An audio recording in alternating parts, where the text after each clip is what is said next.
Oi, oi, welcome to the channel, guys. Thank you very much for tuning in. We've got Sharpie, Wolfwraith, we've got Mikey, Shism20, we've got Dazza Brain, Apollo Syndrome, and we've got Stephen Dunn already, and we've got 6 other viewers. Thank you very much for tuning in, everybody.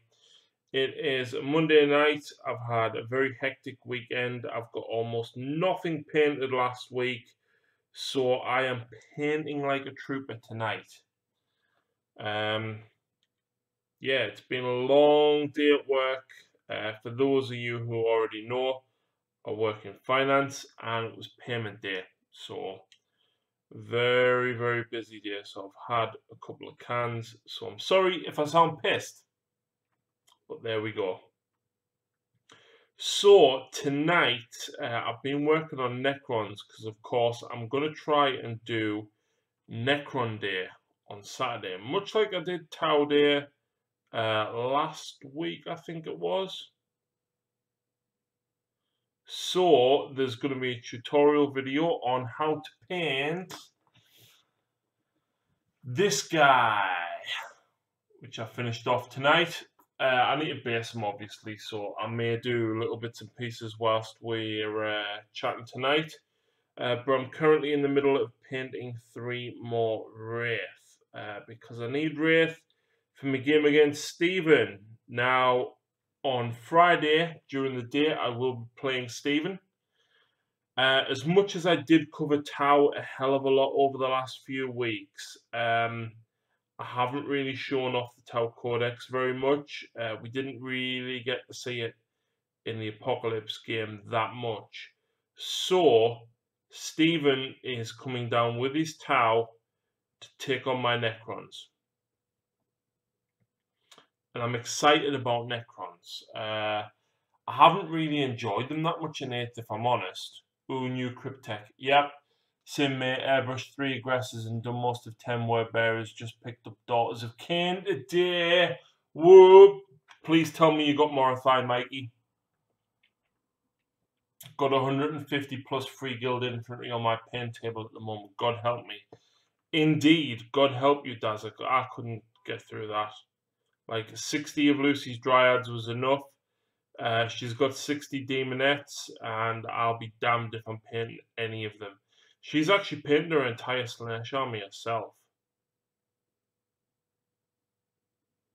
I was supposed to do a little bit more editing tonight, but alcohol seemed like a better option. So, for those of you who are Patreons, I'm sorry. You were supposed to have a bat rep tonight.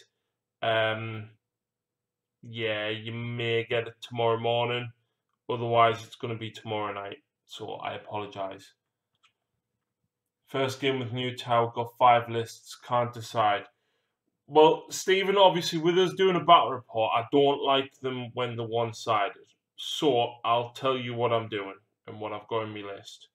So, I've got 1 detachment, which is the reroll failed hits in combat. Okay?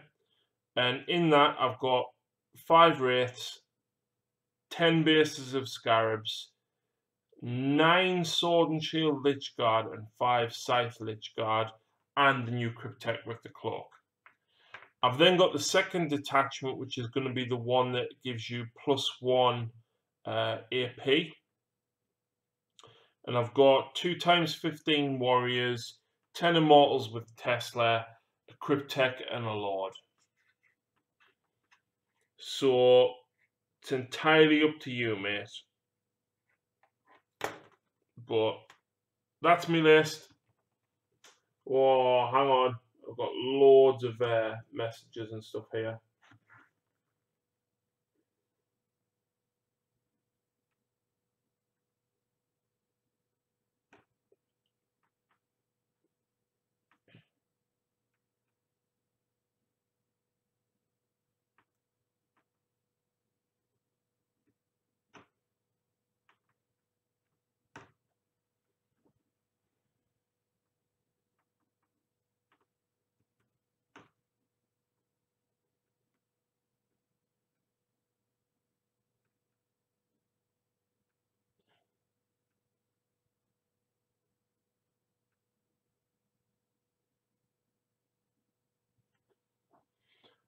Right, well then, no more of that yet. Maybe for my big purchase at Warhammer World.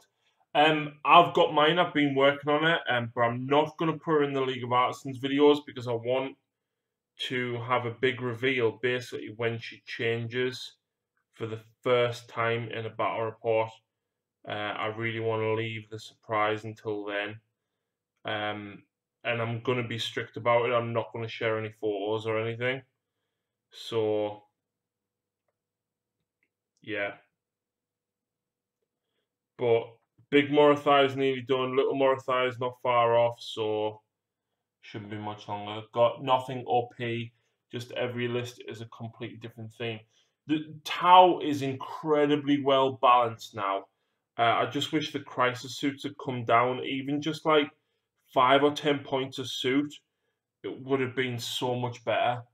The Morathai reveal is a great idea. Absolutely, mate. I'm not going to do it like the Pokemon battle, but obviously I'll do some form of animation or something with the reveal of it. But she's looking good. I'm pleased with what I've getting done on her. I do need to work on her more. I really want to. But as it stands at the minute, I'm working on Necrons because of obviously the Necron release. And then I'll be doing some Dark Eldar stuff. Because the Dark Eldar Codex is the week after. And I'm a little bit worried because I only have 7 Helions painted.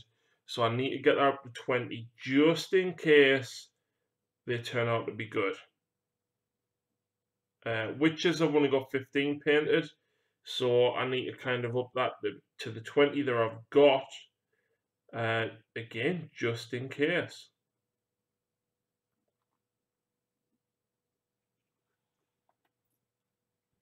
I felt I had to buy them all in one go as I was scared that GW would stop making any more. Seems unlikely the Free Guild will ever get an update.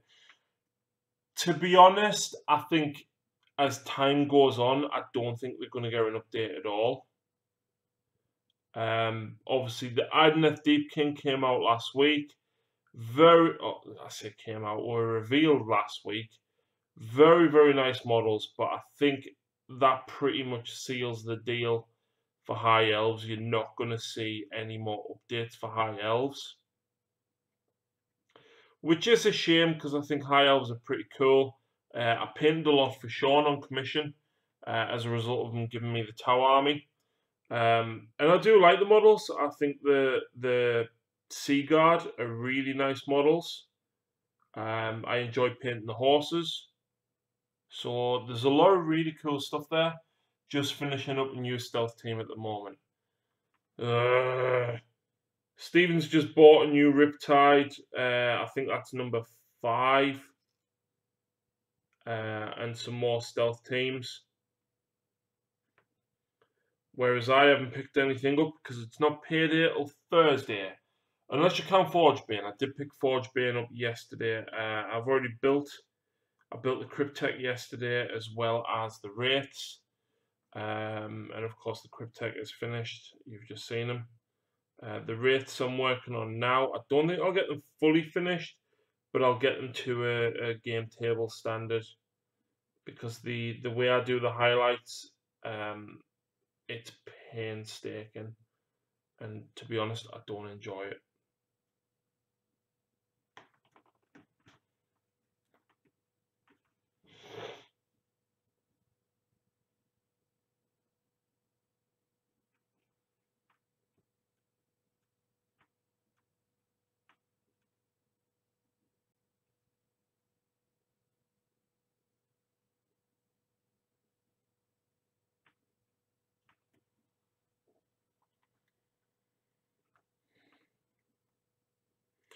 So, we're going to have a special guest on the channel on Saturday's overview. So, much like where I did the Tau overview with Lucy, because she's played a lot of the Tau, and much like I did the Blood Angel overview with Phil.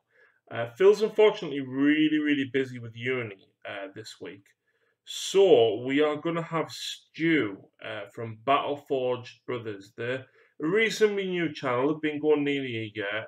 Stu used to do a couple of battle reports before I actually started doing them.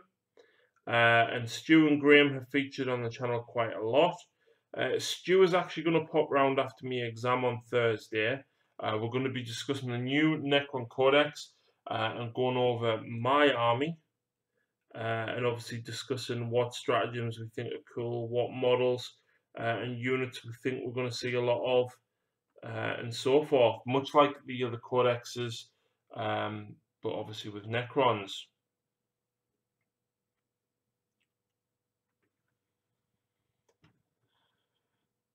Number 4, 2 4GL, 2 GW. Is that it? I've got 4 GW ones and then the Yavara. Yeah, Stephen was like, yeah, I've got like 16k of Tau. I'm like, have you really got more than me? And we added it up, and he's got like a couple of piranhas more than me, more Cruton Vespids, and then he's got like these hazard teams and a few more drones than me. Bearing in mind, even including my supremacy, I've got about 8,500 points. Although saying that, it doesn't include the last broadside and riptide, so I've probably got like 9,000 points. Also, I hate painting necrons. My scheme's not even particularly hard. It's just what I chose to do with it is very tedious.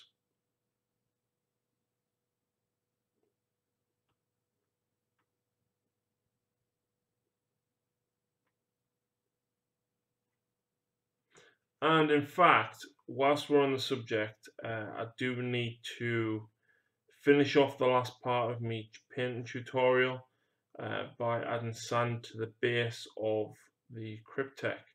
So I'm going to film that whilst streaming.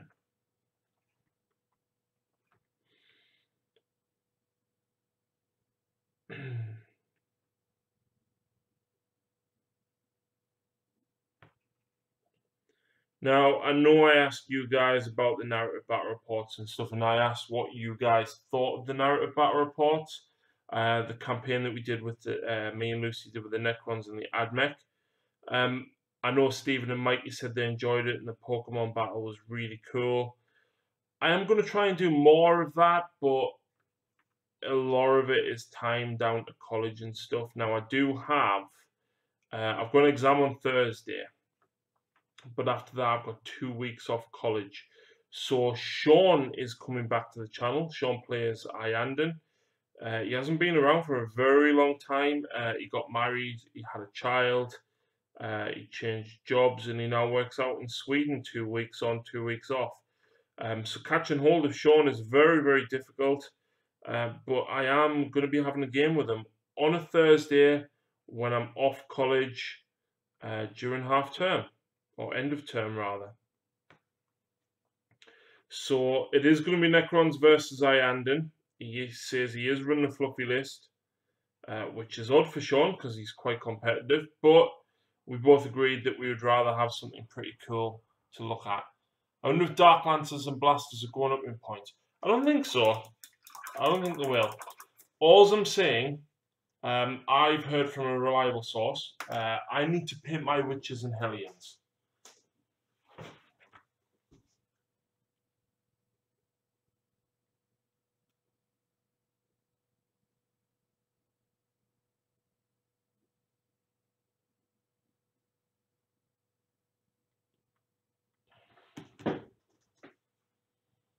What was I doing? What was I turning around for? Sand. Where's me sand? Oh, where's Lucy put me sand? We tidied the work in progress shelf up the other day. And she's gone to sleep, so I can't even ask her where she's put it.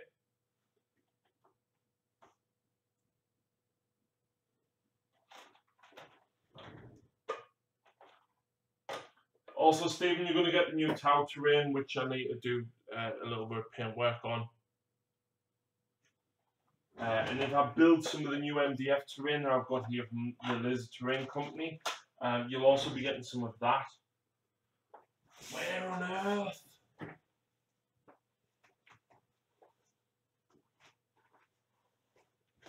I seriously don't know where she's put the sand. Anyone going to Warhammer Fest, it may be nice to say hi to a few people from the community, put names to faces. I'm not going, unfortunately. I've never actually been to a Warhammer event or an official GW event. Oh, this is frustrating. I genuinely don't know where she's put me sand.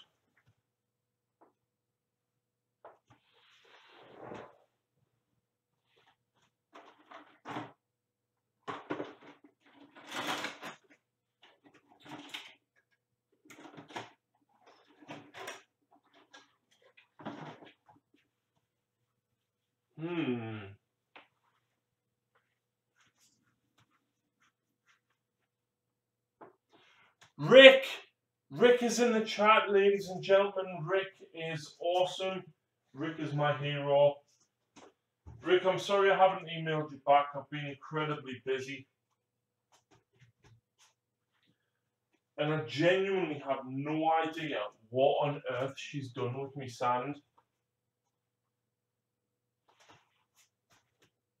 I actually have no clue.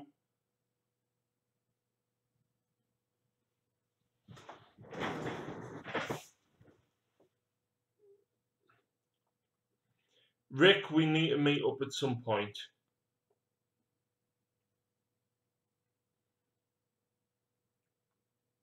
I'm going to text her, see if she actually replies. Right.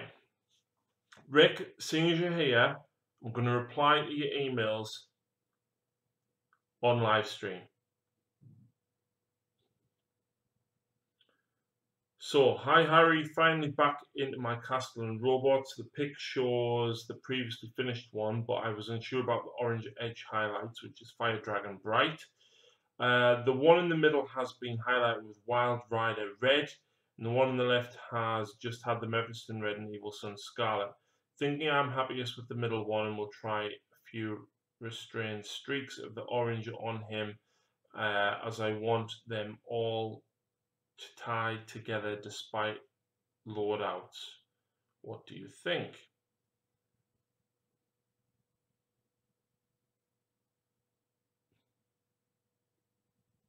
See, I have this issue, Rick, right? And I've commented on it on the League of Artisan. Fire Dragon Bright makes sense, but I find it makes them look too orange. And when I see everyone else's Blood Angels, in particular Stevens, they're very, very bright red. So I actually think the middle one. I definitely think the middle one. Yes, Rick, we are a long, long way from each other. Hopefully, though, we could maybe meet up at Warhammer World sometime. Ideally, maybe if I book a hotel some point, to Orange, and I'd already gone that way. Yeah, I've done the same with a lot of my Blood Angels. And I didn't go Fire Dragon Bright, I don't think. Evil Sun Scarlet, Mephiston Red. Wild Rider Red is the lightest I went, and even I felt that was even too orange. Rick also sent me a eBay link. Oh, Rick, I was gutted. There was 10 Cold One Dark Elf Riders on eBay, and I missed them because the clock's changing yesterday morning. Also, Rick, there you go. I mix Evil Suns with a bit of Cadian flesh tone for my red highlights now. Nice one, Mikey.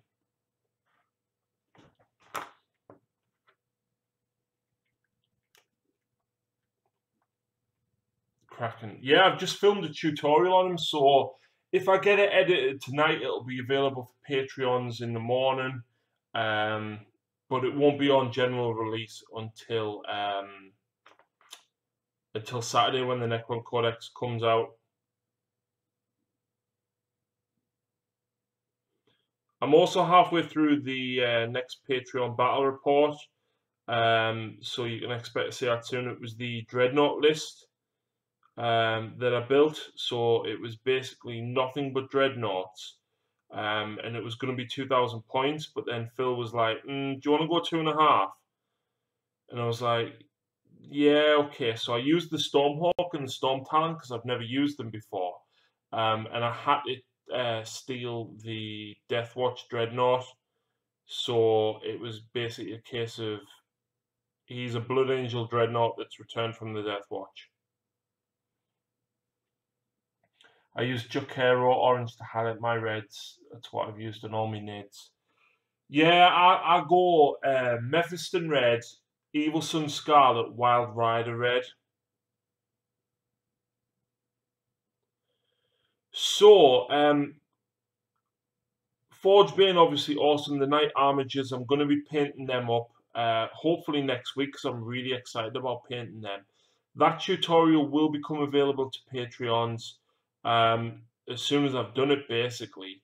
But I won't release that to the general public until the Night Codex drops. I'm ready to go with the next 4 codexes, actually. 5. So necrons are ready to go. I've got everything I need. I'm just painting extra Wraith because I would like a few more. Necron Codex is ready to go. The Dark Eldar Codex is ready to go, but I'm going to be painting ideally some more Helions and Witches before the release. Lucy's going to be taking the Dark Eldar for a spin against the Tyranids. We already agreed that months ago when we knew the Dark Eldar Codex was coming soon. Harlequin Codex, of course, my entire Harlequin army is painted. We've then got the Night Codex, which I've literally waiting for the 2 armigers to paint up. And of course, you've got the big lad that we've seen at Adepticon. If he comes out the same day as the Codex, obviously he's not going to be in the booth. He's not going to be in the battle report, but you can expect to see an Imperial Knight battle report. There's then Deathwatch, which again I've got fully painted. The reason they haven't come out recently is because again I knew the Codex wouldn't be too far off, so I tried to avoid them.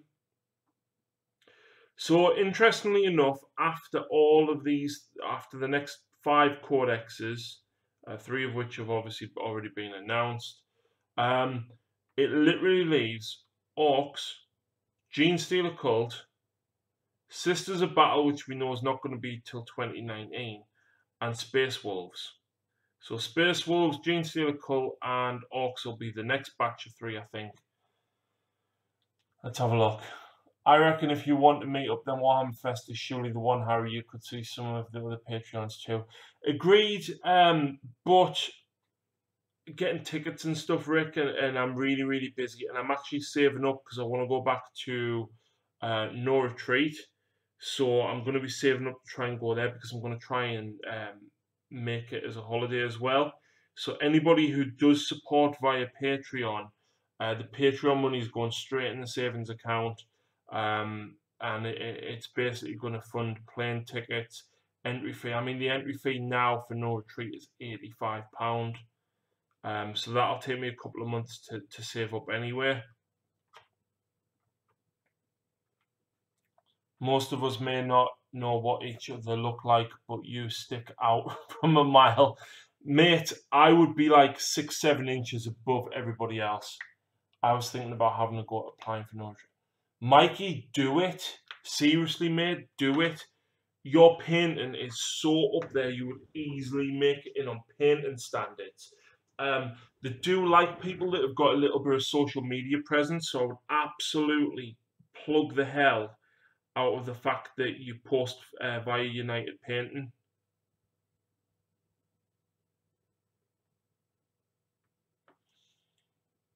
Not exactly a short ass, I am. No, Rick, I'm not. I'm 6'7" 3/4, basically. I have to duck under door frames. But yeah, man, it would be absolutely brilliant if we could meet up. I'm fortunate that Stephen actually lives quite close. I say quite close, he's still like an hour and a bit away. But Stephen's actually coming down on Friday. He's going to bring his Tau against the Necrons.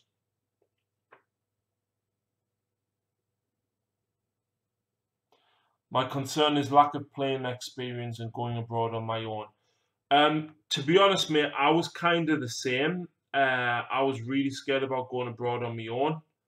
But once I got to the airport, I met up with Mikey from Hellstorm Wargaming, and Mark Crumbleholm, and Martin from Wargames. But if you do get in, chances are we would both end up flying from Manchester, mate. So I would be more than happy to meet up with you and stuff. Even at the airport, or if you're on different flights, I'd be happy to meet you in Gibraltar and stuff like that. But to be honest, they are so welcoming and accommodating. It's unbelievable. Honestly, Mikey, apply for it, please. It would be nice to have a mate there.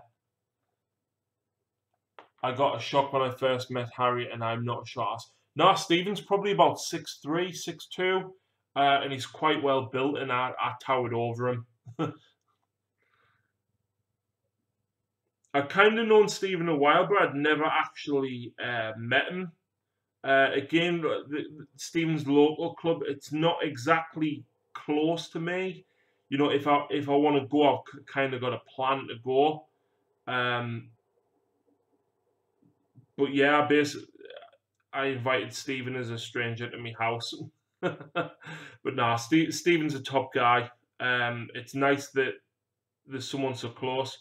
And to be honest, Stephen, you've given me a lot of help and a lot of advice and stuff over the last year or so. You've supported me through and through, and I really, really do appreciate it. I've heard nothing but amazing stories about No Retreat. Mate, honestly, it's legendary. I'm going to the next EOS GT at Warhammer World, so I need to prioritise what I'm going to do. The GT at Warhammer World does look good. I have never ever gone to one of their events. It looks way too busy for me. In relation to No Retreat, Lucy doesn't deal very well with strangers and stuff. She doesn't really like meeting new people very well, especially men. Because of her disability, she can get a little bit insecure sometimes. Obviously, she can't exactly run away. But even she said she would love to go to No Retreat, not to play, because she couldn't manage to play 5 games in 2 days. But she would love to go, 1 for Gibraltar, but 2 to experience the tournament, see the tables, meet everybody that goes. So basically, if I get in, Lucy is coming with me this time. It's busy, but it's so friendly. I was shocked at how laid back it was. That's really, really good, because I tend to find that most tournaments that you go to, everyone's back's kind of up and they're like really competitive, and I don't like playing in tournaments, but at No Retreat, as much as it's a tournament, it's not. You're there to have like structured rotational games with guys that are really into the hobby. No one is whack or that guy. Like, Lawrence has won it 3, 4 times now, but Lawrence is one of the nicest guys you'll ever meet. He's always got time for you. Like, I've actually been messaging Lawrence tonight, talking about stuff I can't share.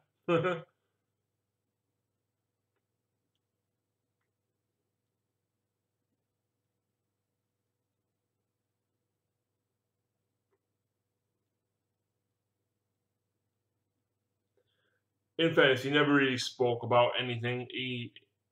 We were just talking roughly Dark Eldar, and he was like, "Yeah, you're gonna love it. Can't tell you anything." I was like, "Cool," and spoke about Sam Goodwin from the Dark Artisan page, doing 30 Tesla Immortals for Lawrence. 30. Ian Stanford just got in from work. Nice one, mate. And he met Lawrence at Warhammer Fest last year. Nice. Lawrence is genuinely a top guy.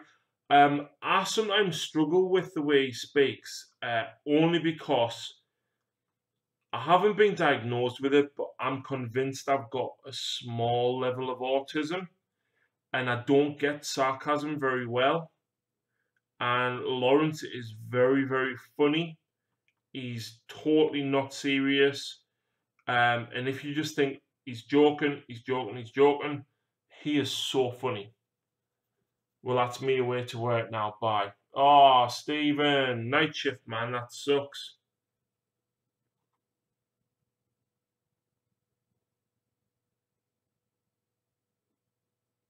Like the way Lawrence talks to you, it's almost like he asks you questions and makes you doubt yourself sometimes. At Warhammer World, half your GT score is based on the score your opponent gives you for their favourite game and most sporting players, so you tend not to find the highly competitive players. That's really, really good.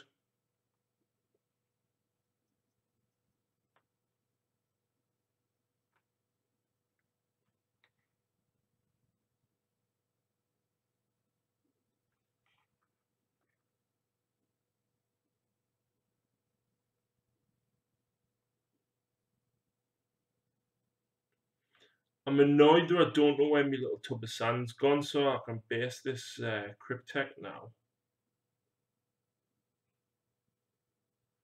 Lucy tidied me cupboard, me shelving unit behind us up the other day, and I've got no idea where she's put it.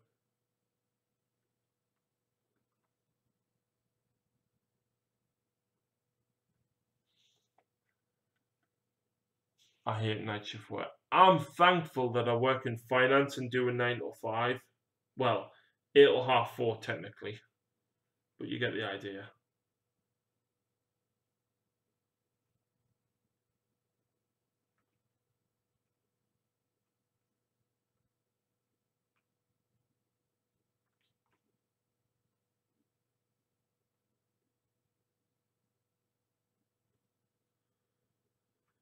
So I'm looking forward to my extended weekend because obviously being working in finance, we don't work bank holidays. So I've got Friday and Monday off. I'm so glad. I had a really busy weekend this weekend because it was mine and Lucy's friend's birthday. Um, so we ended up going over to the Lake District. There's a zoo out there called South Lakes. It was really, really nice actually. So a couple hours drive out there.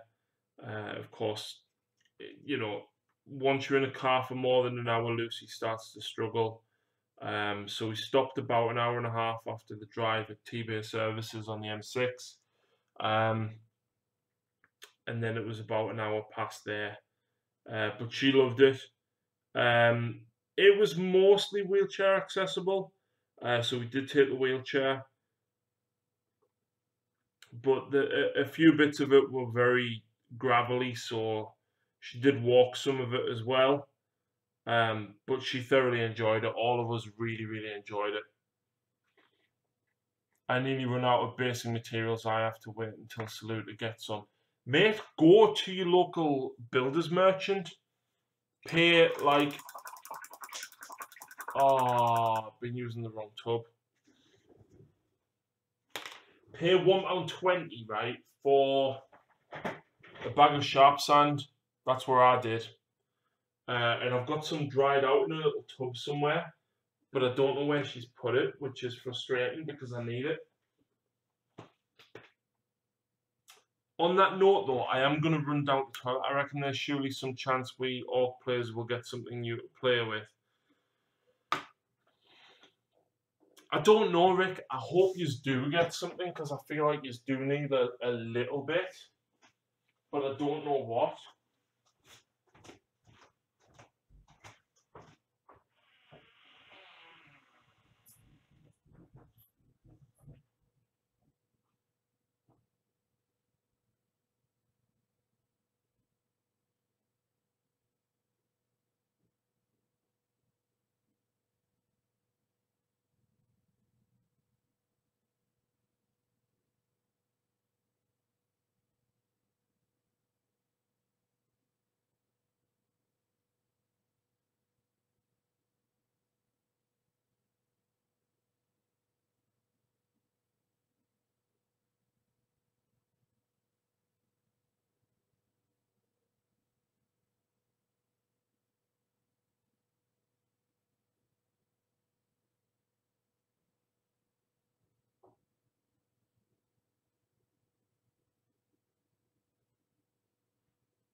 Where on earth has she put me sand? Thanks for the tip. Yeah, even buying a bag of slate, Ian, I think I paid about £4 for a bag of slate. There it is. So, I'll just show you here actually. So, there's a big giant bag over in the corner, but these little bits of slate, I think I paid about £4 for an entire bag of them. Wash them, glue them on your bases, and then this sharp sand here. I mean, I know there's some cork in there, let's get that out. So this sharp sand, obviously there's some big lumps in there, there's some really fine stuff. Put it in a little tub, put it on top of your radiator, and let it dry out. I bought a bag 4 years ago when I got back into the hobby, and I actually ended up binning it because there was weeds and stuff growing in it because I just kept it in the shed outside. So I ended up binning it and buying a new one, but it's £1.20, mate. New models for Orcs never. Kind of like GW moving beyond 90 skulls for Eldar Aspect Warriors. Yeah.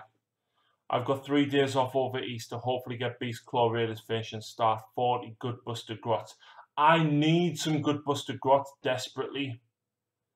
They've released some cracking stuff in the last few years, but they need to have a team permanently on catch-up stuff. So many revisions needed. Chaos. Corn Berserkers.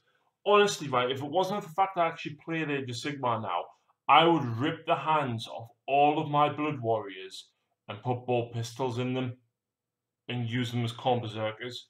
As it stands, I've got 24 Corn Berserkers that I need to paint, and they look awful.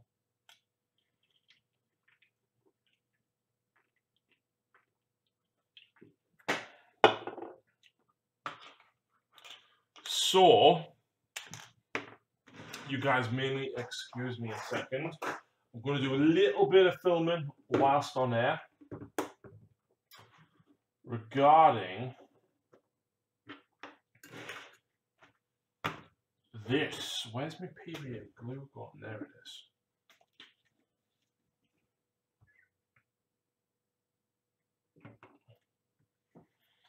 And I'll do the 3 bases for them wraiths at the same time.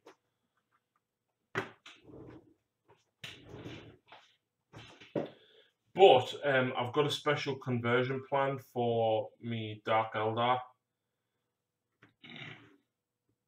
Nathaniel Schultz here for Orcs.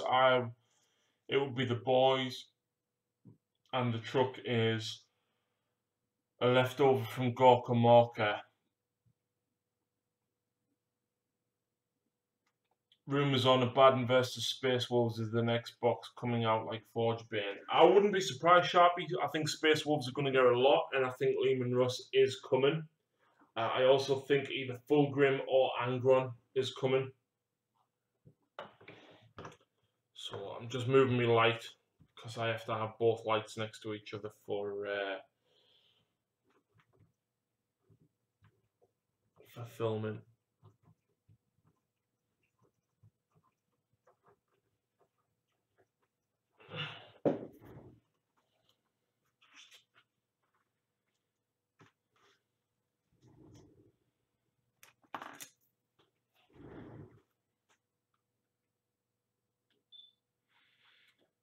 Okay guys, so here we go. I've glued the 2 parts together, and of course I've stuck them on his base, and I love this model now that he's together and we can see him properly.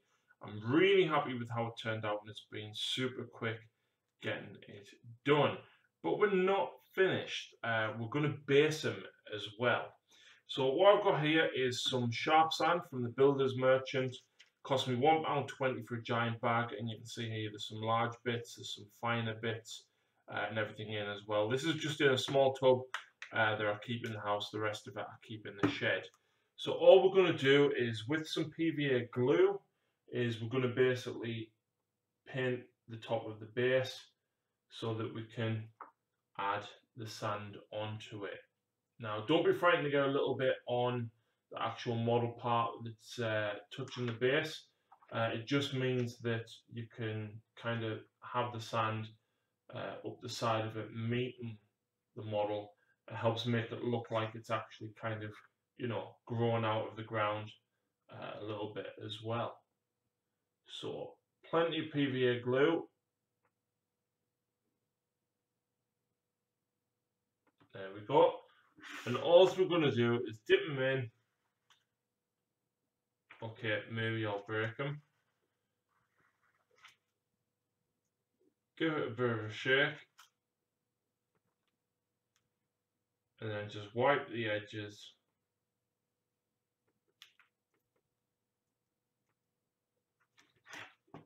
There we go. So we'll let that set and we'll come back in a few moments.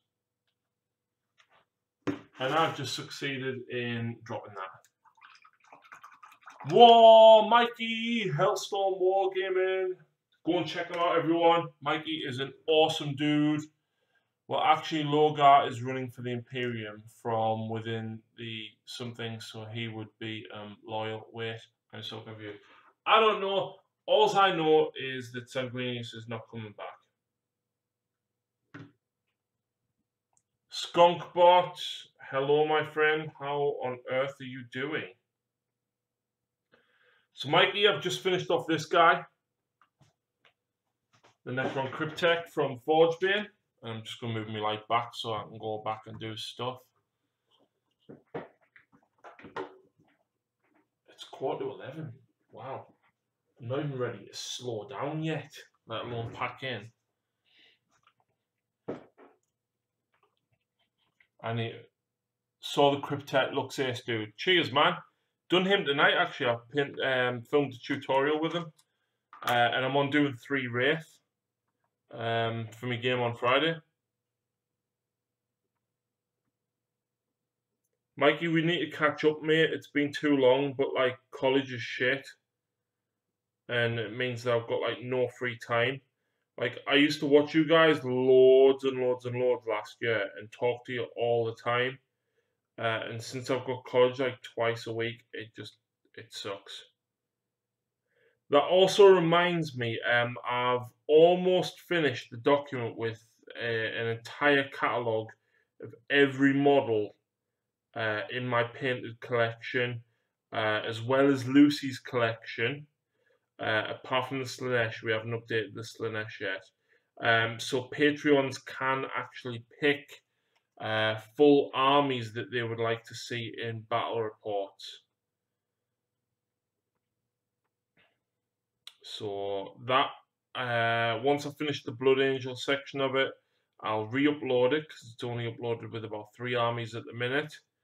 I will re-upload that, and then patrons can start picking their own battle reports. Building some armages right now. Mine's half done next door. That's what I'm going to be painting after I've done these. So potentially take the armages to work tomorrow, build them on my lunch, and then paint them after college.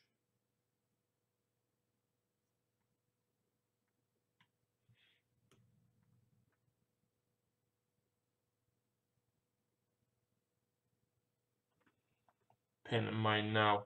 Yeah, I'm really, really looking forward to painting mine, to be honest. I've got a Knight Styrex and Margera there as well, so I'm actually tempted to paint them at the same time. Now, when I do the armages, the melter weapons that they've got, obviously I can do Heat Blossom now, or Heat Bloom, or whatever you want to call it. So when I do that, I'm actually going to go back and revisit all of the other knights, and redo it with all of them. Finished Morty this morning. Nice one. Mikey's Morty that he did for Elliot on the channel is absolutely phenomenal. Absolutely class. Like, I wish I was half as good as painter as Mikey, but like I've said in my tutorial for the Tau, and I've said it in the one for the Cryptek, the whole idea behind my painting is it's quick, it's easy, and it's effective. So it's not hard to do, it works effectively to, I don't want to say, like, it doesn't cheat or lie. It looks good for minimal effort. Like when we were at Warhammer World the other week and I took all of my Tau, Duncan complimented me on my Tau. And like that's amazing. And if you've been and watched the Tau tutorial, you'll see how easy it is to do the Tau the way that I do them. It's incredibly easy. It's a couple of layers of airbrushing, some pin washing, um, and then a couple of bits of detail. And like literally that's it. I've been painting 20 years now. Well, I used to paint like 18 years ago or so, and I only started painting again. Not even 4 years ago, I got back into the hobby.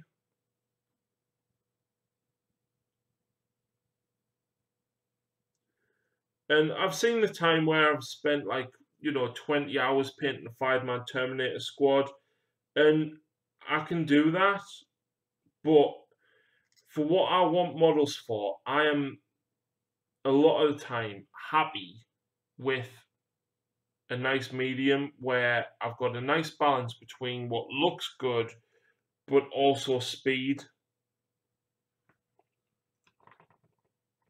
Do I have to count the years? I'm kind of scared.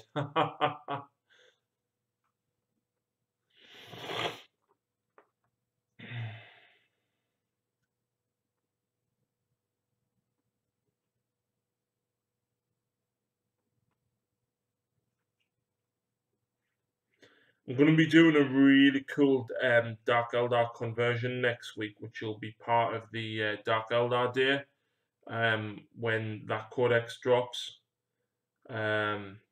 It's basically an Archon on a skyboard being pulled by some beasts. But gameplay wise, he's going to be a Beastmaster. But he, it's not going to be a legal model in the terms of tournaments. You're not going to be able to use him. It's purely rule of cool model, um, which I can use in battle reports and stuff. Hola, senor. Hello, Ronnie. Hope you're well. I will send you some pics of the Tau commission I'm doing at the moment. Nice one, Ian. Yeah. Have you sent me them? With that, hi mate, got a big queue for you. How many? How many what?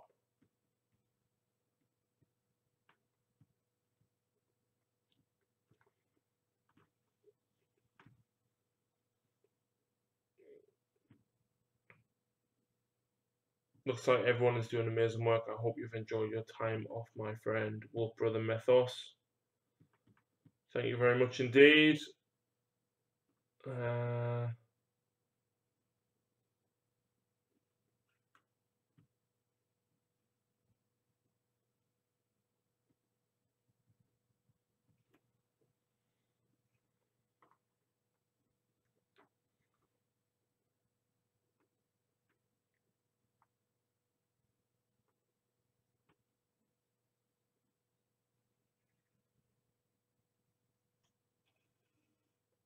Oh, there's the camera closing off.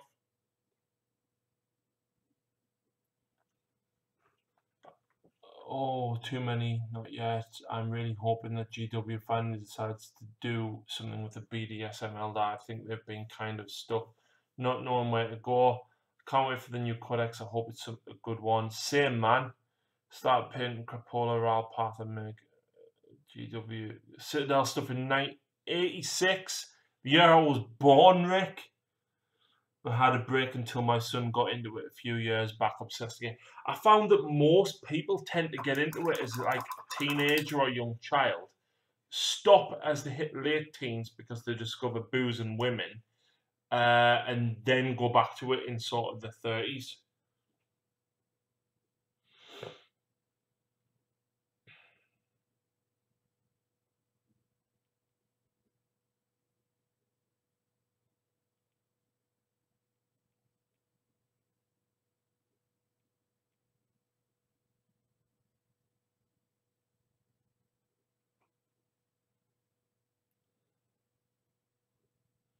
Oh, Winters has just put a bat rep up, and I've still got 2 of Lawrence's to watch. Lawrence has been absolutely smashing it out of the park this week with releases like.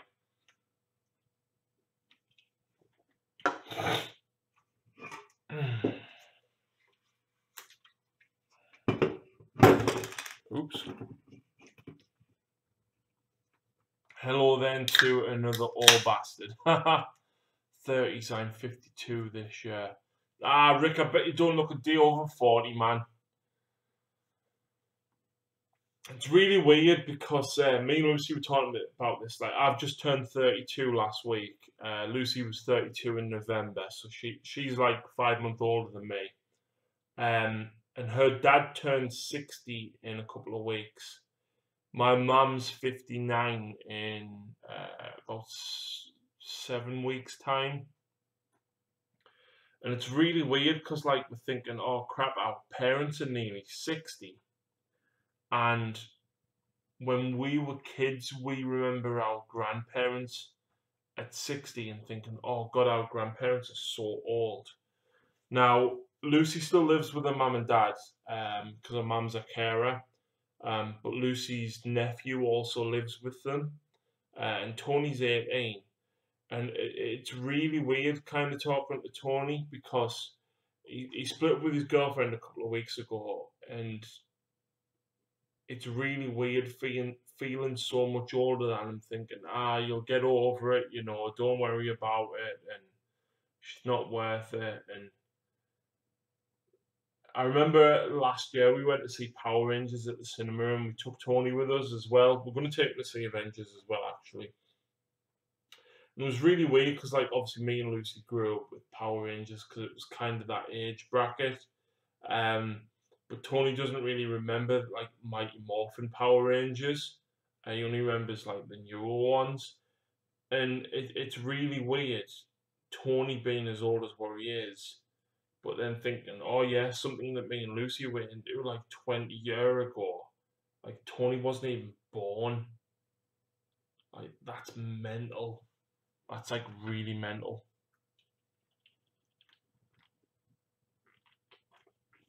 Bazza, Underdog Painting. Massive shout out to Bazza folks. His missus just gave birth to a little boy, so congratulations to Bazza on that. I sent you a pic of the Tau Commission. Anyway, you all have fun now off. See you later, Rick, man. Mikey, born in 94. Yeah, man, you youngin'.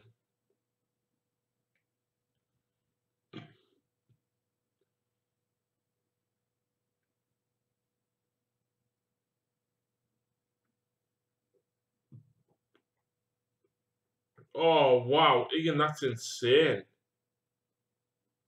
Is that a Supremacy armor with the ion cannon? Absolutely love the pose on that. I had to kind of make the ankle joints of mine, and yeah, it basically gave it an extra couple of centimeters height.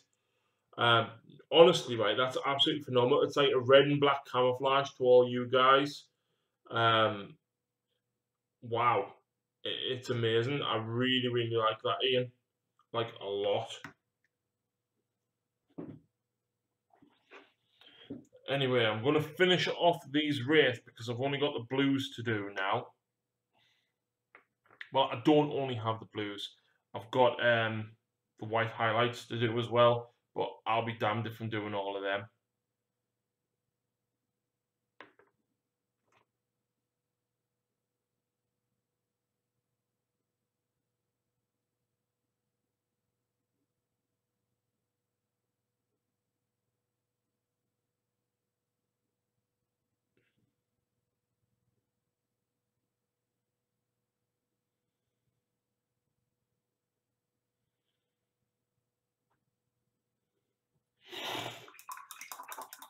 Got a message today from GW. They want to use my pick of the orcs I did for Shadespire. Oh, mate, that's awesome. That's really, really awesome, man. I'm totally not jealous at all.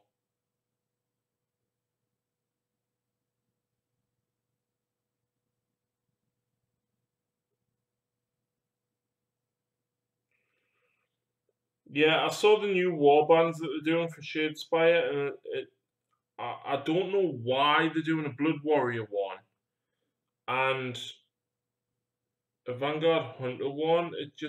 It seems a little bit odd. Like, why not do a Sylvaneth one? Like, you could quite easily do like a Colonel Hunter, a Branch Witch, a Dryad, or two, and um, a Revenant.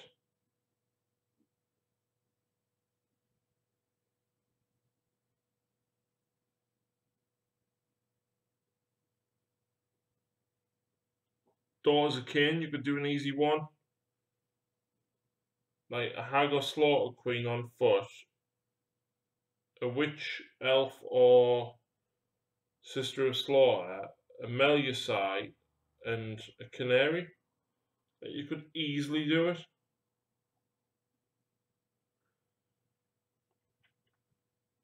Plastic Flesh Hound, yeah, man.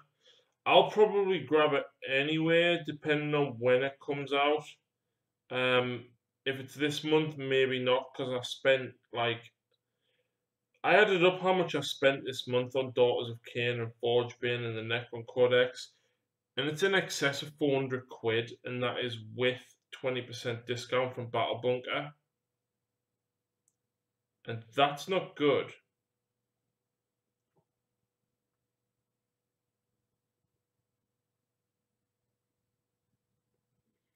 And I need some new brake pads on the car, so I have to get that work done. What do you think about the new Ideneth Deepkin? I think they are absolutely beautiful, and I would absolutely love to buy them. But after sinking like 400 quid, well, at least 300 into Daughters of Cain, it's not going to happen. Like, I simply don't have the money. I work for minimum wage, and I've got a house to run and a car to keep on the road. But model-wise, I think they are absolutely outstanding. The guy riding the wave is just phenomenal. The sea turtle looks amazing. There's just so much coolness in it. I've heard they're not out till next year. Nah. They'll be out in May sometime, I reckon, easily. I know with the Death Guard, they revealed them and then didn't release them for like another 6-7 months.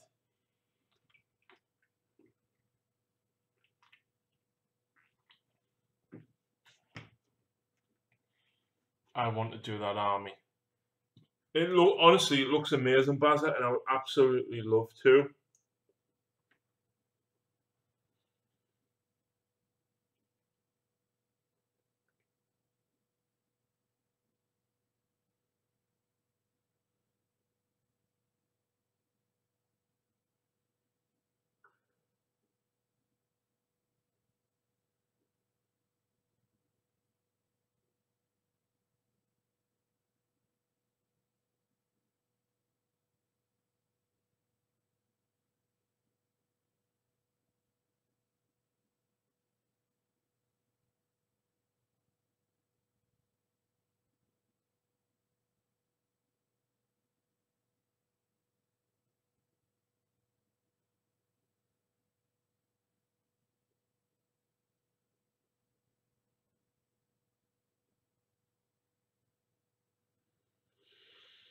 Hmm.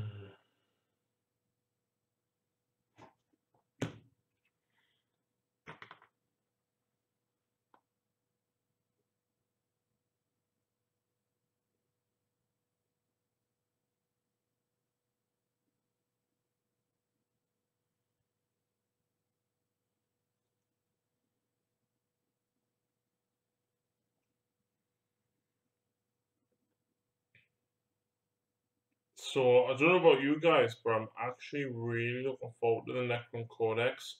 Like Lucy asked me a while back, like what army would you sell if you had to sell one of them? And I was like Necrons, because I'm not bothered about them. But I haven't read the rules and stuff. I think I'm a little bit excited about playing them. I do like the Tau, but Lucy's used them so much that she's kind of think she's a bit partial to them now. So I'm gonna try and kind of keep her using them, so they're kind of her army. She loves the Dark Eldar, so I kind of have to. It's a lot easier having Lucy to be able to play 40k with when I need games and stuff, or I want to play, than constantly trying to find games in other clubs and stuff. So at least if there's a couple of armies that she likes or is willing to play, it's helpful. So like the Tau, I don't really want to take Tau off her. She's always loved Dark Eldar and she loves the Harlequins. The only issue with the Harlequins is every single troop is armed with something totally different.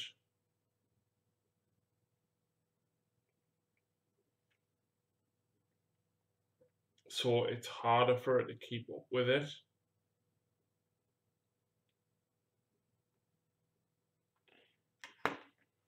I've watched the tabletop tactics of Necrons. I've just literally finished it, Ian. It was really, really good, actually. I think the only thing that kind of let it down is Stig is a fairly new player.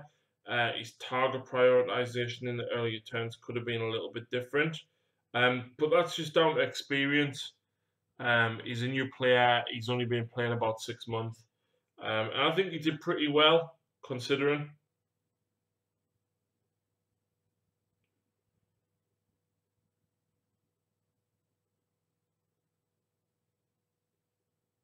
The problem I've got is with having so many armies, I can't remember all the stratagems. I forget about them. Like even the last narrative campaign, the last mission of the narrative campaign, there were so many stratagems I wanted to use, and I just totally forgot that they even existed, despite having the cards out. Same with the next battle report that you'll see actually if you're a Patreon is Dreadnoughts. I use Blue Angel Dreadnoughts versus Phil's Zinch Demon list. And I could only use about 5 stratagems anyway because of the way I'd built the army. But I totally forgot about half of them.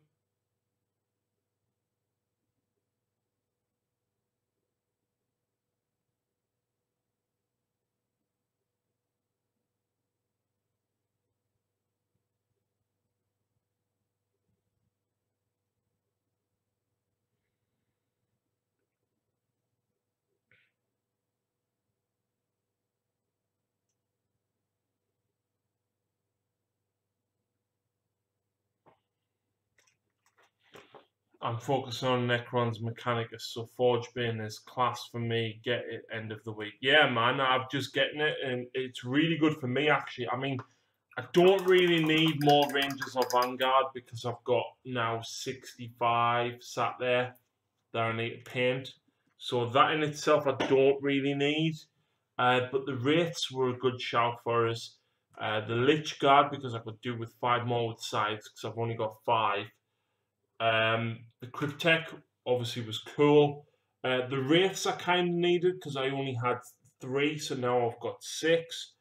The Dominus I kind of needed it as well because again, if I run a different Forge World to Mars, I do need a second HQ.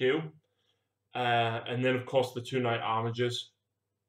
And for 76 quid, can't fall off really. Not at all, mate. I actually used 2 months worth of YouTube advertising to get it. So it was really, really good value for me. And then, of course, the Immortals, you can build them as Praetorians, Death Marks, or Immortals. I've got 10 Death Marks, I've got 10 Praetorians, I've got 10 Immortals, but who doesn't want 15 Immortals? With Tesla.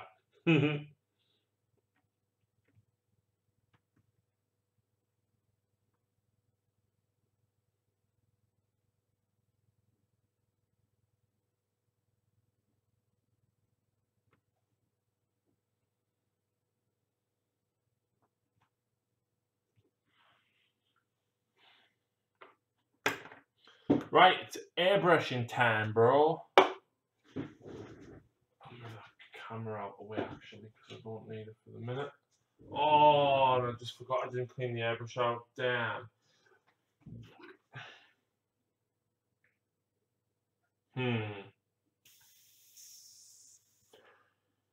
Too white.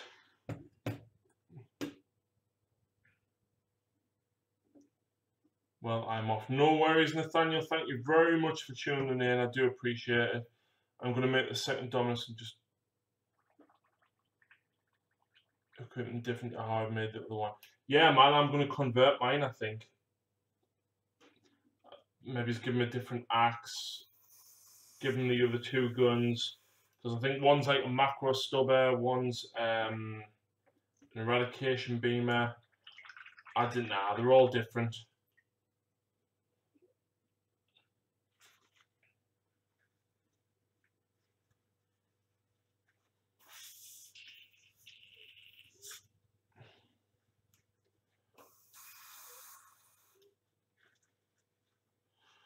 So yeah, I want to say a massive thank you to all the Patreon subscribers. I mean, Stephen Dunn, who was in here earlier, and Rick Lewis are all Patreons. And you know, the donations that they make per month, it really helps out. And of course, they got access to the narrative campaign as I edited the videos, as opposed to when I released it publicly.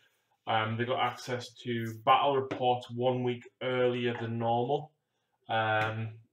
As it stands, they don't have access to one yet because I've been painting tonight instead of editing.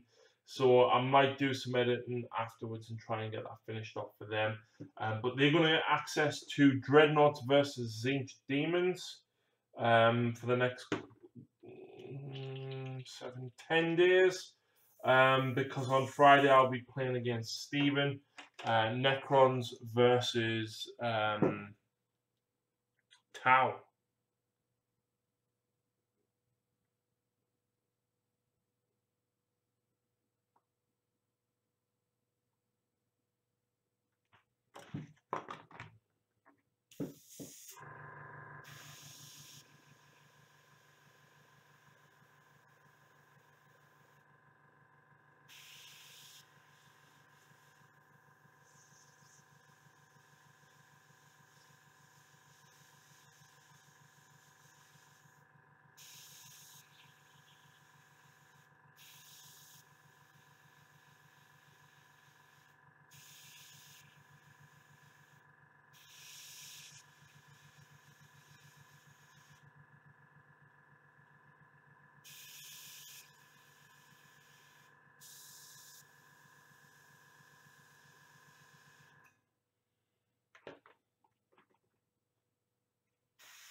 Gonna go now, Harry. See you all soon. See you later, Barry.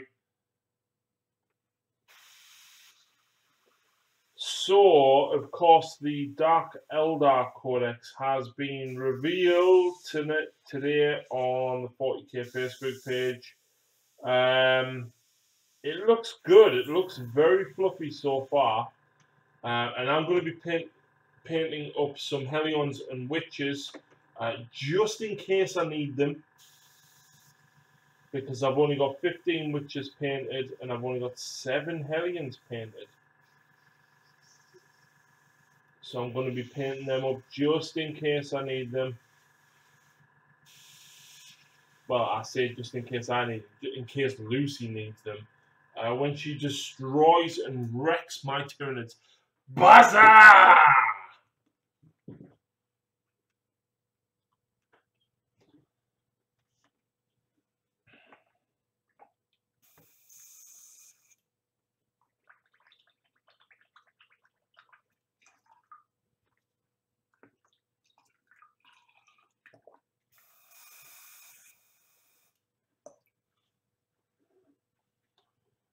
Bazza, you need, if you're still here, man, you need to get like at least 1,000 points painted up, and we need to meet up for a game.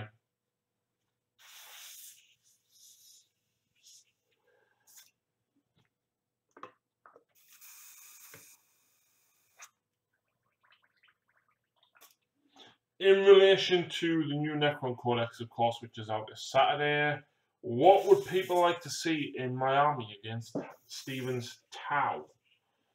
I've already built my list, but I'm open to changes.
The way I've got it planned at the minute is I'm actually going to be running some flayed ones.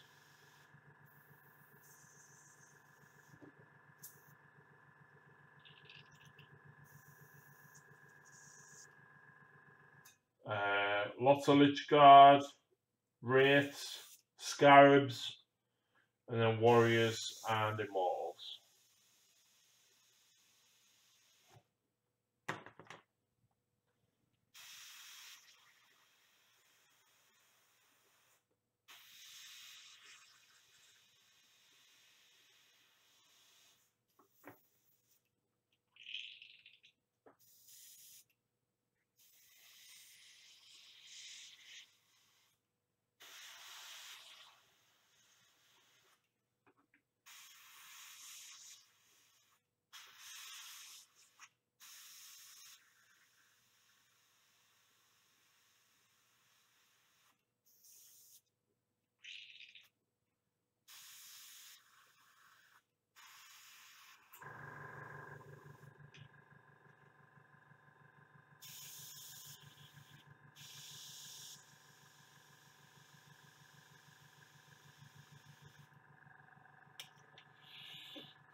Yeah, come on, guys. I want some suggestions for Necrons.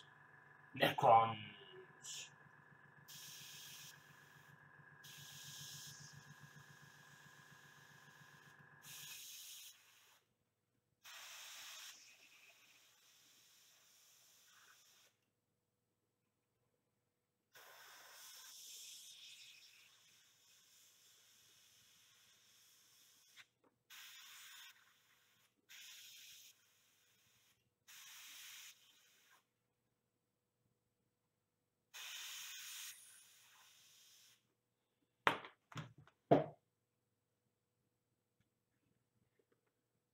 Not the best picture, but got them all done. Sweet chop. He's done like a Terminator wolf guy with twin lightning claws. Absolutely loving it, mate.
There's no one around anymore.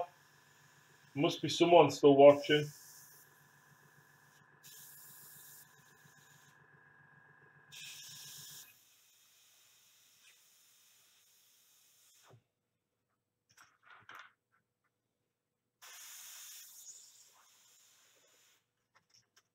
Me, Skunk Boss. Come on then, what do you think about the new Dark Eldar release that they put out today? Or what would you like to see Necron-wise in the battle report on Saturday when it comes out?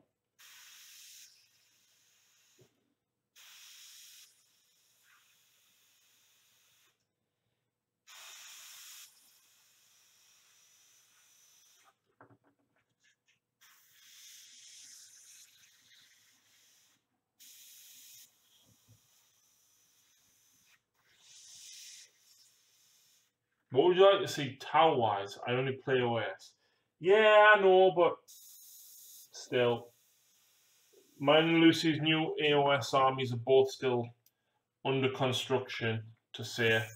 Lucy's actually nearly got 2,000 points painted. But she's done a lot of heroes, and 500 points of it is the Exalted Keeper of Secrets, which Forge World have just changed the rules for and totally knocked them down like a massive peg. Instead of the Keeper of Secrets sword now doing 3 damage, it now does D3. The command trait is now only 12 inches instead of 18. Dark Eldar look okay, but they lack any good characters. They do. Lilith is good. Tower, I have a big Tower army, done 1 game with the Codex, hated it, I'm going to sell them. Mate, if you're going to sell anything, drop us a bell. And if there's anything I'm really interested in, I can't remember if you're in the UK or not, but if there's anything that I'm really interested in, I might have it off you.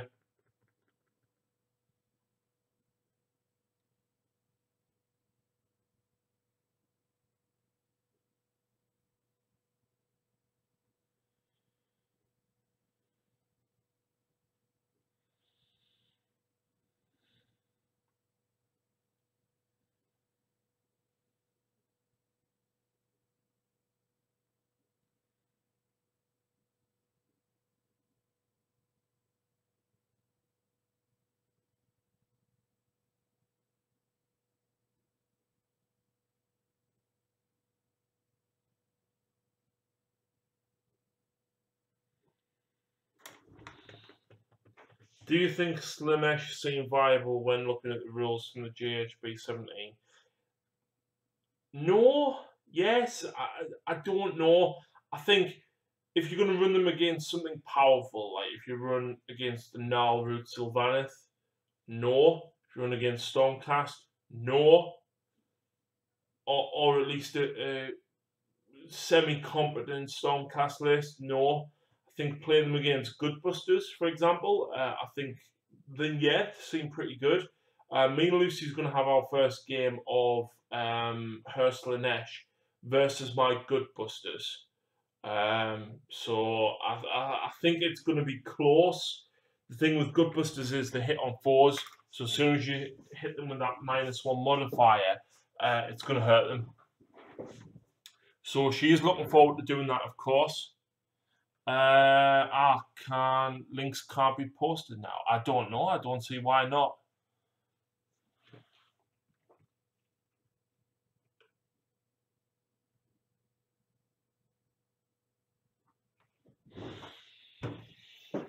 Right, so back to basing.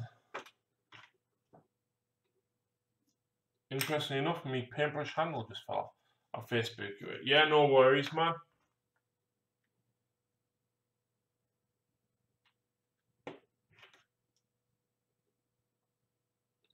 I need to learn how to screen share on OBS because I don't know how to do it. Phil's the techie guy. But Phil's away at uni at the minute.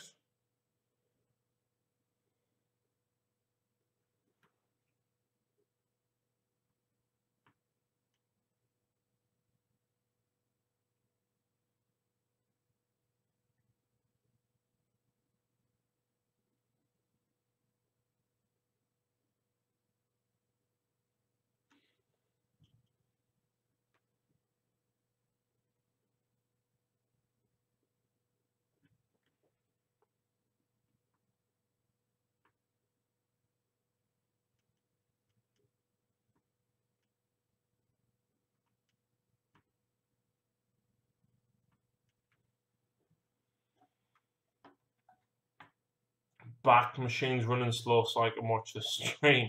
Whipped most of my time out just before the deck so I could see what I had. Came from 2 or 3 sources, so painted is all over the place. Honestly, man, Stephen plays Tau as well, so he might buy some off you. Send me a list of what you've got, Skunkbot, and I'll send the list on to Stephen as well. In between two of us, we might pick some stuff up.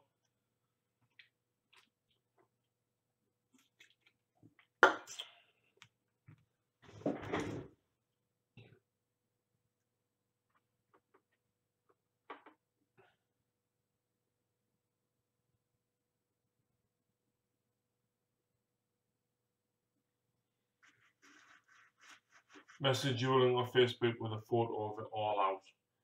Cool. Give me 2 seconds, man. I'm just basing these 3 wraith.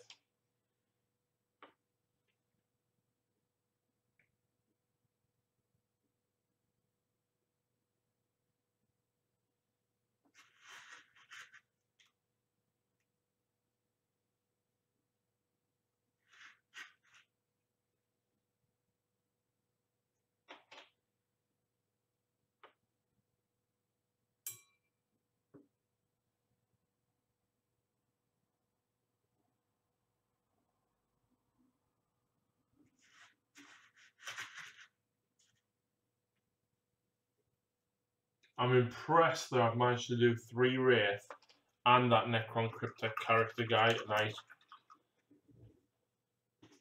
I wonder if I could get anything else done. Would you mind checking out a list and telling me if it's good?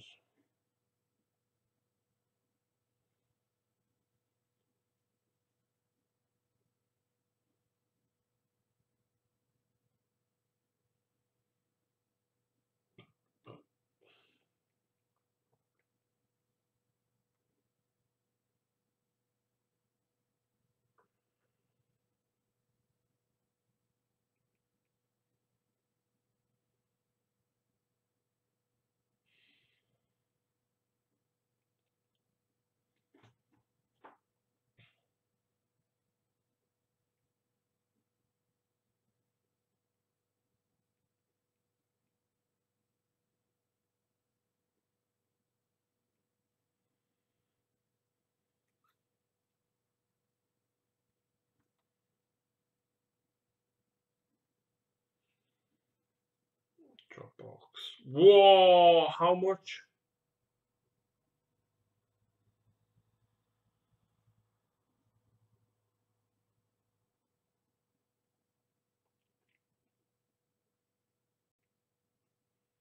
Alright, let's see what you've got. Stephen, I know you're still listening, so this is what Skunkbot's got that I can identify from a picture. Skyray, 2 Skyrays, a Devilfish, a Storm Surge, a Shield Line with a gun rig, 2 Remora drones, 6 heavy gun drones, 2 missile broadsides, 3 crisis teams, 12 stealth teams, about 20 pathfinders, 6 Vespid, a recon drone, 2 turrets, about 10 sniper drones. Sorry, there's 4 turrets and 2 recon drones. There's actually 4 broadsides with missiles. There's actually 4 Remora drones, 9 stealth team, 6 piranhas, around about 25 Kroot, a Ghost Keel, a Riptide, a Hammerhead, a Devilfish, and something else I can't identify. Another gun rig and shield line, and then it looks like a drone port.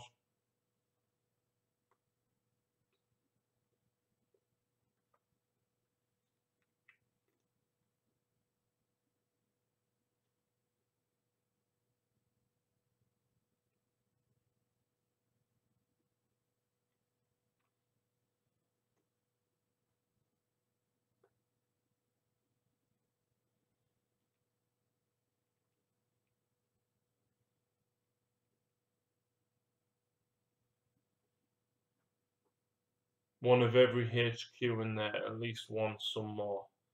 Fair enough, man.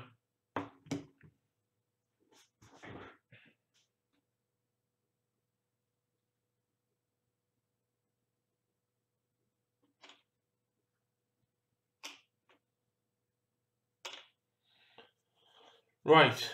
I'll build the armigers at work tomorrow, but what do I work on now? That is the question.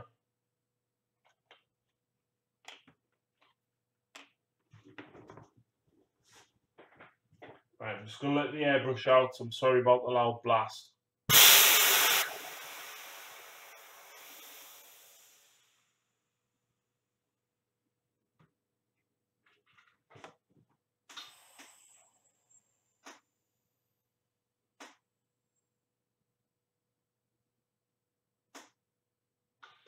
And on that note, I'm going to have to nip to the toilet again.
Oh, I am back.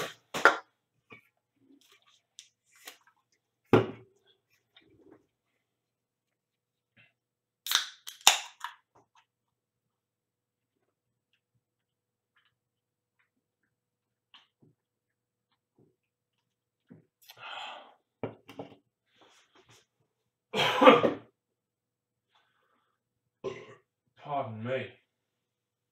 Right. So, welcome back indeed.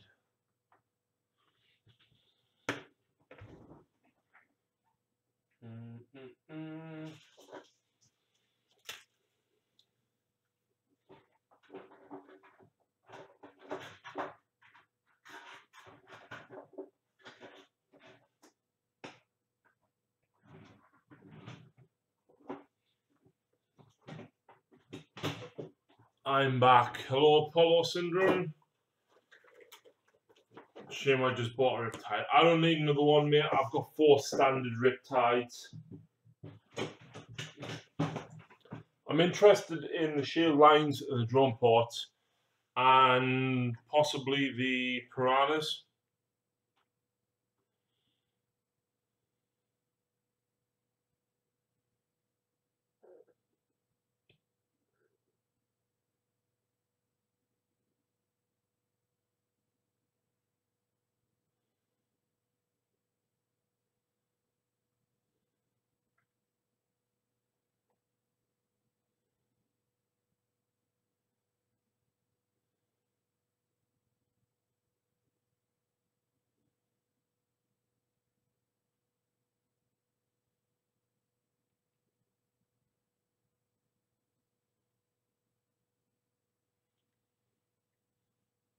If you're going to go for those, Harry, I would pick up the Vespids. No, you wouldn't, Stephen, because I would. I'll send Stephen the link, mate, and see what he wants.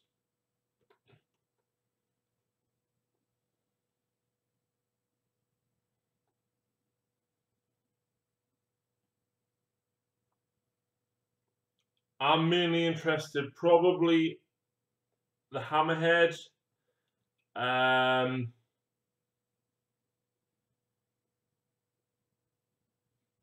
the vespids. If you're interested in selling the recon or turrets, recon drones or turrets separately, the remoras I may take, and maybe the piranhas and some crew, and then the terrain. So like the shield line and the gun rigs and stuff.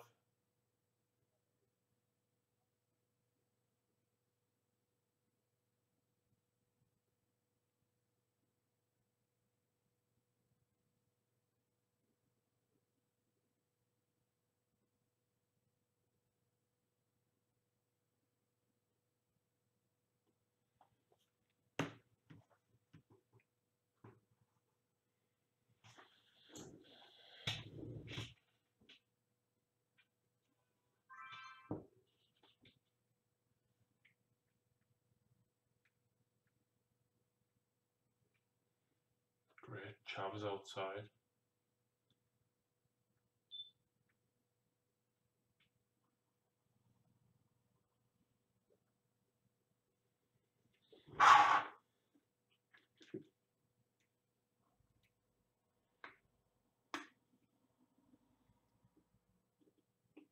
See, I don't know what to do because I know a lot of people actually like the Vespids is in the form of fire warriors with backpacks, and I do think they're quite cool, but I think we'll have to see what happens with them.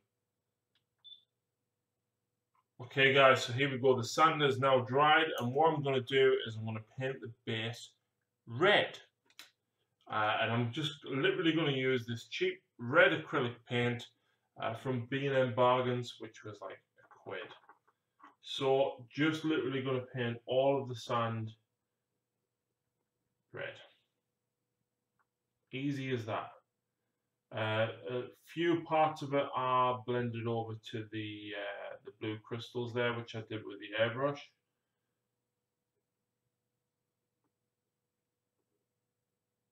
But yeah, basically going to paint the whole lot red.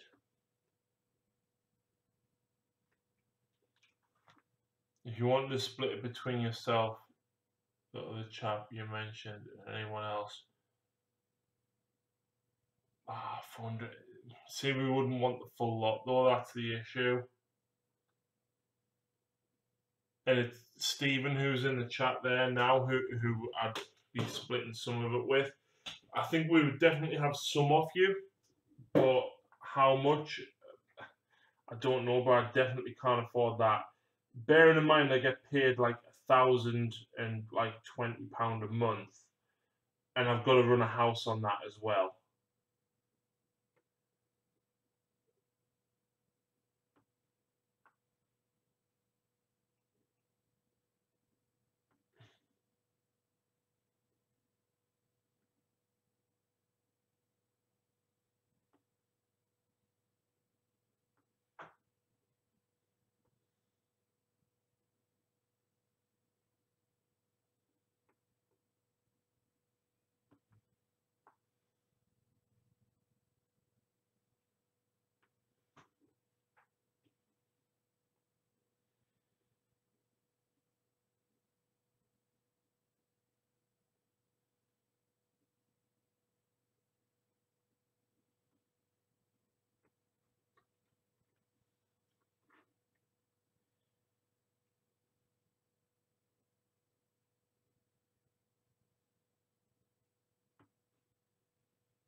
I tell you what, Skunk, I'll have a word with Stephen when I see him on Friday, and we'll drop you a message if that's all right.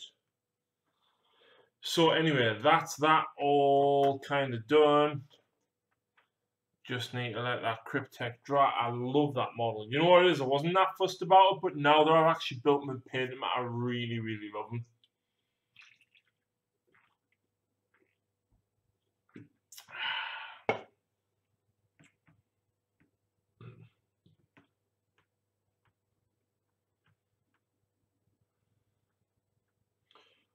So it's 20 to 12. What else? Oh shit. That's not good.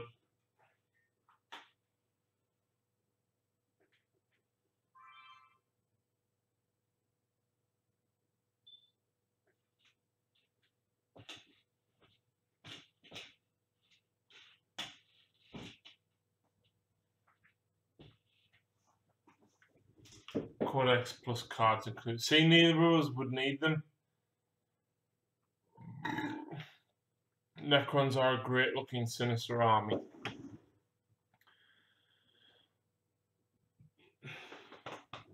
Okay, so I'm going to move on to filming my next tutorial.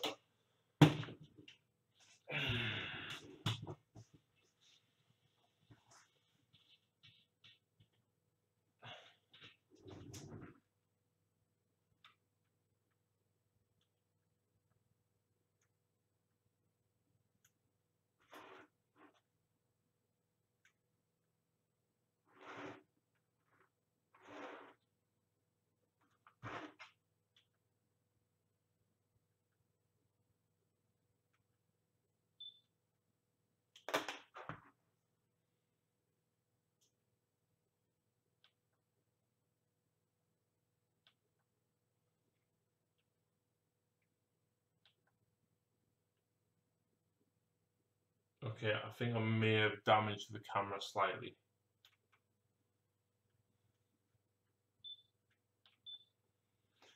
Okay guys, so we are going to show you how to paint some Necron terrain. This is from TT Combat. It's about £6 and it is a cyber tower. So I'm going to show you how to paint this up. So it is laser cut MDF terrain, so let's get it open without breaking the camera. So it looks pretty easy to put together. There's only a few sheets here. Let's get it built.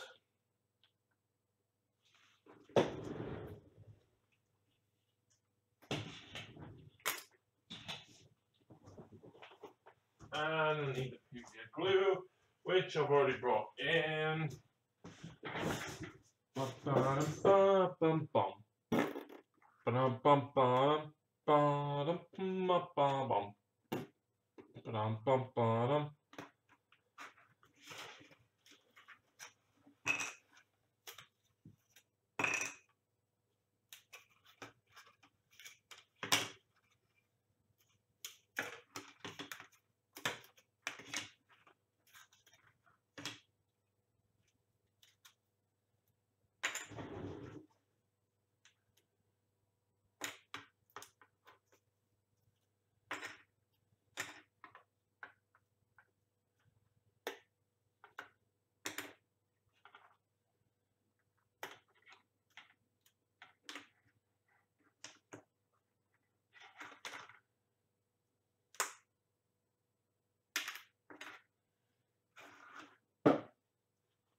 Still got 11 people watching. Who is painting? Who's doing what?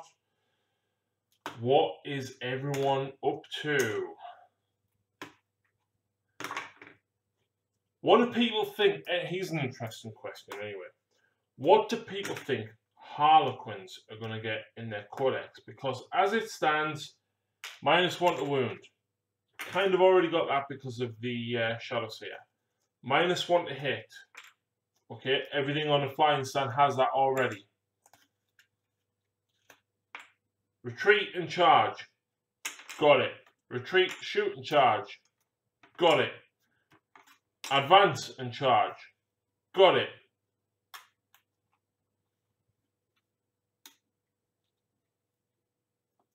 What else can they do? I'm painting a feculent Narmor. Nice one. Back to painting for Apollo. Well, I'm going to build this Necron tower, and then I'm going to try and paint 2 of them together. So we'll see how we get on with this. Interestingly enough, I've got loads of terrain on me gaming table at the minute that I haven't built from the Laser Terrain Company, which I do need to build, but you know, busy time means not built and not good. So I do need to get on with it. Hopefully, if I get some built over the next couple of nights, we can use some in the Necron versus Tau game with Stephen. I kind of want to go like a Necron themed planet that associates with the basin of me Necrons, but I will be playing Sean with me Necrons the week after. So I think if I do the Necron planet then, and do like a Tau planet type thing with Steven, it might be better because this terrain is very much kind of Xenos. Hopefully the Death Jester will be good. He's not bad at the minute, he needs something more, and whilst the point drop was really good in Chapter Approved, he definitely needs more. Because essentially it's a Sheraton cannon that can target an enemy character. Or if somebody runs, you pick the model that runs. And I can count on one hand the amount of times that I've actually used that to effect. And bearing in mind I played 5 games at the Northwest Open, or it was the Northwest Open. And I played 5 games at No Retreat with 2 Death Jesters. Considering I used that ability well, actually I played 6 games at No Retreat because it was in the practice game that I actually did it.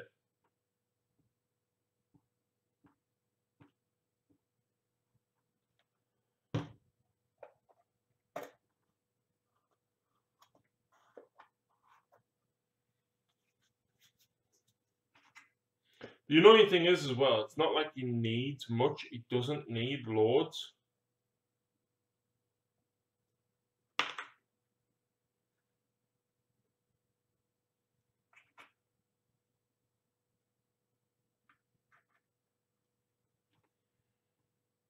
Just something a little bit more than what he's got at the minute.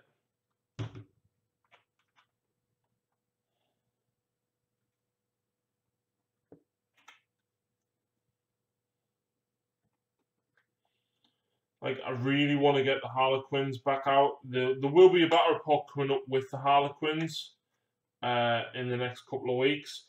I was talking to Lawrence earlier. He's got 4,000 points of Harlequins ready to drop, and I'm just like, Jesus.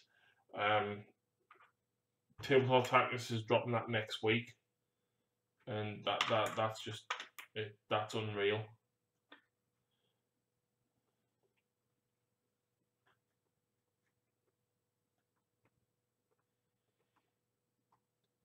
Harlequin relics. Yeah, because the one that they've got at the minute, I think it's like what is it, Mask of Sorrows or something. It's alright, but like leadership is so, it doesn't do as much as what it does or it should.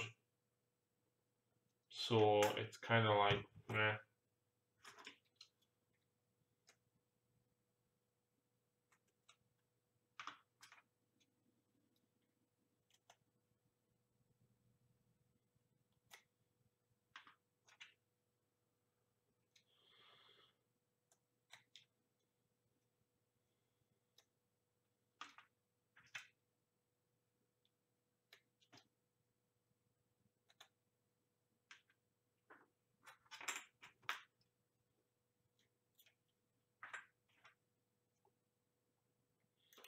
I love the 7th edition Harlequin Codex, and on the subject of Harlequins as well, is Genestealer Cult needs something massive, like really big, because they are nowhere near what they were in 7th.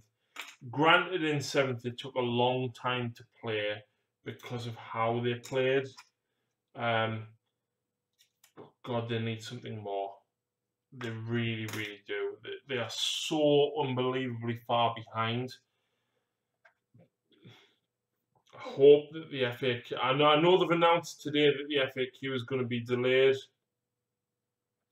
I just hope that they do something.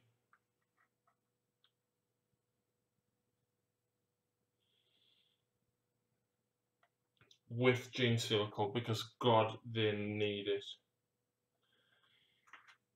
I know the FAQ'd it as well to say that any of the guard detachments that you took with it didn't benefit from the whatever it is special rule, the not Legion, but Regiment special rules, which kind of sucks. Because like, if you could take like Genestealer Cult and then run like Cadian Basilisks alongside, do you know what I mean? Like, they needed that. If they could have that for the minute, they would at least be viable. But as it stands, they're not. Genestealer Cult is not viable other than Genestealer spam.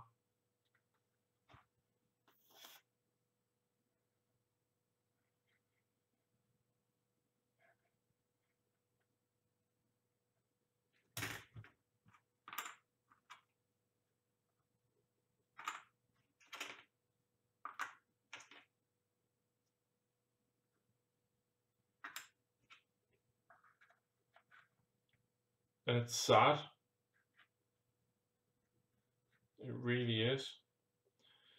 I do hope that in the FAQ as well, I mean, Blood Angels don't really need much, but Dante is way overpointed. They either need to give him a massive points drop, right? Or just say if you take Dante, you get like 2 command points. Because as it stands, he's like the Warden of the North, basically.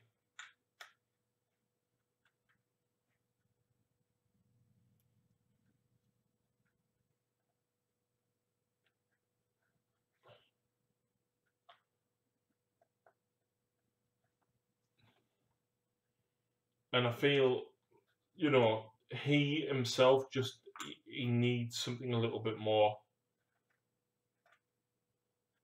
The command point thing would definitely help out, but I don't think it would fix it.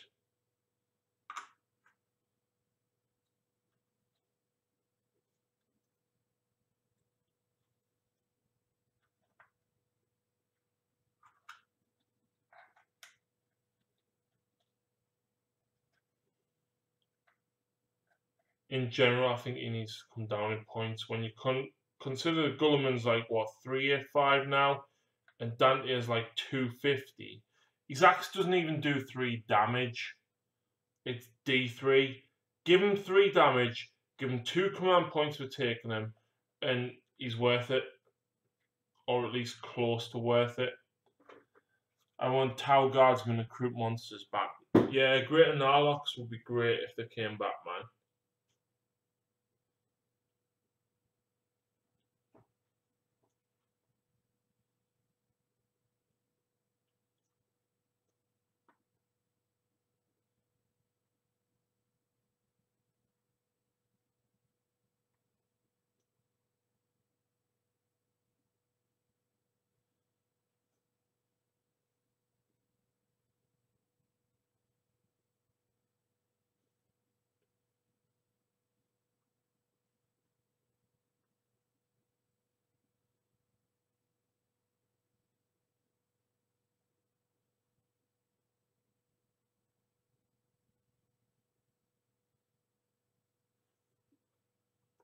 His death math should be stronger. Yeah, his itself should be in comparison to the sanguinary guards. I mean, if you go back to 5th edition, I've got the 5th edition codex there. It's the only old codex that I keep out, right? And basically, you could pick an enemy character, and he had like -1 attack, -1 leadership, -1 weapon skill, and something for the entire duration of the battle. Like, that was phenomenal. Like, yeah, it was great.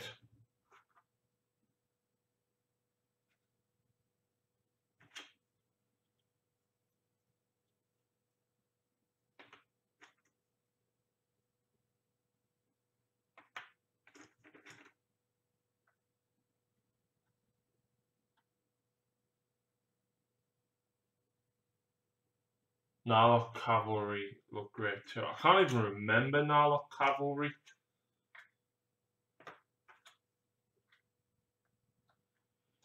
Literally, I played 40k in 3rd edition, right? Well, I played in 2nd edition. 3rd edition came out. I remember the release of Dark Eldar, and then shortly after that, I stopped playing. Then I came back. Like, necrons were barely a thing. Tower didn't even know anything about them until I came back just as 7th edition released. And it's funny actually. I got back into the game literally as 7th edition came out, so I haven't played any other edition other than, well, obviously I wouldn't really count because of how long ago it was, but 3rd edition, 2nd edition, 7th and 8th is all that I've played. Obviously, 2nd and 3rd was so long ago with that gap in between that I can't even remember it.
Anyway, this is what I've just been building. I should have done it on camera actually. I didn't even realise that I wasn't. Some Necron scenery from TT Combat. It was about £6, I think.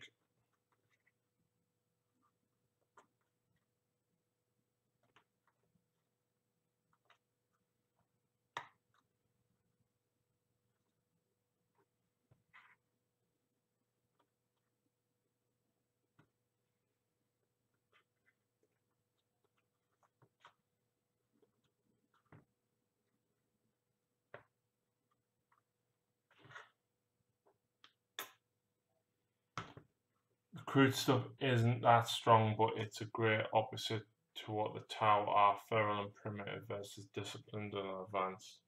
Yeah, absolutely. I totally agree. And there was a rumor floating around that Kroot were going to get their own codex. I very much doubt it, but it would be pretty damn cool. I always just found that adding more Fire Warriors was better than using Kroot. Yeah, but people like Kroot out of principle.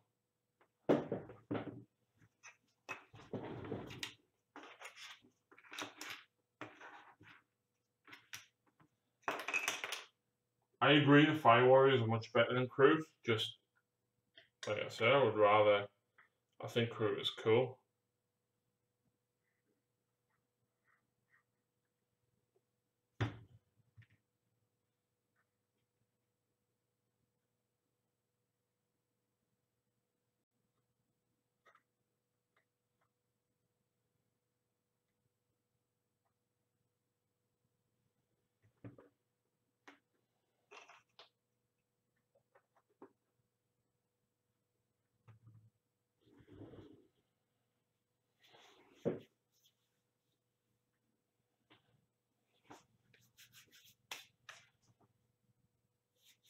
Right, if that's done, what else can I do now?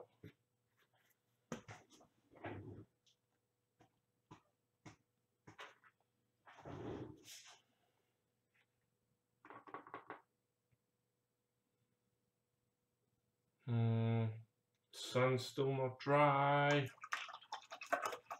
Right, what else can I do, guys? I'm stuck for stuff to do now.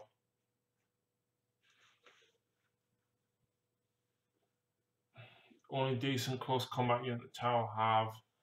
Just getting them into close combat before getting shot is difficult. They're not even decent in close combat. They hit on 4s.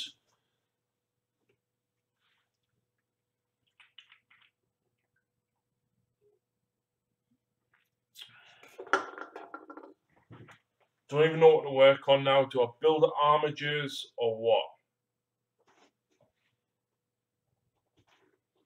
Do I work on Sean's Wraith Guard? They hit on 3s, fair enough.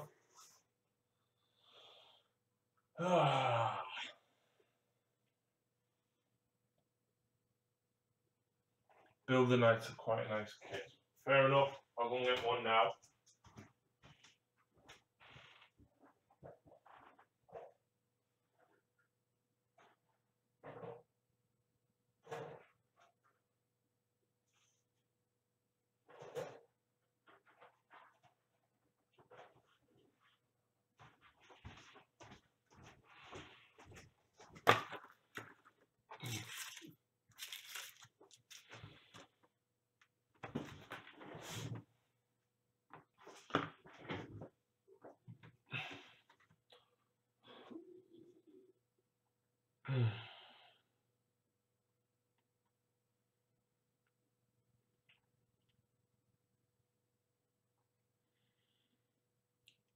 So Skunkbot sent me a list of everything that he's got. Tyrwall Rampart, Tyrwall Gunrig.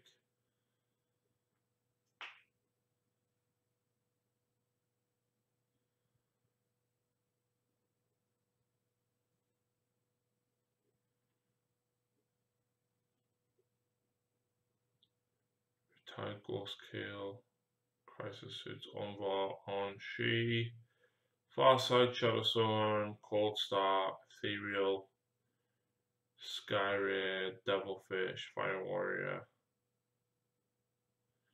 Pathfinders, Remora Drones.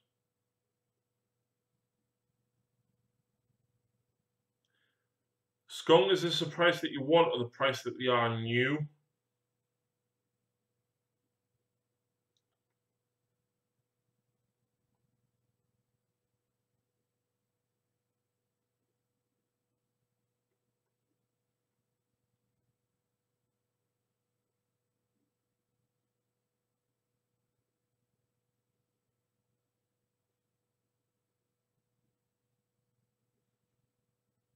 Ah, right, fair enough, man.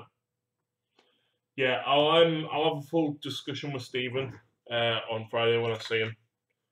See what we fancy. Right, so 31-33.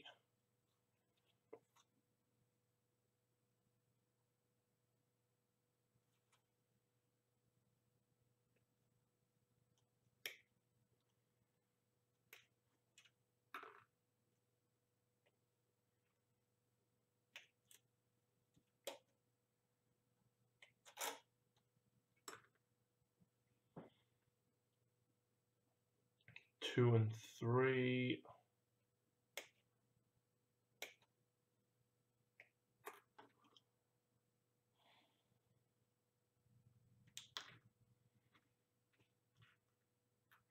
I wonder what they're going to do with the Imperial Knight Codex, because obviously there's so much that they could do.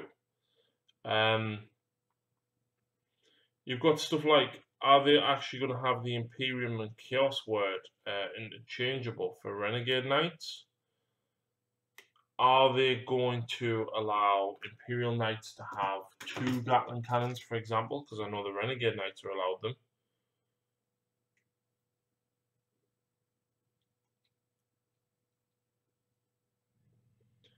It's a very interesting question.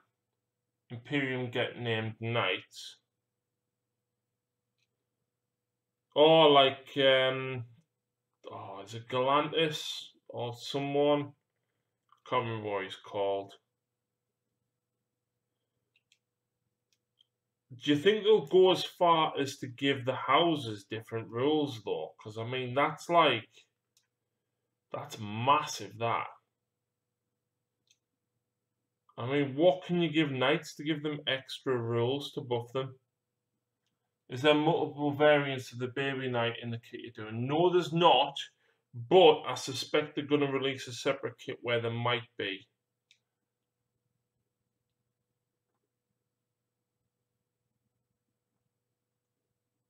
Kit comes with a B sprue, not A. B.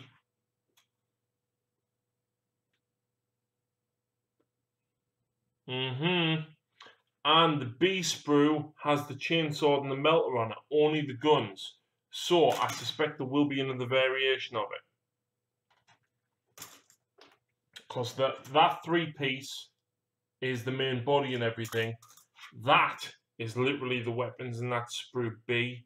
So definitely think of sprue A. So you're going to magnetize them for when the others are released. Probably. But realizing that's quite annoying, because then it's like, oh, no, I'm going to have to buy more knights.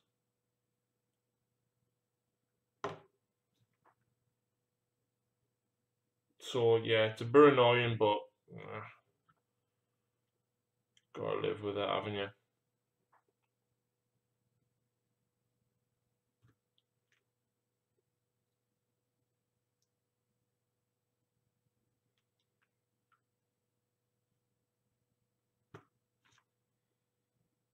Of course, the houses get special rules. Starburst7641, welcome to the chat. Which houses do you think then? I reckon Terran. Is Terran the blue one that you typically see with Ultramarines? And I think Griffin is the green and yellow one.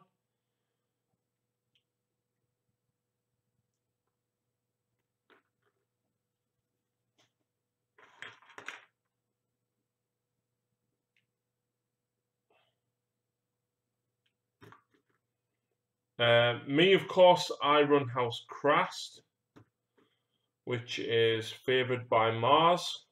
And of course, my mech are Mars. Yeah, I'll be magnetizing mine because, to be honest, for the sake of it, a couple of seconds to stick a magnet on is not going to take me long at all. So that gets me there, and then we've got, oh god, 29, 26, 24, 25.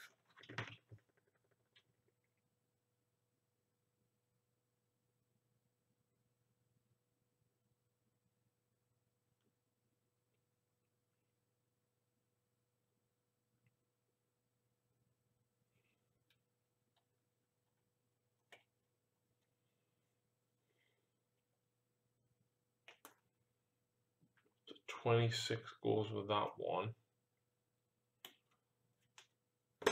Oh. 25 goes with that one.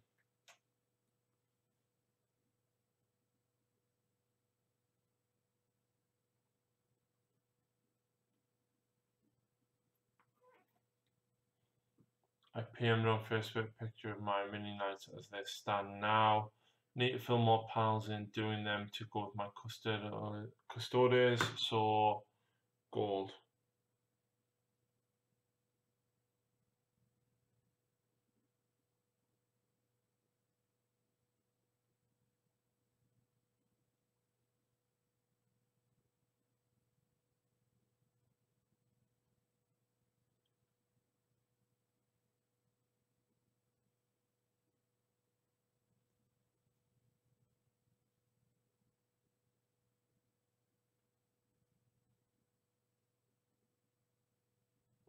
Alright, yeah, so you switch the arms the other way as well. I'll definitely be magnetizing the top regardless. So where's the 29, 20, I need 26 and 25. Where's that at?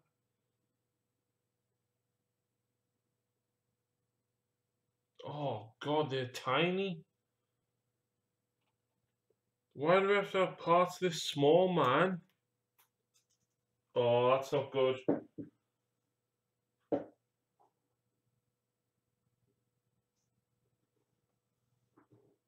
Oh, shit.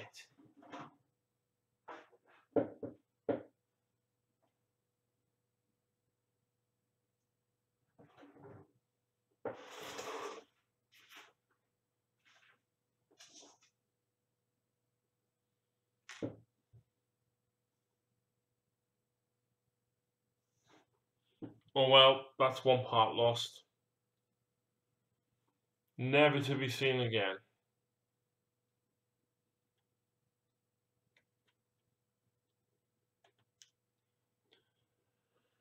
There's 7 houses plus 3 blades. 3 of the houses are allied to Mechanicum. Which ones are, can you give us some info on that? I know House Crast is apparently aligned to Mars.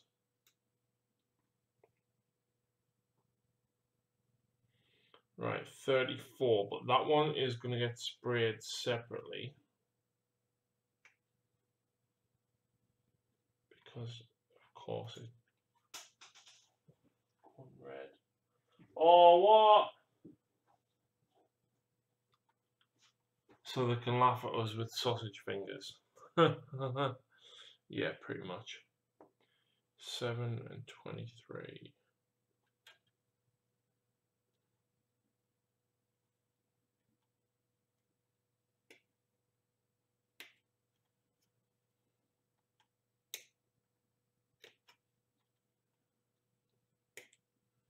Anyway, let's talk about films. What films have people seen recently? Me and Lucy's seen quite a lot this month, actually. We've seen, I think Black Panther was last month, but we've seen Game Night. We've seen Tomb Raider. We saw the new Disney film, A Wrinkle in Time. It wasn't great, but it wasn't bad. We're going to go and see Pacific Rim on Thursday or Friday. And then we're going to go and see Ready Player One. Because we've got Cineworld Unlimited cards. So, makes it worth it. 4 and 8.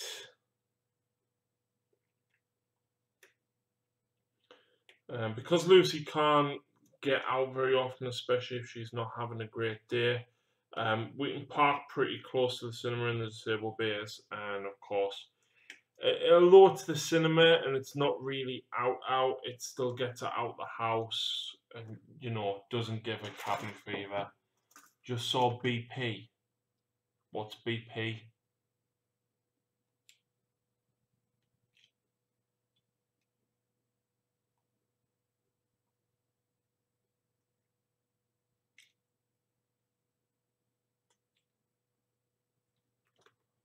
Black Panther.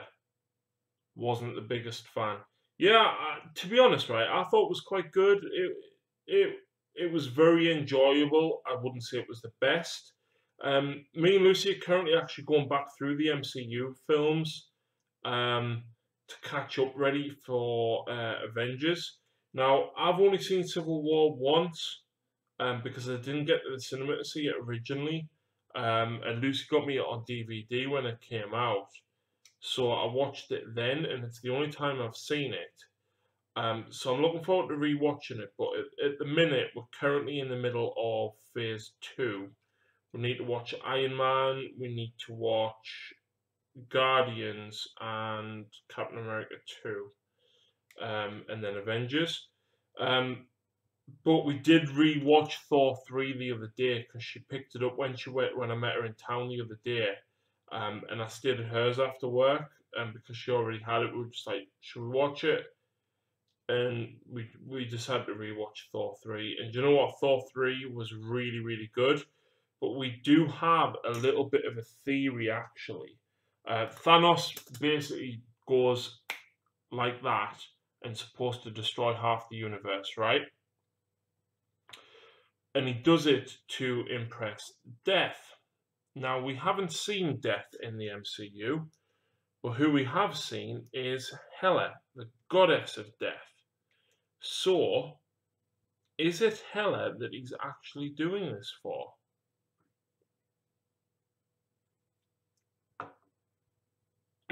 Raven, Metallica, Tyrannus, Mars, Crast, also Mars. Yeah, I run mine as House Crast because they were red. They went with Mars. They went with Blood Angels. Meh. People really hyped it up. He was much better in Civil War. I think it's pretty much confirmed. I don't think it's been confirmed about Hela because she's not even listed on the cast. But that's what it kind of suggests. As far as deaths are concerned, if you don't want to listen, turn off now. But as far as deaths are concerned, I think Cap's going to die for sure, right? Because his contracts are up. He's openly said that he doesn't want to do more. So I think it's time Cap dies. I think Tony's going to die. Lucy thinks that one of two. Well, she says that. It's back to front. She says Tony's going to be the noble sacrifice and sacrifice himself to save Peter Parker, and the Cap's going to be the brutal murder, to basically for Thanos to make a statement. So we'll see what happens with that. But I think those two are going to die.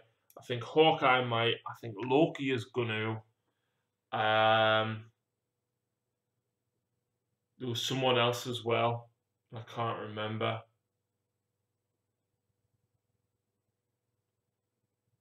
But I definitely think Loki, Hawk. I think Spider-Man is going to die, but Strange is going to do something with the Time Stone and bring him back.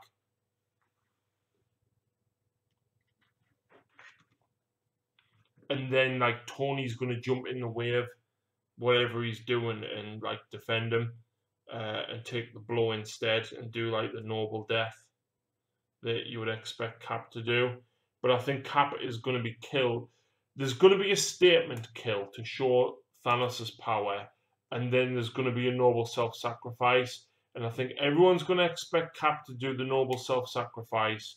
But I think they're going to switch it. I think Tony's going to do the noble self-sacrifice. I think that's too many deaths, max 2. Nah.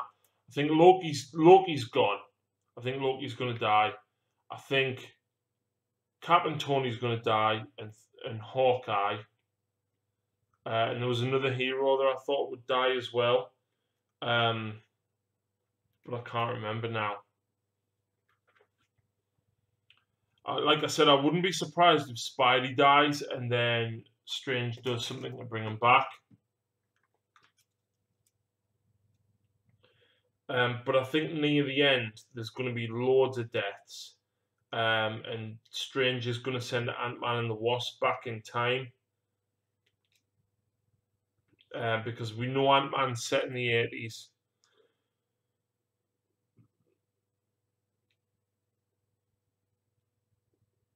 And then something's going to happen with time, and we know Captain Marvel is coming out before Avengers 4, and that's set in the 90s. And we know Captain Marvel is in Avengers 4. Robert Downey Jr. still wants to do Marvel films, right?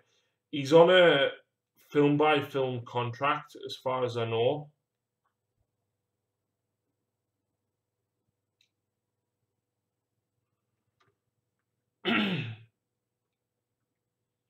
But I know Chris Evans doesn't want to do anymore, so Cap's definitely gone. When you look on IMDb, though, and look at the credits, it says Sebastian Stan is listed as Bucky Barnes / Winter Soldier / White Wolf. So make of that what you think. I think he's going to be AI for Spider-Man. What do you mean? He's going to be basically the AI in Iron Spider suit. Is that what you mean? Like what Jarvis was for him originally.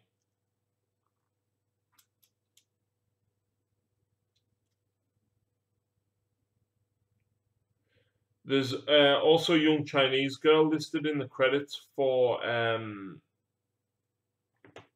Avengers as well, and it makes us think: is that going to be the girl that took over as Iron Man in the comics? Bedtime for me, night. Night, Skunk Man. Thanks for tuning in.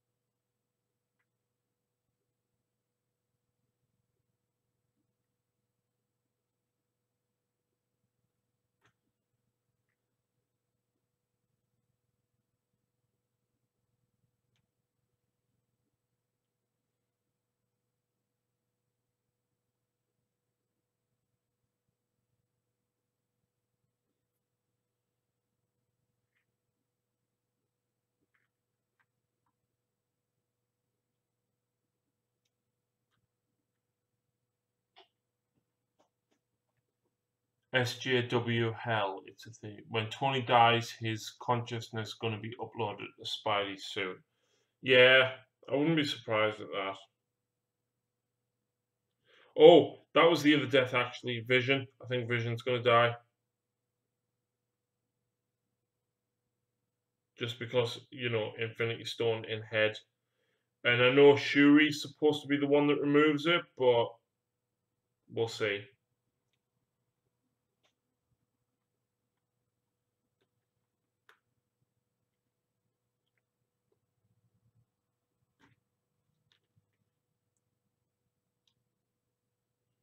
But yeah, me and Lucy have got Cineworld Unlimited cards, so we go to the cinema quite a lot. As it helps her get out without really going too far.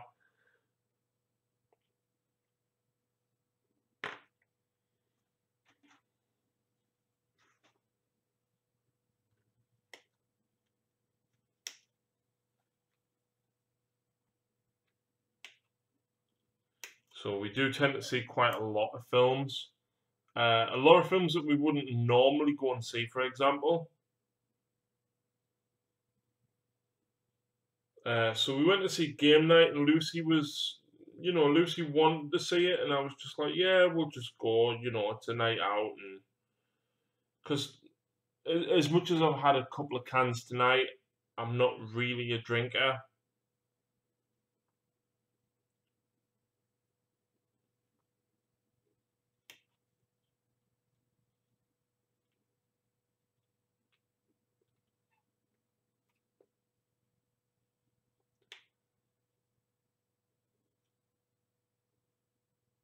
When you think you'll be up to Northumbria Adventurers again. I don't know, because I was supposed to play Tom and then he cancelled on us. And then the club opened up anyway. So I don't know, Stephen. Well, hopefully soon.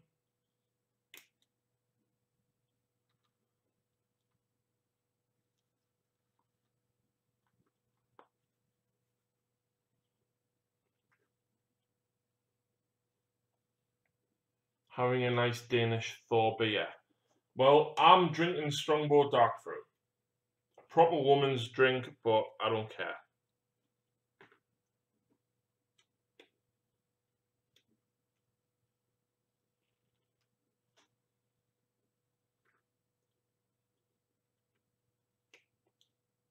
Only got the riders left for my Saurus Knights. Nice one.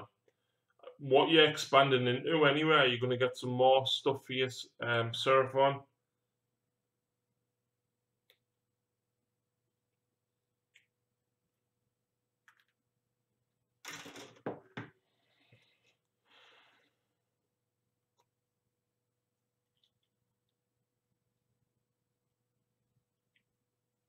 My favorite beer is Dutch. I don't even drink beer. Like, I don't like it at all. I like some spirits. I like Pernod. I used to like vodka, but that was like 10 years ago. But yeah, I like a Pernod and lemonade.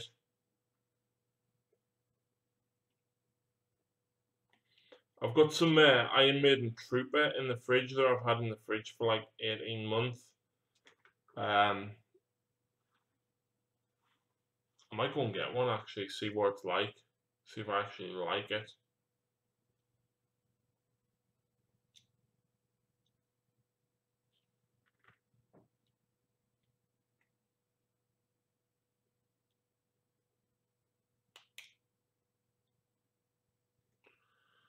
I'm gonna have to do a video on how to magnetize a Night Armature here, and thinking next purchase get some tricky skinks.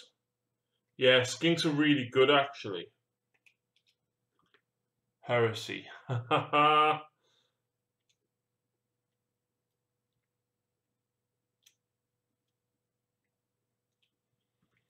So, I'm planning on doing a Dark Eldar conversion for a. I want it to be an Archon, but there's not going to be any rules for it, so it's basically going to end up being a Beastmaster. And I've got some old metal Hounds of Khorne, which I'm never going to use for Flesh Hounds because I've got Bargeist from Puppet Wars. So what I'm going to do, wait there. What I'm going to do is use them to have an Archon being pulled along on a skyboard by some beasts, basically. Essentially, it'll be a Beastmaster on Chimera, but the Beastmaster is actually going to be. Have I done that back to front? No, I have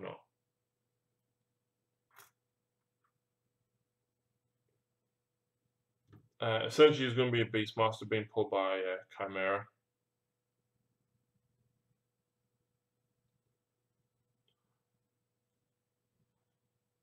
Anyone else magnetize Rangers or Vanguards for options? No, because I've got like 80 Rangers and Vanguards, so no. Celestite clubs with Star Drake shields or Meteoric Javelins with Star Drake shield is the two options I'm looking at. I don't even know what either of them do, Stephen, so I really can't help you with them, mate. Sorry.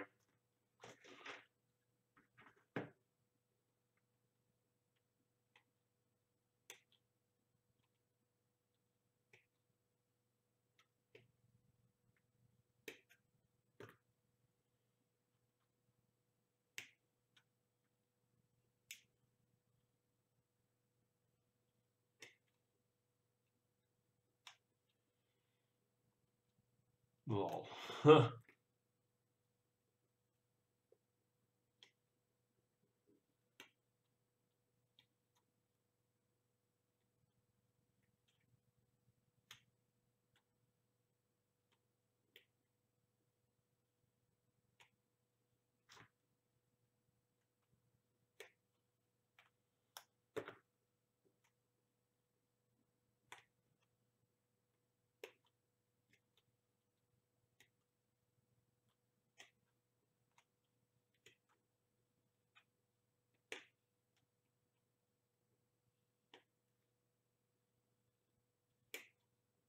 You painted all? Hell no, I've got 20 painted. I've got. I had 10 unpainted. I was given 30, puts me to. Sorry, on sprue. Puts me to 40 on sprue. I'll just get another 10, puts me to 50 on sprue. And then I've got 15, which puts me at 65. And then I've got 20 painted. So no, not at all. I do need to paint some more of the AdMech though, because a lot of my AdMech force is very kind of mono because I don't have that much. I've got two Iron Strider Ballestaris to paint. I've got some more Infiltrators and Restalkers to paint, about another 4 of each. I've got 3 Cataphren Breachers / Destroyers, which are custom built and magnetized that I need to paint. And then Vanguard and Rangers.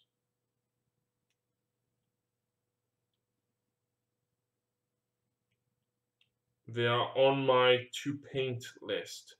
And unfortunately, despite me painting as much as what I do, I'm still adding to it, I think, as fast as what I'm getting stuff painted, which isn't good.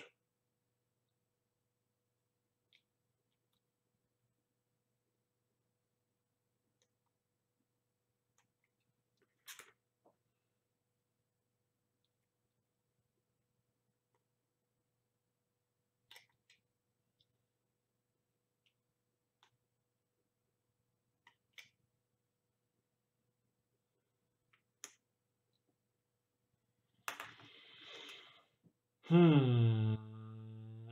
Mm -mm.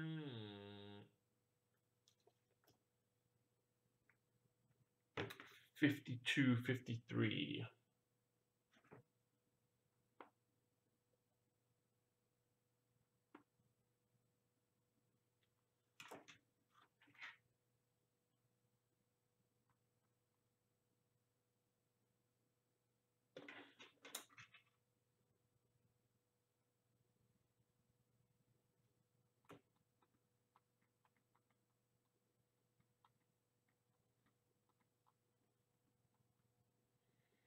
Well, that's incorrectly numbered because it's number 2 and number 3.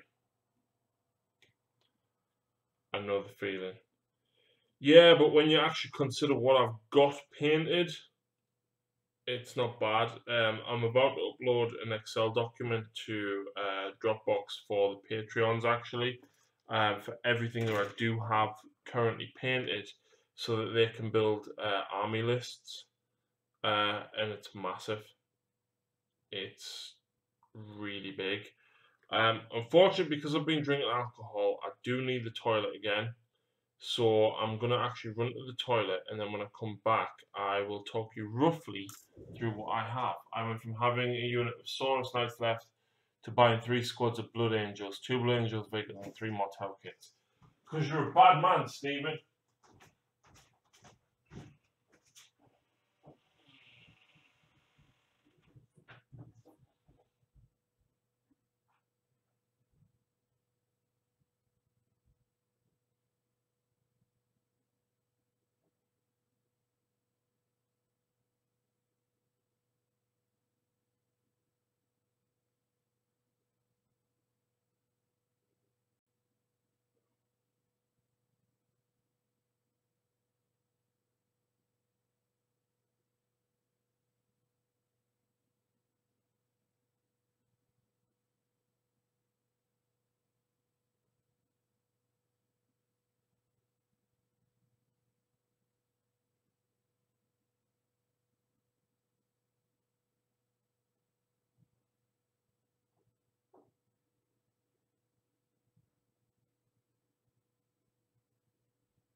I'm back.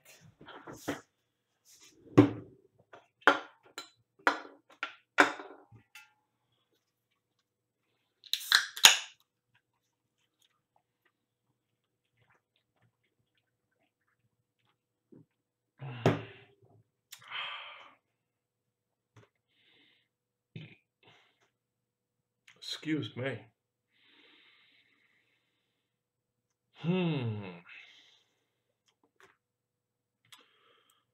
So, if that goes on the Warglaive,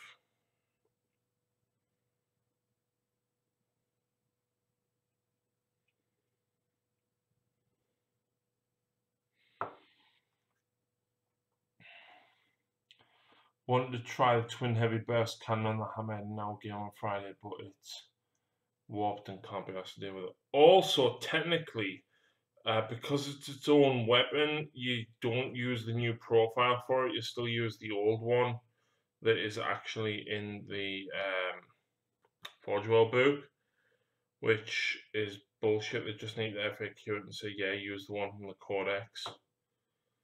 But that's where it is.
Yeah, I know it would be worth it.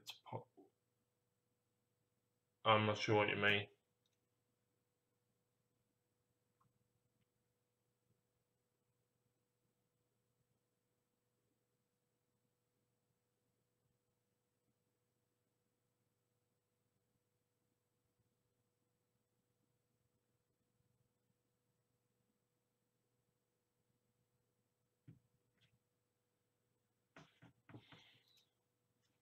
Weapon costs too much. Yeah, because it's based on the old points, Stephen. So, yeah, I see where you come from, totally.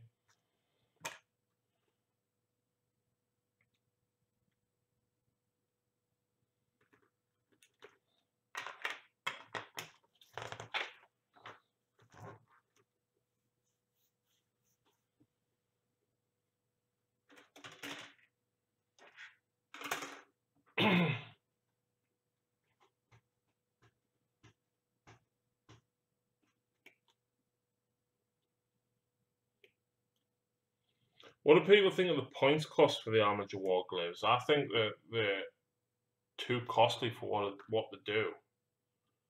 Like, they're not great. And I think they should be about 20, 30 points less than what they actually are.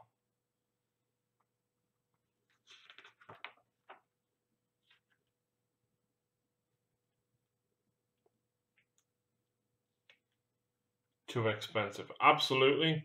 I think normal Imperial Knights are too expensive. What are they, like 220 or something? I'm just painting them because they're cool. I don't even care about cost. So, like, whatever.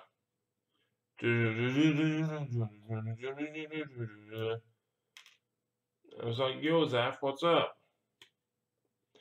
Because this is my United States of whatever.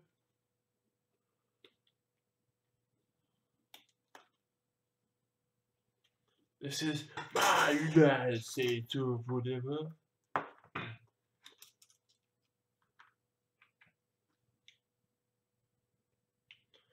To be honest, I wouldn't be surprised if they're cheaper when the Imperial Knight Codex comes out.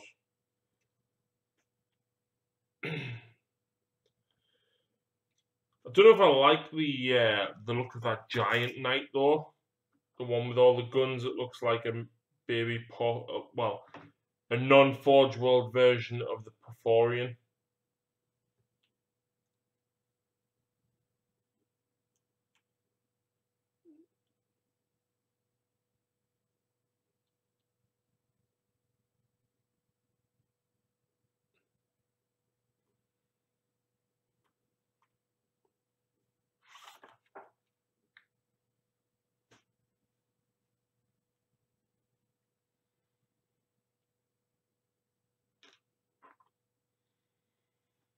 Should be the way to run lists. Just run what you think looks good or has a thing. Yeah, that's what me and Lucy did during the narrative campaign.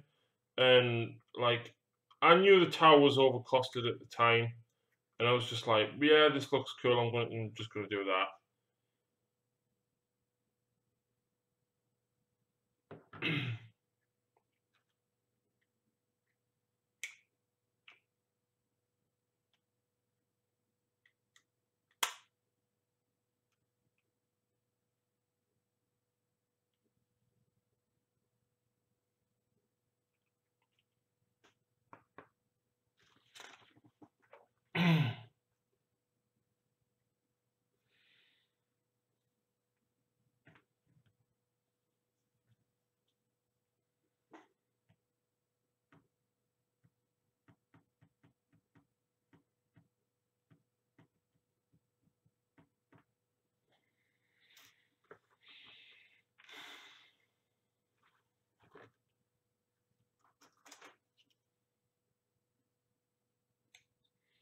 This was very, very quick and easy to build, to be honest. I think I'll do a painting tutorial on this because it'll take me like 2 minutes to paint this guy up.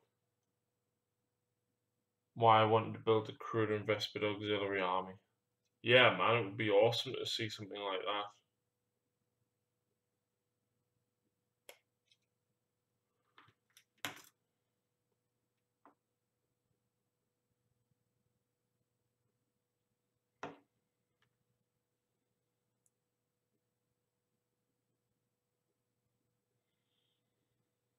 Cause this is my United States, you believer.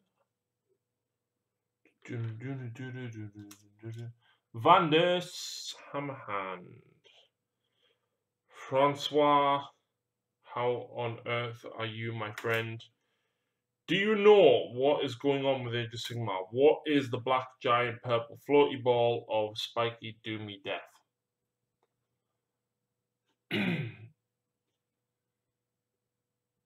But Forgeworld pulled all the big crew nasties. Yes, they did. Yes, they did.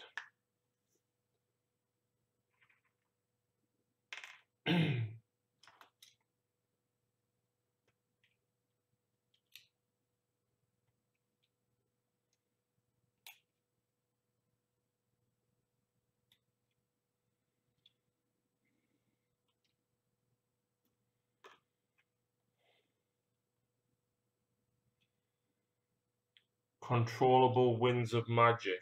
What do you mean by that? And what does it mean for Stormcast?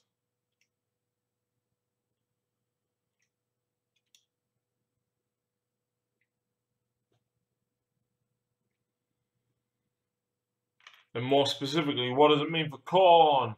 Because of Nagash, the winds of magic going weird and getting odd effects. One of such is living manifestations.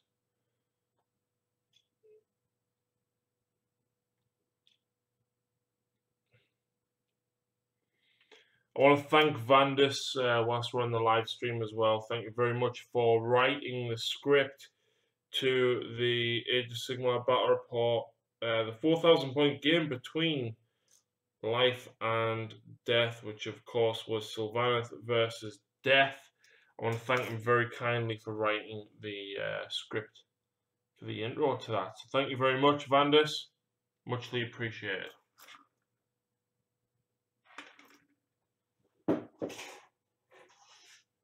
What do you guys think of the new Nagash Sea Urchin? That's what I was just... Phil! Lads! Phil, hope you're alright, man. My new Cryptek is painted. I am building a Knight Armiger. Pretty much like environment disasters, tsunamis, tornadoes, and such. Tired. Bet you are, man. Bet you are. It's 1:45 and I'm still going strong. And I'm gonna get a shit ton of stuff done. Yeah. Alright. Keep on rolling, baby. You know what time it is. Chocolate starfish and the hot dog flavored water.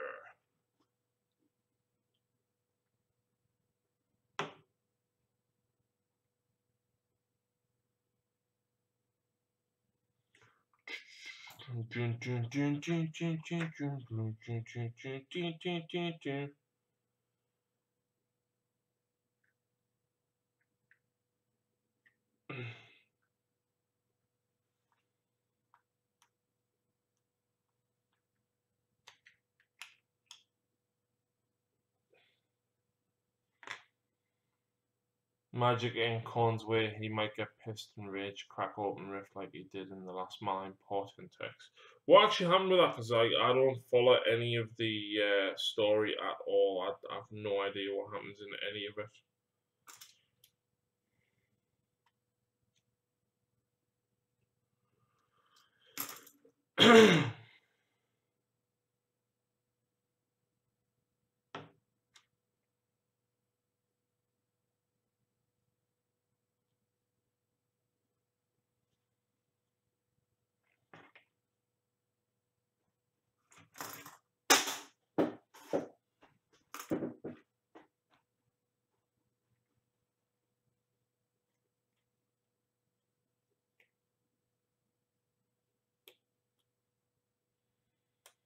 Pretty much before the last one, Khorne army was facing death in untold waves. At the beginning there was lots.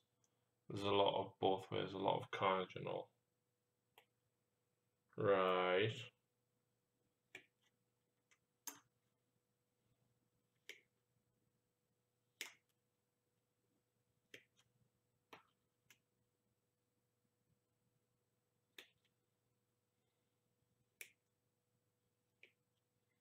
But Khorne started to lose that day's story focused on an exalted Deathbringer. Right.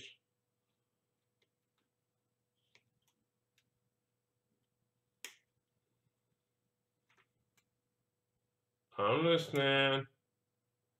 Austin Weatherall, thank you very much for joining us. How on earth are you? Hope you're well.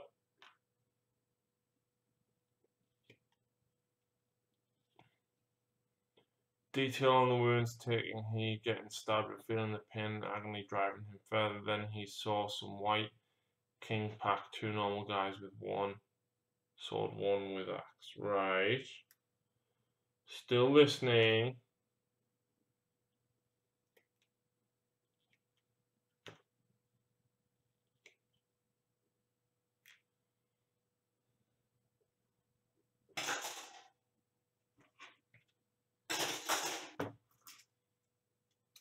One of the whites stabbed in the back. He headbutted another and cracked his skull, killing it. Right.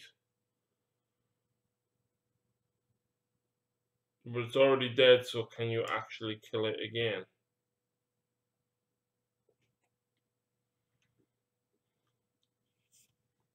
Vandus brings news from the front. Vandus always brings news from the front.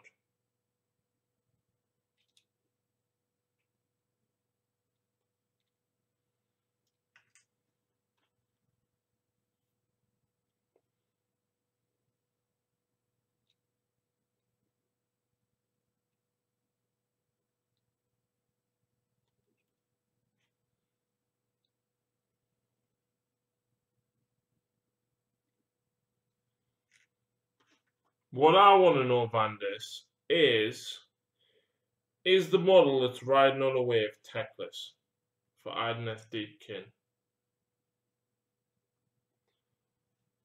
Big with the black axe sweep clean the guy's gut. He fell to the floor, bloody and all broken, his throat ripped and all. So he offered one last offering to Khorne. Okay.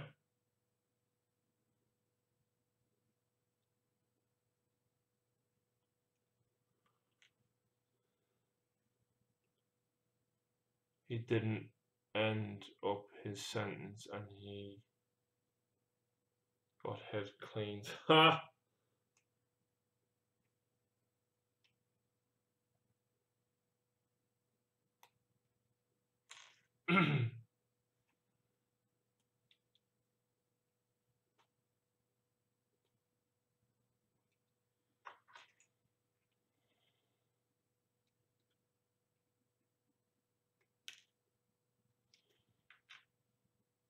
Khorne got so pissed he cracked open the sky because of this worth sacrifice demons raged on.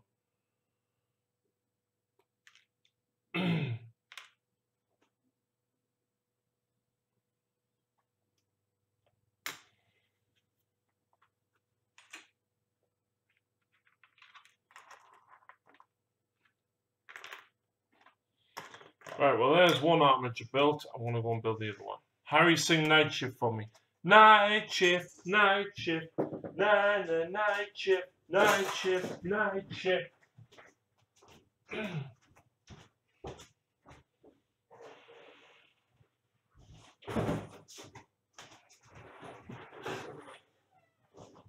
guy on the waves. Yes. Oh man, what? Is it techless? Yes or no?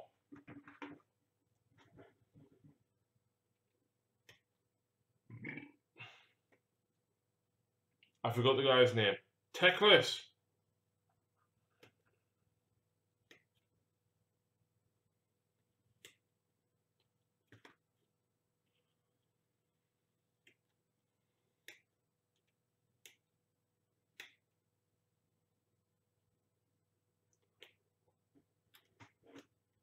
Can you sing the song from Robot Unicorn for me? I don't even know what that is.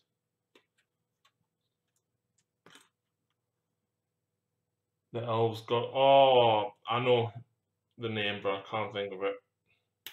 Begins with an M.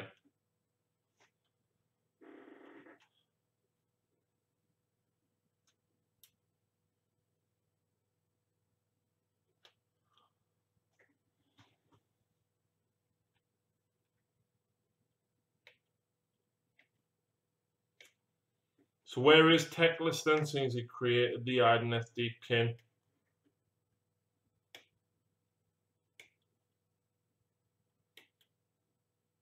Also, I expected my White Dwarf to turn up today, and it didn't.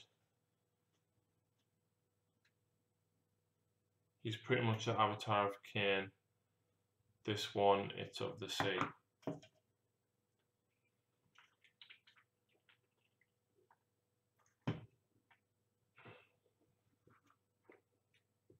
What, you want me to sing Always by Erasure? Well, I don't know the song, so no.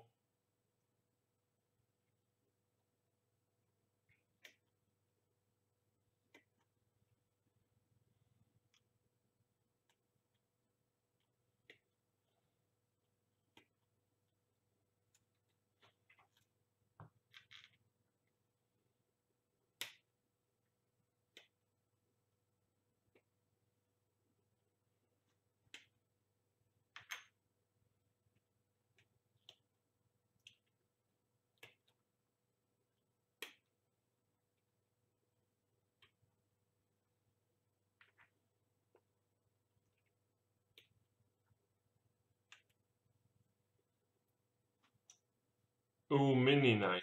Yeah, 2 Mini Knights. Just built one. About to build second.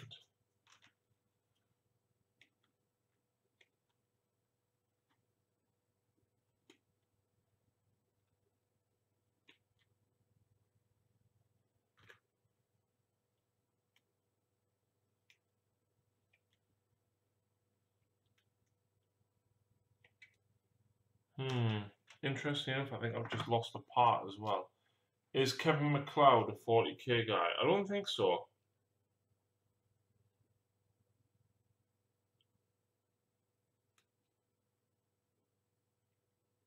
He's just a music guy.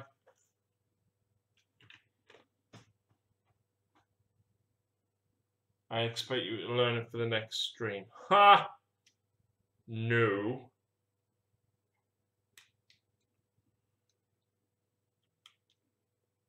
Streams are rare these days because of how busy I am all the time.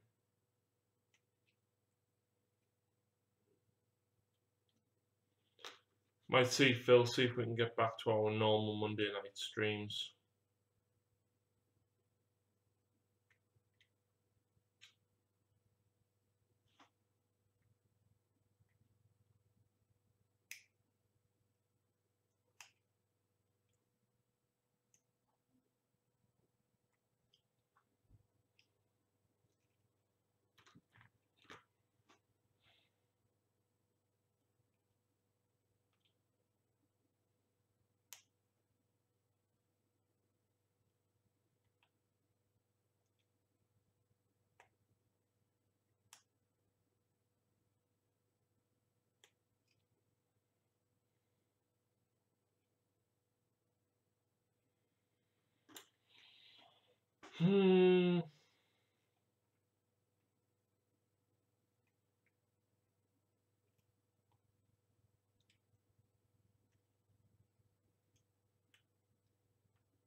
The Wisconsin dude. I don't know. I don't know where he's from.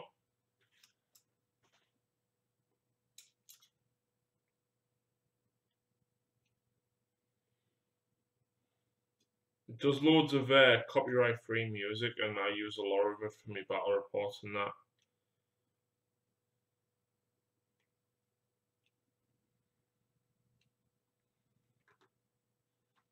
Still hard at work. Yeah, man.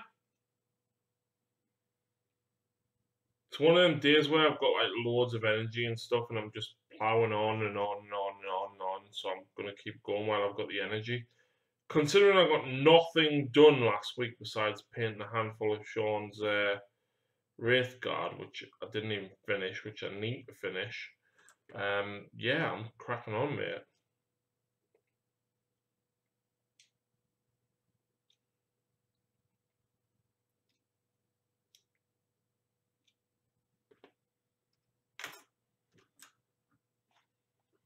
Every battle report worth watching has McLeod's music in. Absolutely. Because he does some of the best music out there. And it's free.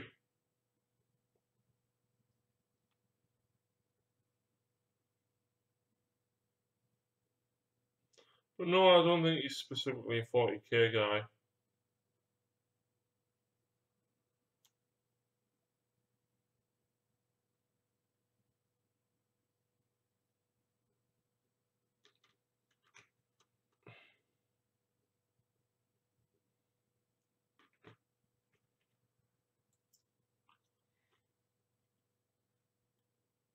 New Stormcast. Where? When? What?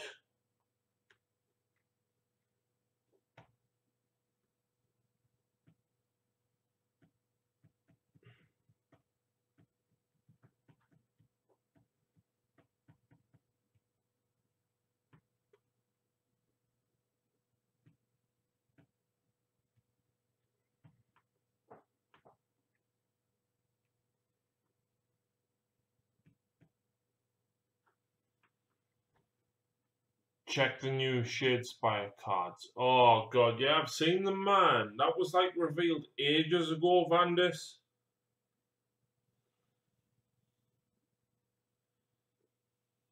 The Hunters.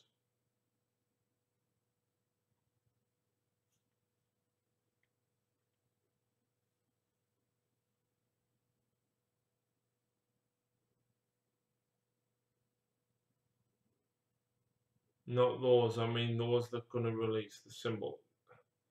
Send me a message.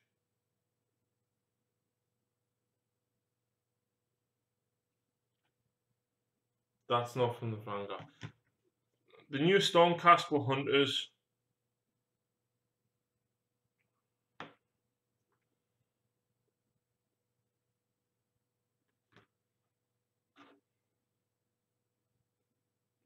If you know more, send me a private message so I can see it properly.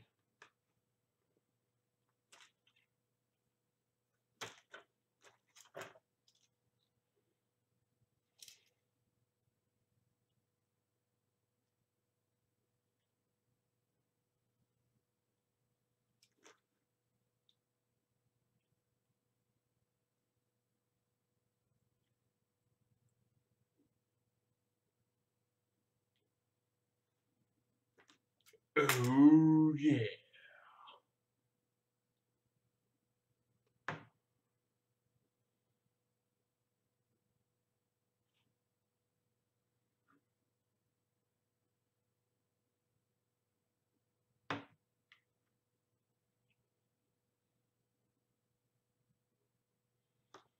Alright.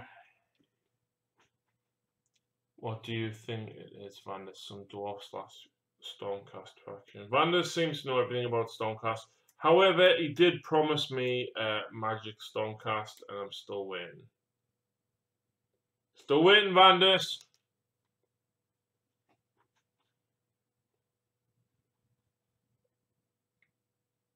Still waiting.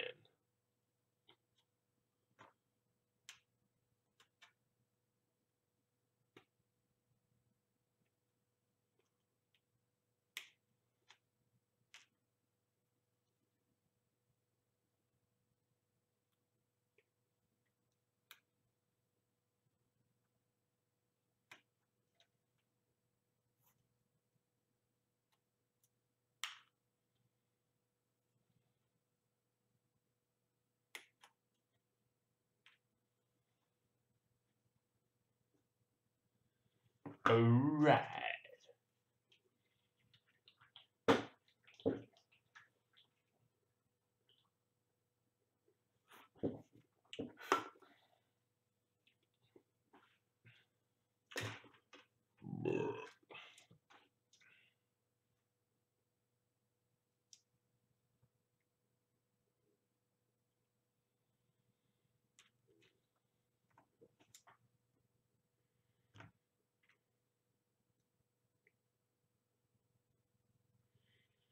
Okay, I don't understand what the symbol means, but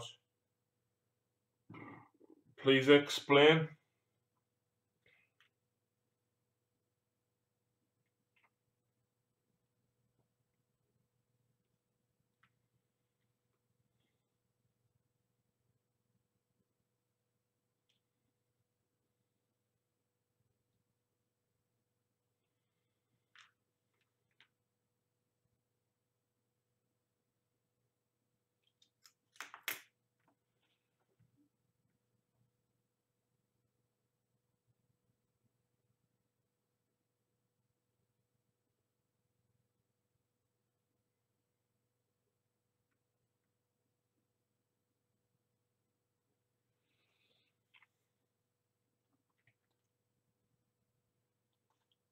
Guys on the background picture and Vanguard, something coming, can't say more.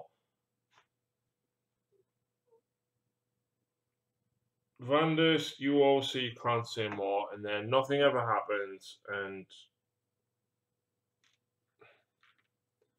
yeah, Vandus said Magic Stormcast last year, and we haven't seen nothing. So I don't believe you. Sorry, bro, but I don't. Anything new, Seraphim wise, don't keep it with someone else. Nope, not a thing.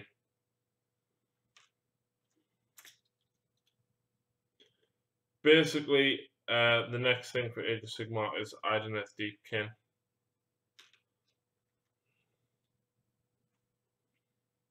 I just hope with all this elf talk that they actually give Slaanesh something, because obviously the other three Chaos Gods have had something, and I genuinely hope Slaanesh gets something. You know why I'm doing this, sparing you from... Yeah, you said that last year, mate, and it really didn't, because I haven't spent anything on Lucy.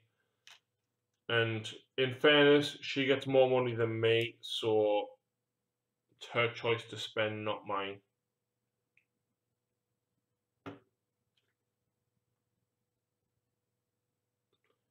However, she is very tempted by Ideneth Deepkin, so I ask you to message her and say, Lucy, you need to get Ideneth because it is awesome.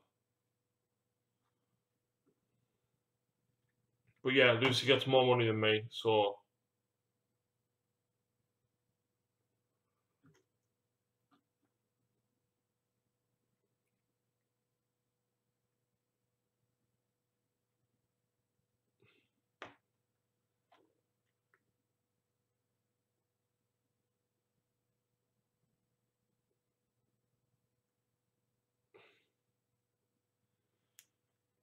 I don't need to say that, she already know. Vandis, like, there's no Magic Stormcast, there's no new Stormcast, there's no new Dragon Rider guys, nothing is happening, nothing has ever happened, and it's crap.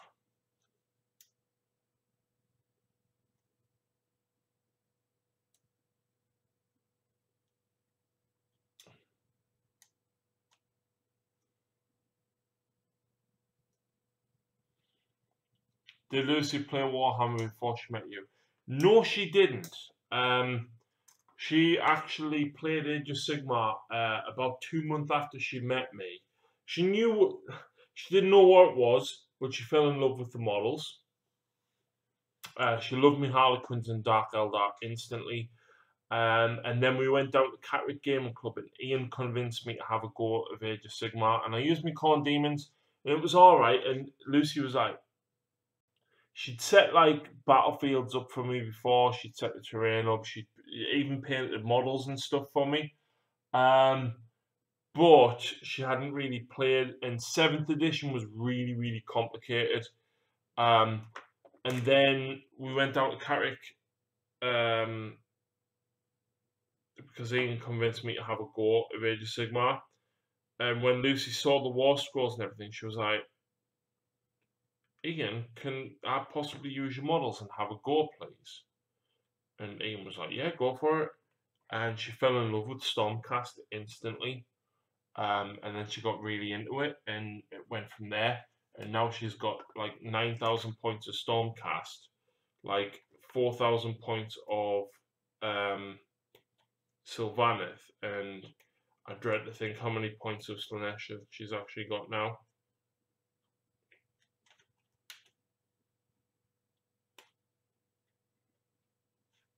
Good stuff, take its time. Hopefully Lucy can impart some of her Sigmar knowledge to me soon. Yeah, I can help with Sigmar. She prefers Sigmar to 40k. Obviously, I prefer 40k to Sigmar. But we both play a lot of each other. To be honest, it's been a while since she's played Sigmar, so I think I'll probably have to, out of the generosity, not generosity of my heart, but basically, you know, Lucy, Howie, you haven't played a game of Sigmar in a while, let's play. 9,000 points of Stormcast halfway through. No, it's all painted, mate. Everything apart from Lord Ordinator is painted. For Sylvaneth, like I said, she's got over 4,000 points. Again, all painted. And Slaanesh, she's currently on around about 2,000 points painted. If you count the Exalted Keeper of Secrets as 500 points.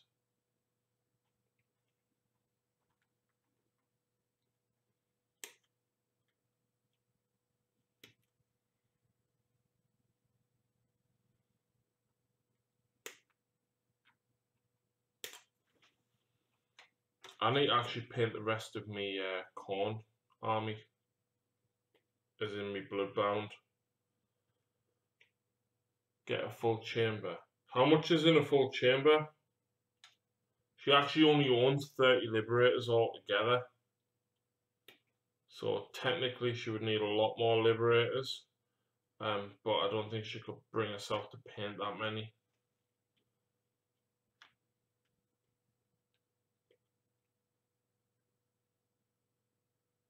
Yep, she's only got 30, 20 with hammer and shields, and 10 with dual swords.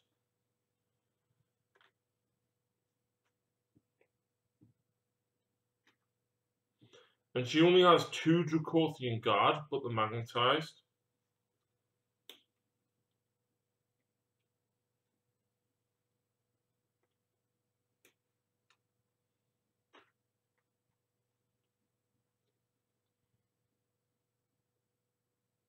No magnetized.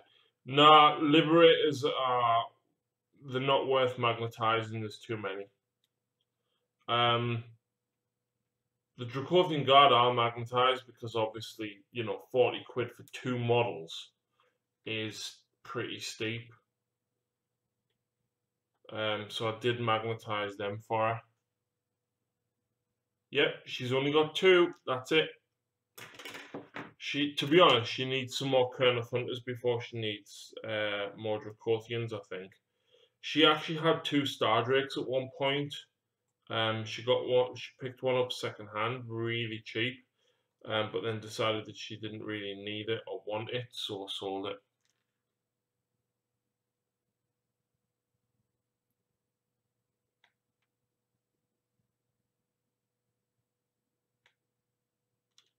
She does have. I can tell you exactly what she's got actually. So she's got one of every character. Okay.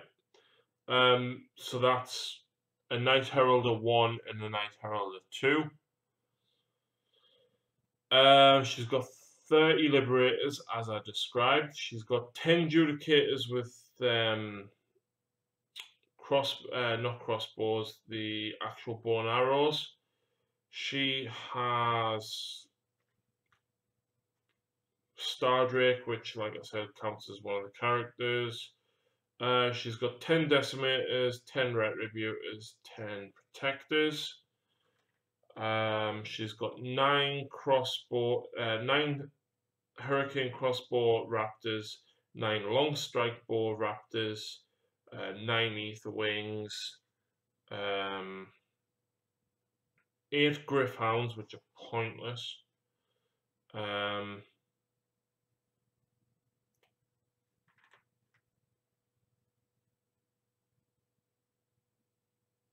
She's got 6 paladors, 9 prosecutors.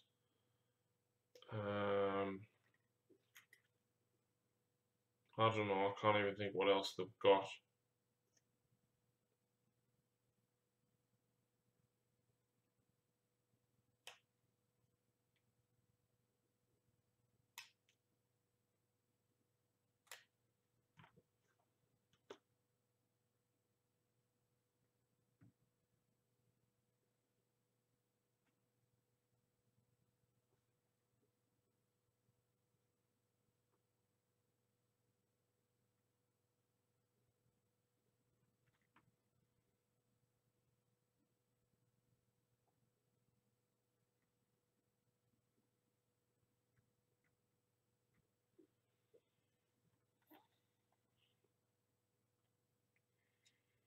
Can't even think what else she's got, man.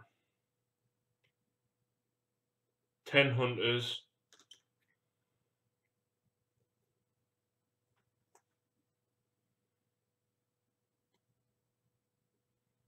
She's got a couple of stuff that she can ally. She's got a Lawmaster. She's got a Tanabrail Shard, Mistweaver, Shaith, or whatever her name is. But the Lawmaster is reserved for the Nalroot Battalion.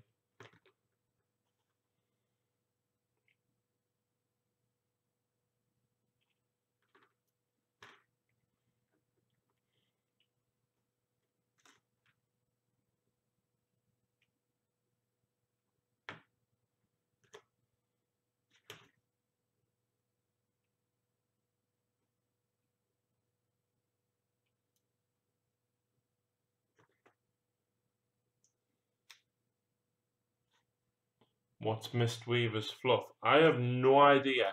Lucy's read a couple of the novels, but I haven't. I really have no idea when it comes to fantasy. Like, none at all.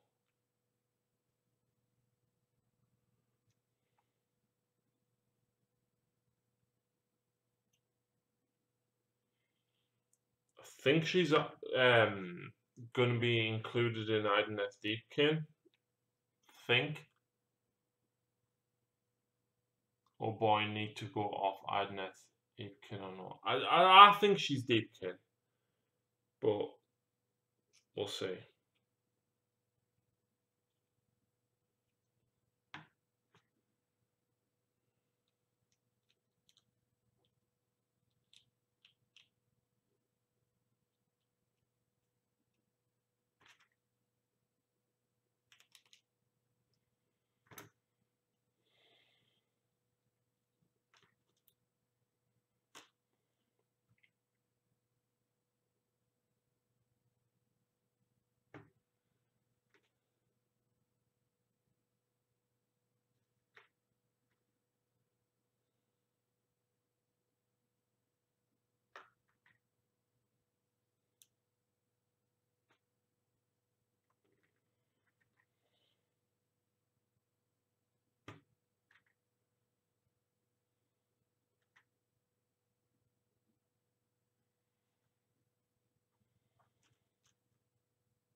I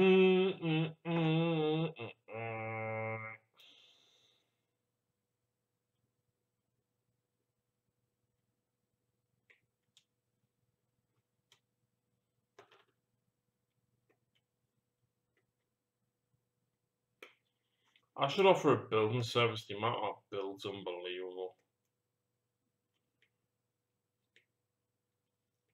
So I build all of Lucy's models. She doesn't build now. Like most of the Stormcast I built, all of the Sylvanas I built. Really think you should keep the stream going till 7 AM. 7 AM is when I would get up to go to work, and I can't. I can only keep it going for another 5 hours, which would take me to 6 AM. because YouTube only allows me to stream for 8 hours.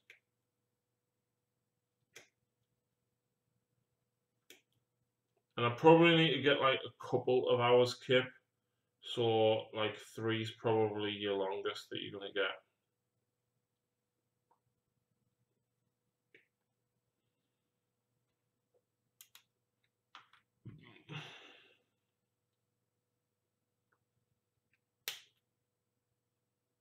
Six AM is ideal.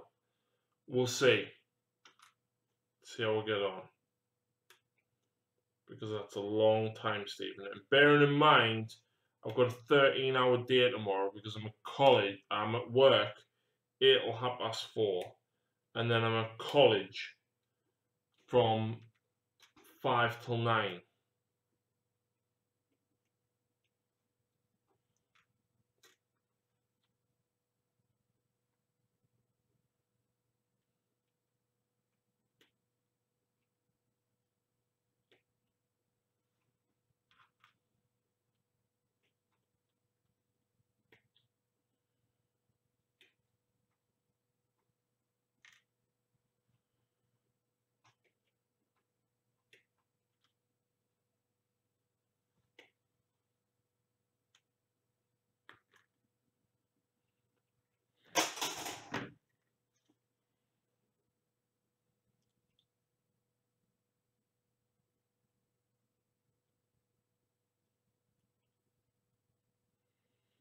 So I'm almost done building the second armor jet, which means once I'm done, I can hopefully go back and finish off the necrons.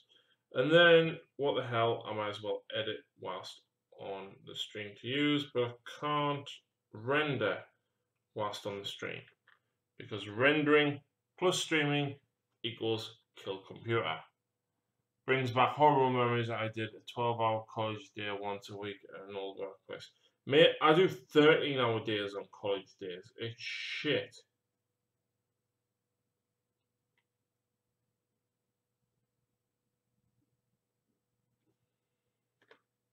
And the worst thing is, like, it's not even like it's physically tiring, it's mentally tiring because it's accountancy.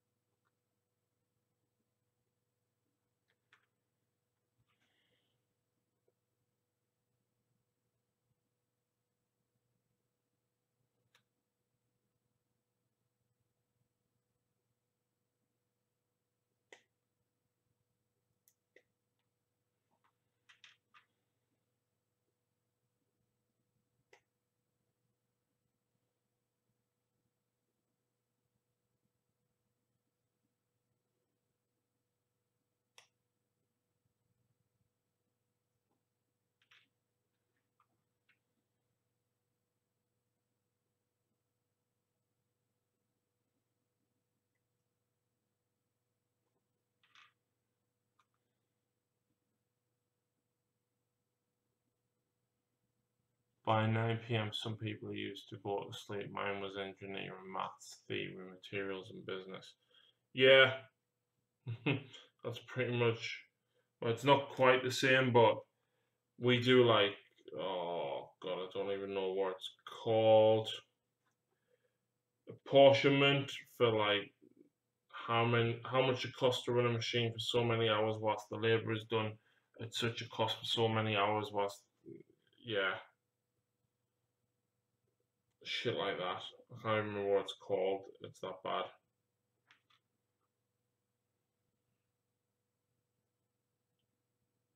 We've got an exam on Thursday as well. Just my maths exam because they couldn't find me GCSE maths certificates. So basically, I've got to do this maths exam to prove that I'm capable of maths, even though I'm doing fucking accountancy.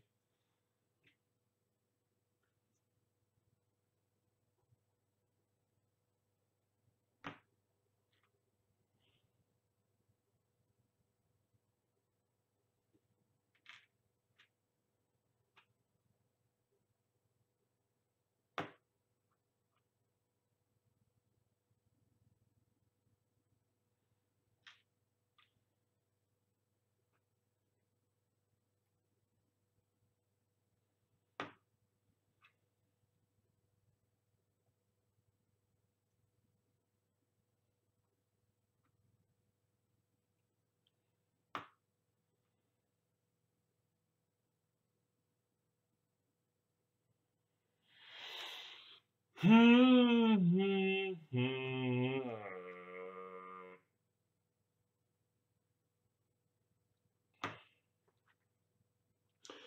I've got a question for the people that are still watching. Did you enjoy the Tau versus Admech narrative campaign? Because I put a hell of a lot of effort into that. And I don't feel like the views that I got back from it were great. We used to do logic gates, which used to just make people's heads spins. Oh, mate, I bet.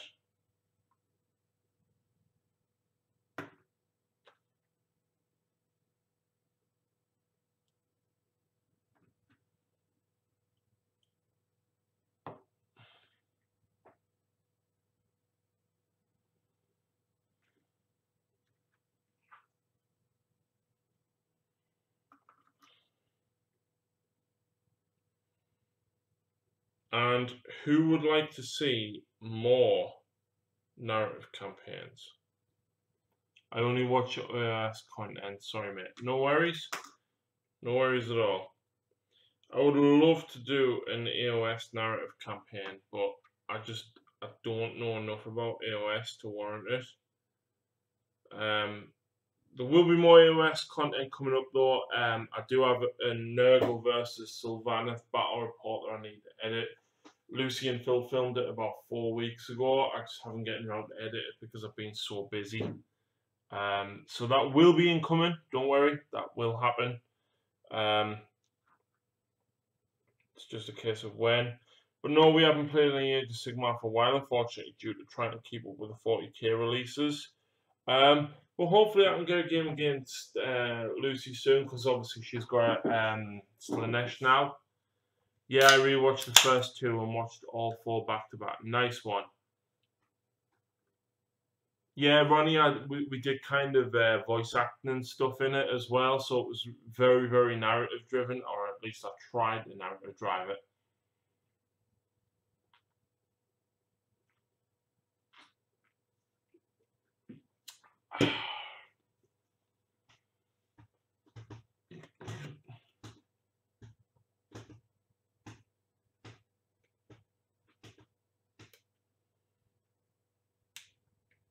I think like Daughters of Cain versus Slanesh narrative would be very, very good. The problem with that is I think Daughters of Cain would just slaughter Slanesh every time.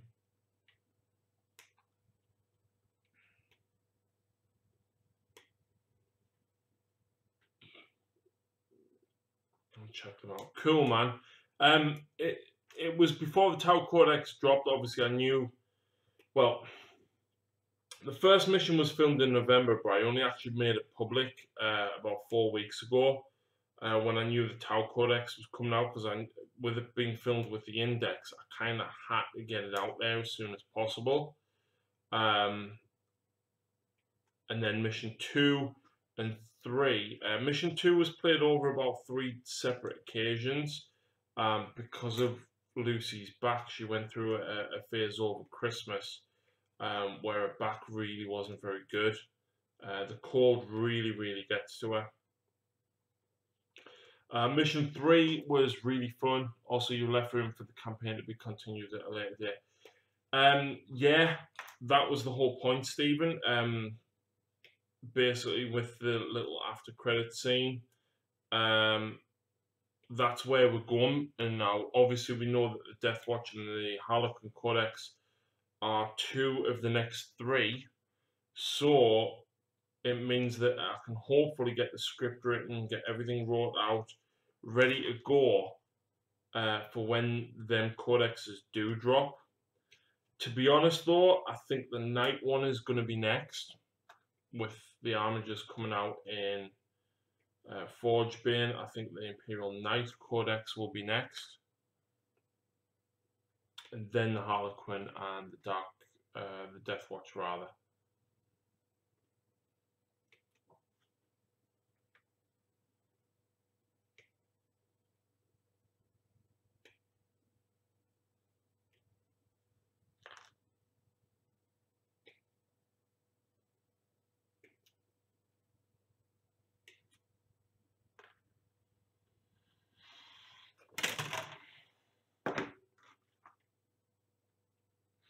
I'm hoping that Will and Tom between them can come up with the narrative, because I'm not a fluff junkie at all. I don't follow.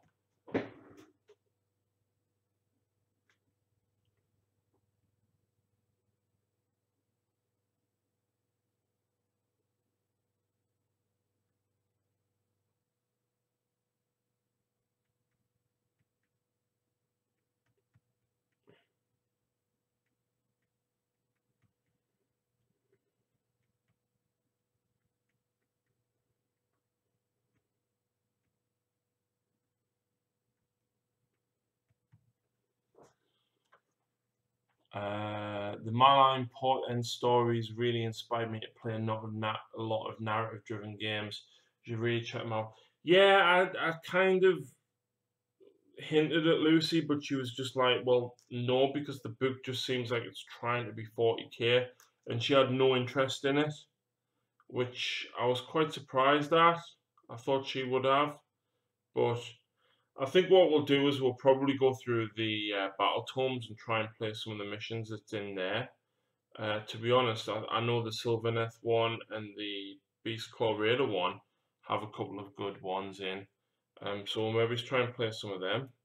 But ideally, I need to play I need to paint up some of my Corn Bloodbound.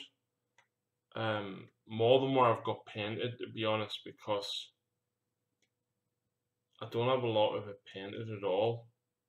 It's just painting gold, silver, flesh color, red, brown. It it's boring, and painting so much of it. I mean, Reavers are fantastic models, but the 7 points each and the die so fast. I mean, the free stories from the community website. I'll try and get Lucy to read them because I'm dyslexic, which is why I study accountancy, because I deal better with numbers than words. I very rarely read anything, and if I do happen to read anything, I really struggle to take it in. Whereas Lucy's a really big reader, like she reads a lot of books. Um, Again, going back, that's mainly because of her disability. She doesn't get out too much, unless she's with me. She reads a lot of books. The Seraphon tome has a Slanesh scenario in it. Oh, mint! Maybe we can get the Seraphon versus Slanesh then.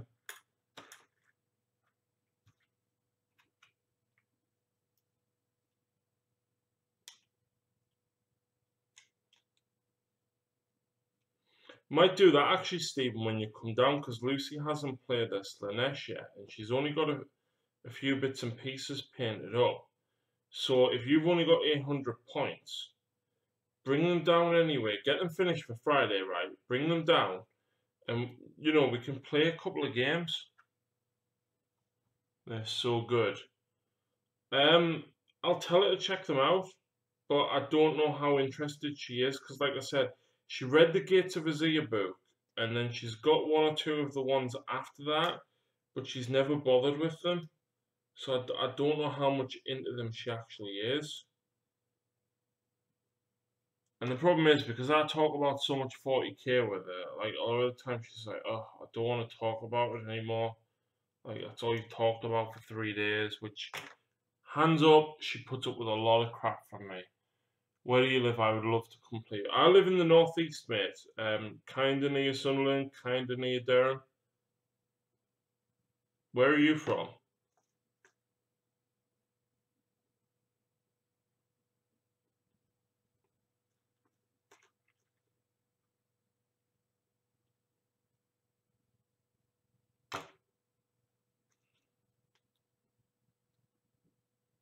Denmark. Well, it's not that bad. I mean, you could literally get the ferry across to North Shields on Newcastle. So I am in northeast England at least. Um, and say that again. Yeah, northeast England. So it is possible to get the ferry across to North Shields. Tell you what though, Lucy's just actually applied for a passport because she is wanting to come to Gibraltar with me if I get into No Retreat 7. If not, we are looking to actually go abroad anyway. And I do know somebody who is, I don't know if they're in Denmark, but they are over that way somewhere. He's a YouTuber by the name of Darmamu, Andre Bobini, or Andre Bobinin. He's wanted to meet up with me for quite a while, actually. So if I did manage to get over there, I would love to be able to meet up with a few of you guys. Haven't heard of him. He's not massive. He's only got a couple of hundred subscribers, but he's a really nice guy. So go and check him out.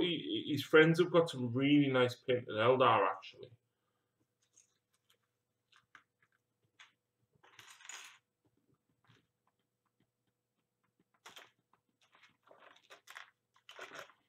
And anyway, there's me 2 knights painted up. But there it is.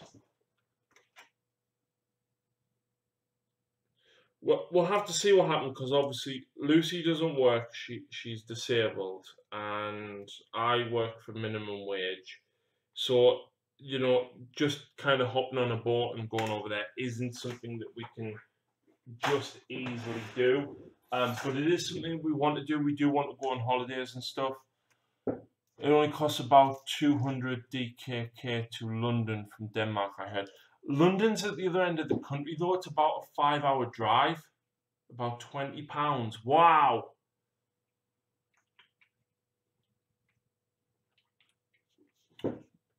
I know we can get across to Amsterdam quite easily. It's around about £49 for a cruise over to Amsterdam. So I know that's not too bad. So that might be an option, and then like stay over there for a week if people can come and meet us and stuff like that. But it's something we need to look into, to be honest. Oh, excuse me.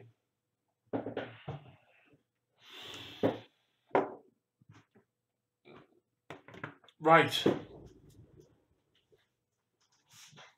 I want to try and finish off this tutorial.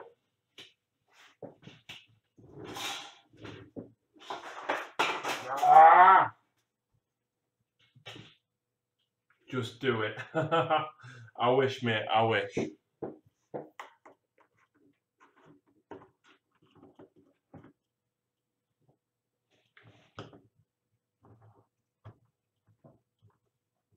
We'll see. One day.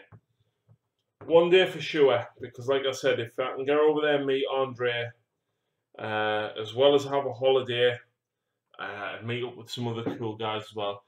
Do you know, what's his name? I know a guy from, I think he's from Sweden.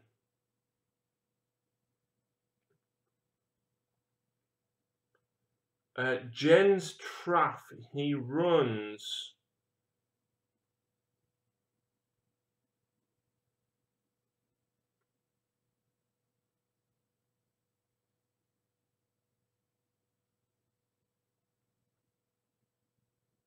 a Horus Heresy page. I can't think of the name of it. That's pretty close. Well, Amsterdam is. Oh, mint.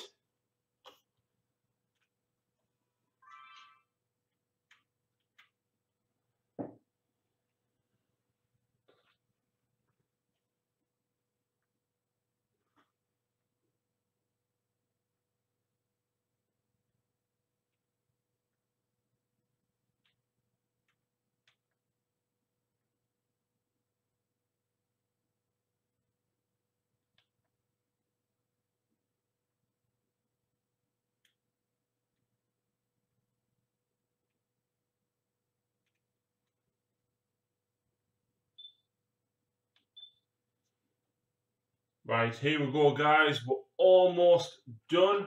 Not long left to go now. And what we're going to do is we're going to wash that red with some Agrax Earthshade.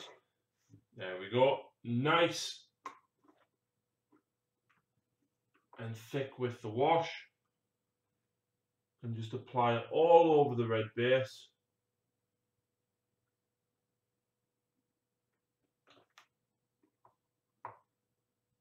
When you can get it out.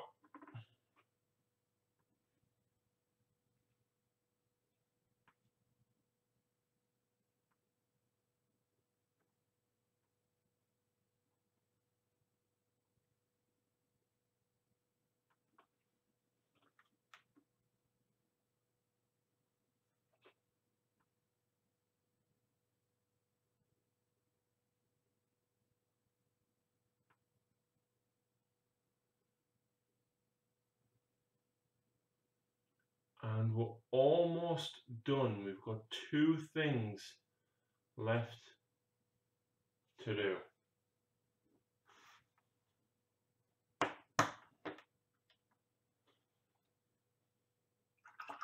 Needs sustenance. Be right back. No worries, man.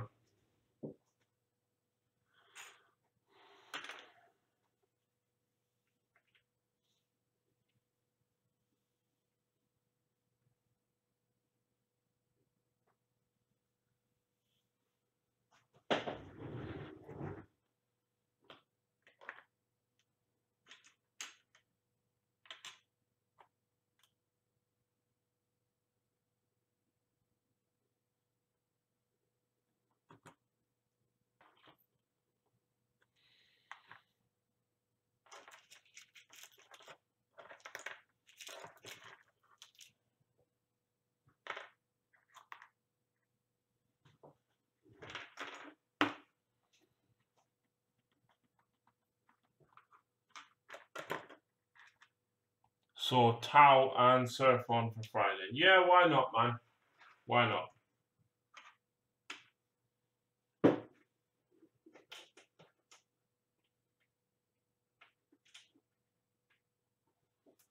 Lucy won't film or anything with you for Age of Sigmar. Just probably give you a game or 2 just so you can get used to it.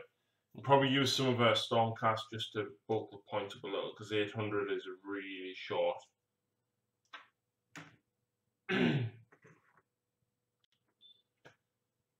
Okay guys, welcome back to the channel, and today I'm going to show you how to magnetize the Armature Warglaive Imperial Knight. This of course came in the Forgebane box set. So yeah, I'm literally going to show you how to magnetize it. So there's 2 arms that you need to magnetize, and then of course the guns on the top as well.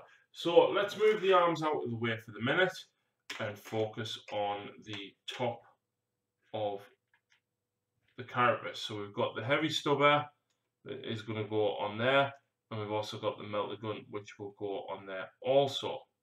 Now there is a couple of things that we can do. We can either drill into the guns and sink smaller magnets in and put a small magnet in here. Alternatively, you could use these 5mm flats and literally just glue it flat on the top there and flat on the top on the bottom of the gun. I'm going to go the easy route because you know, this is a tutorial. I want to show you the easiest way possible. So what we're going to do is use the knife to slice a single magnet off. There we go. And then we're going to use some super glue to literally glue it straight on the top of this carapace piece.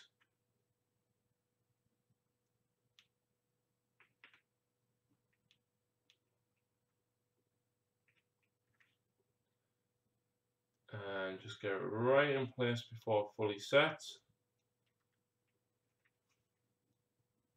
There you go. And then the next thing to do is slice off another magnet. Now with this you can check the way that it's magnetized, and I know that that's repelling, so that I know that it's going to glue that way down basically. So what we're going to do is I'm actually going to cut, I've already cut the nodule off here, but I'm actually going to cut this plastic bit here flat with the knife. Now of course I'm doing this wrong. You should always cut away from yourself.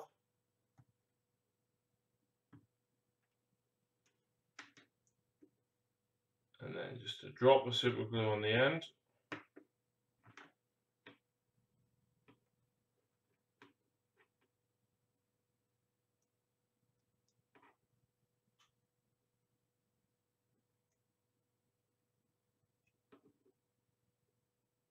And there we go. Just wait for that to dry a tad. And then literally that is literally going to magnetize on to there, which it almost did. And then we're going to do the same for the stubber. So let's cut the next magnet piece off. Just make sure this is the same way around. So again, you can see that's repelling. So I know it needs to glue that way up. So again, with the magnet on here, just cutting the nodule off there, as well as the little round piece. So it's nice and flat.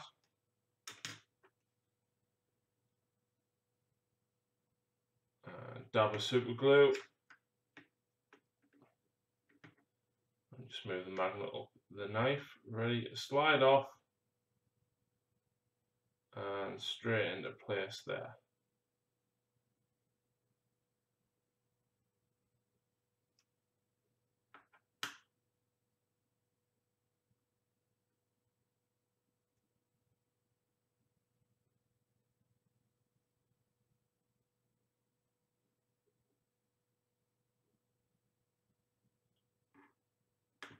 And there we go. So we'll let that dry and then that piece should be okay. Let's have a look. Are you guys going to play Friday? Yeah, we are. We're playing new Necron Codex release, Tau versus Necrons. Best of luck with the Seraphon. Yeah, it'll be Lucy playing probably Slanesh versus the Seraphon. I might get her to film it. If Stephen's okay holding the camera, because obviously it's quite heavy for Lucy. So if Stephen's okay holding the camera, I might just get Lucy to actually film the battle report.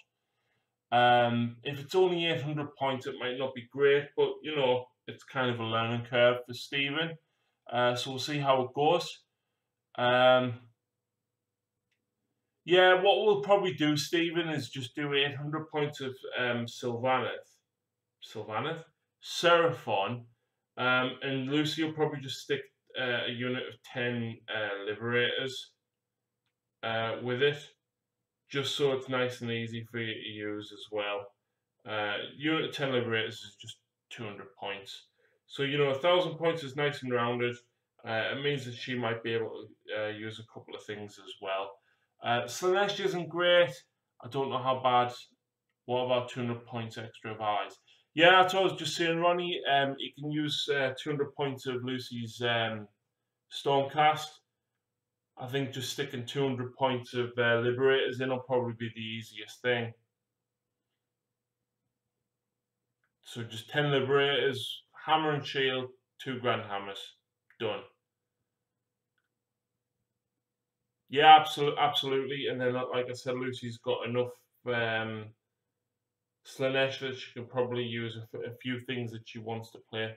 Judicator's Man. No, don't be horrible. Yes, they do rock, but no, that's horrible. Especially when Lucy's never used this Slanesh before.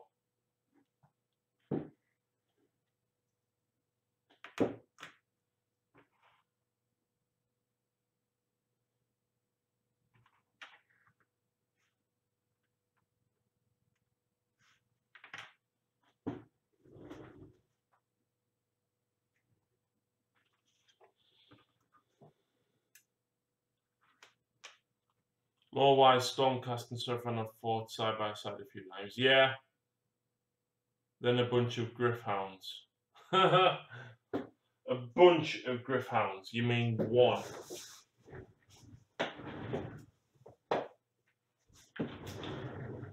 No, I think if Stephen's cool with holding the camera, I'll actually get Lucy to film the battle report.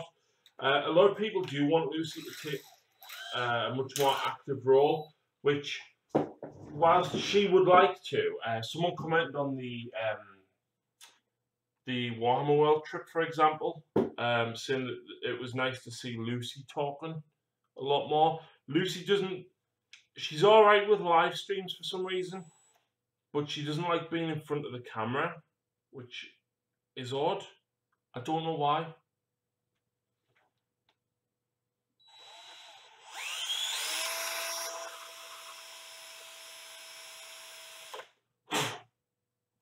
So Stephen's fine with that, so you might actually get a 1,000-point Age of Sigmar game then, guys.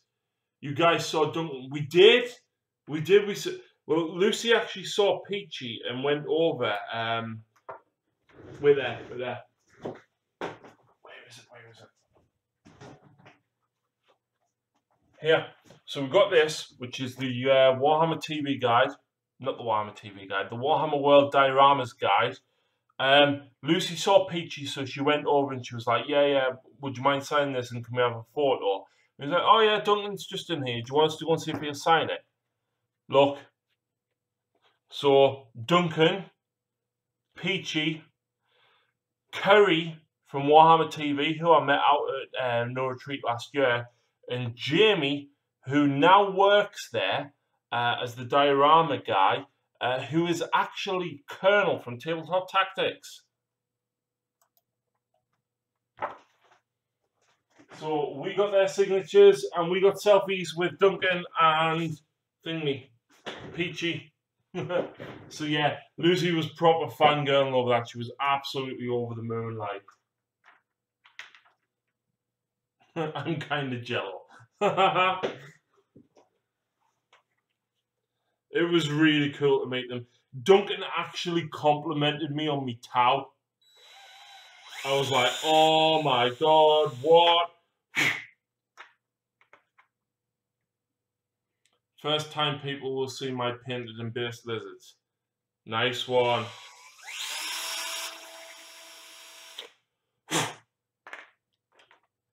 Stephen doesn't like being in front of the camera either. He felt really awkward the first time we filmed the game together. So the second time I didn't put him in front of the camera. But Stephen, unfortunately, this time you kind of have to go in front of the camera because it's Necrons versus Tau. And they're both 2 new codexes, so they kind of have to, yeah, you know what I mean.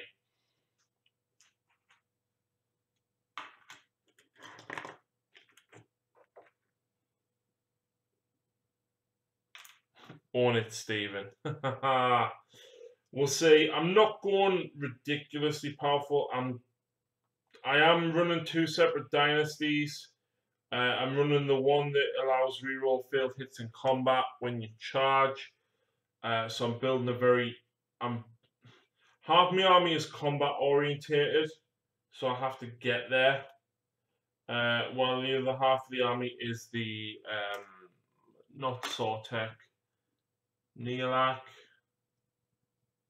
I don't know. The one that's the extra -1 AP when you're within half range. That's the one I'm doing.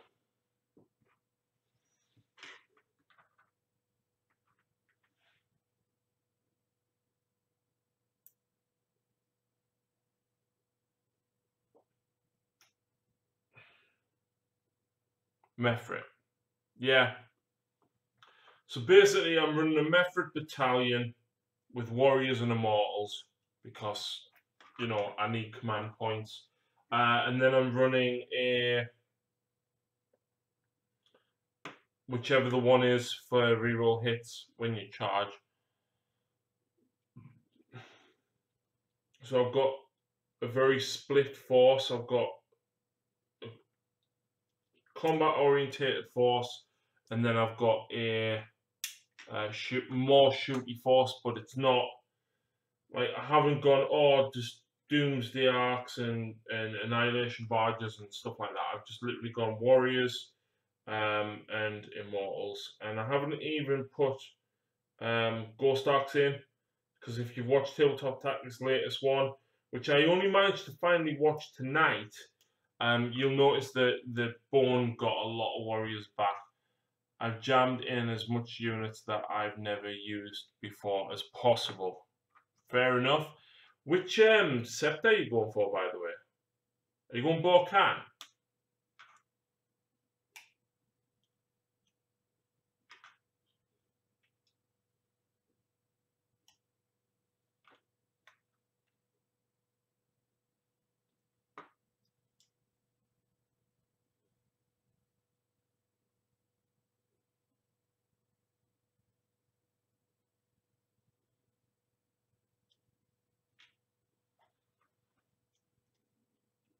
Because I'm interested to see. I think Lucy might actually, as much as she's not playing that day, I think she'll be interested to see what you bring.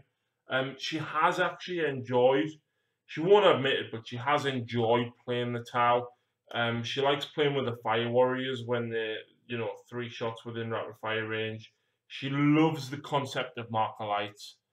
Viola, since it's my first game, not the best, but it's how my army's pinned. True, but I don't want to come across like a dick and table you, because let's face it, the Harlequin versus Blue Angel battle report didn't go as I planned. Yeah.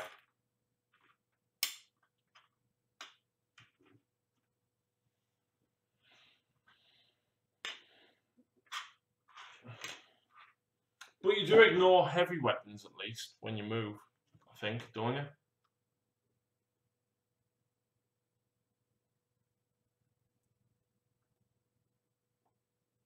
Which is very handy for broadsides and riptides.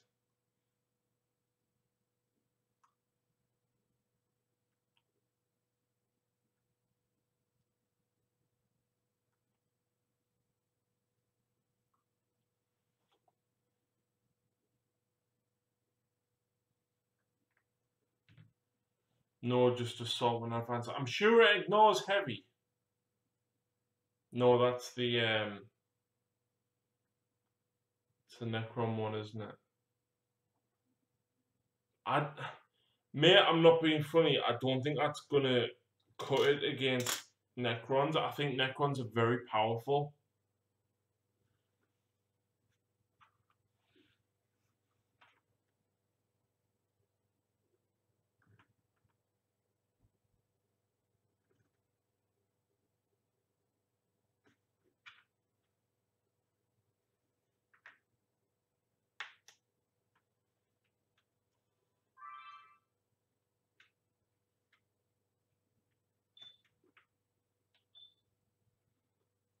Okay, guys, so the next step after doing that is to drill a 5mm hole in this. Now, there already is a hole in there, but we need to use a 5mm drill bit and drill straight into it. And that's what I've just done with both the chain glaive and the melter. So just widen the hole ever so slightly, because I'm going to be using these 5mm by 3mm, I think, magnets, and basically sinking them into the hole here.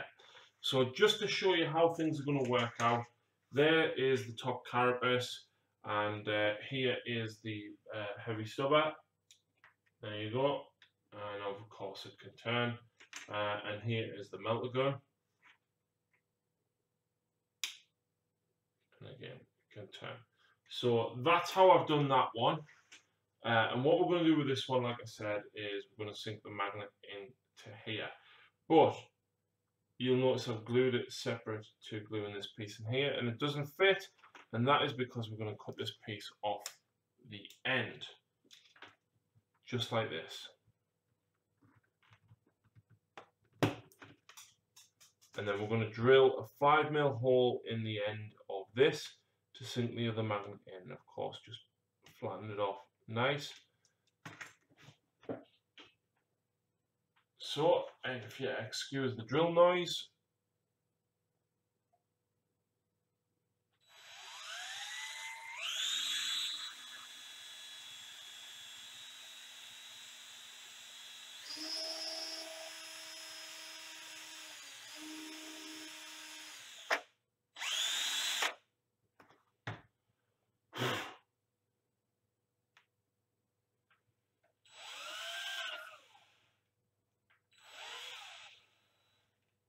get an extra command point too. How do you get an extra command point for being Viola?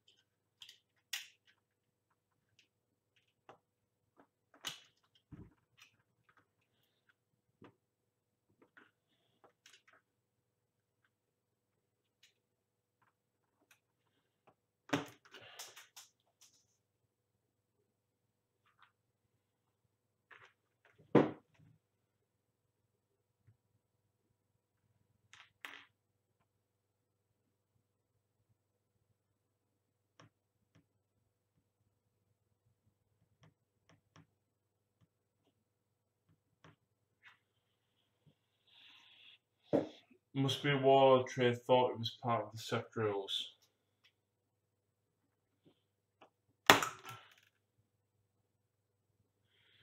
Don't think there's something to just gain an extra command point, you know.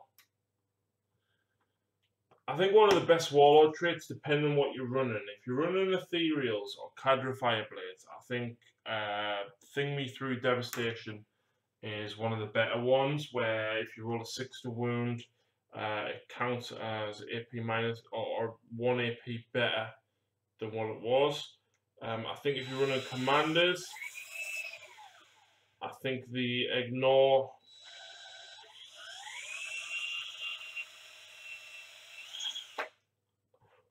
I think the ignore advanced one is cool, but obviously if you're running Viola anyway, then you ignore that.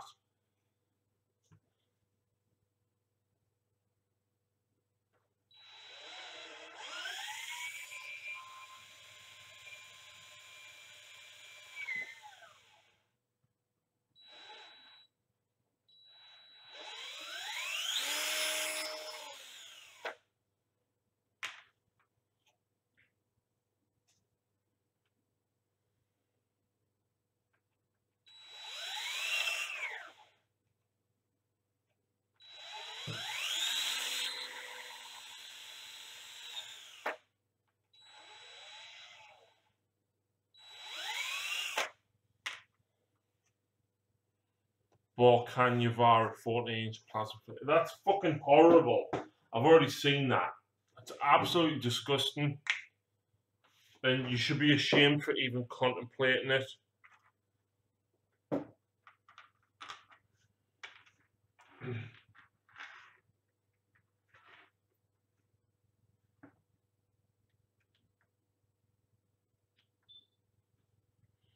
Okay, so once you've drilled all of the holes, we're going to sink a magnet into here. So a little bit of super glue.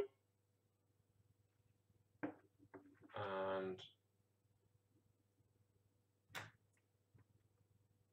then you're just going to snap that off there like that.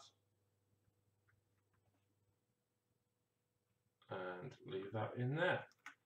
And then you're going to do much the same with the other side. Apart from you need to swap the magnet around to the other side and make sure that it's done the opposite way. So you want it to go in that way.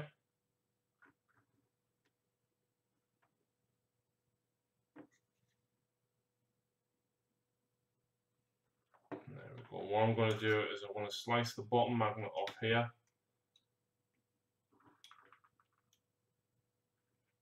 Because I know that one needs to go flat in there. And there you go. So we'll do the same thing again with this. But what we'll do is we'll make sure that the magnet is the same way around, like that. So we'll slice the end one off.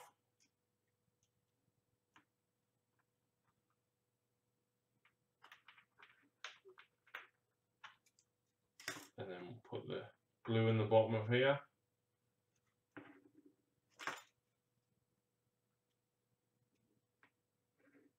And there you go.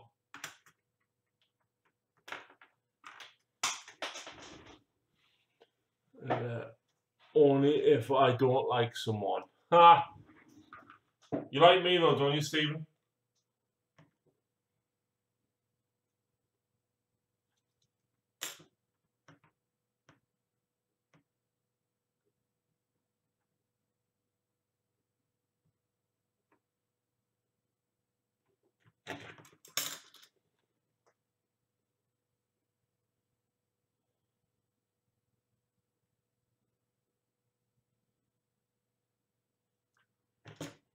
Aye, best buds. Haha.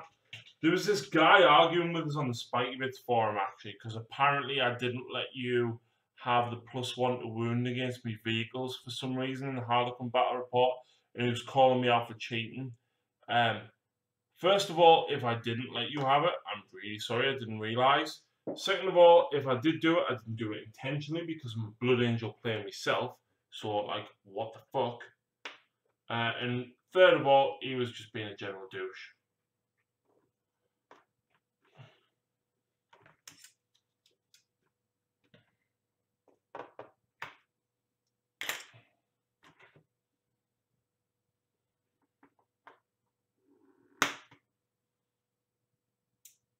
If no one guessed, by the way, I'm actually filming the magnetization tutorial for the Knight Armiger as we are streaming.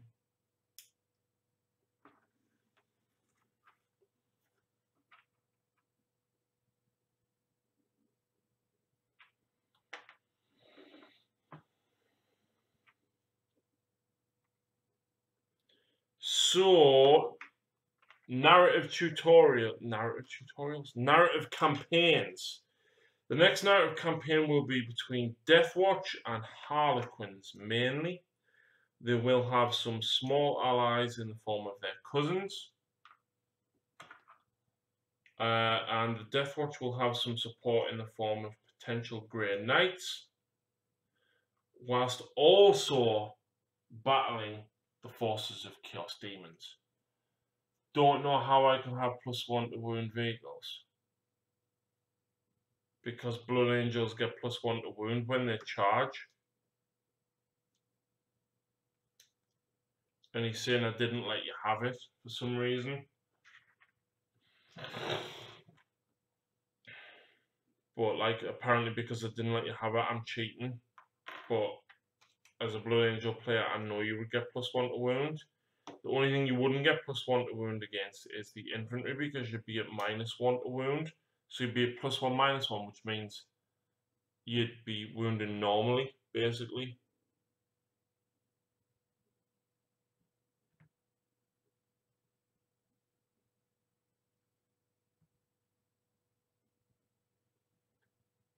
Wasn't that because exactly that's what I said, and he was like, no, no, no, no, no. You didn't let him wound against your vehicles, but the Shadow Seer doesn't work on vehicles; it's infantry only. So honestly, mate, fuck knows. I don't even know what he was going on about. He was just being an absolute bell end.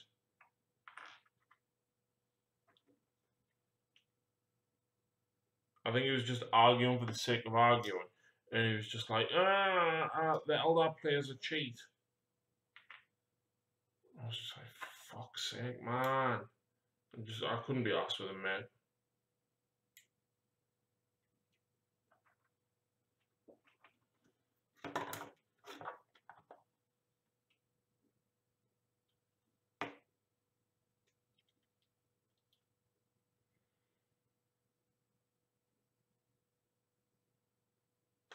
The way I saw it, it was spiking bits. The guy was being a complete bell end, so whatever.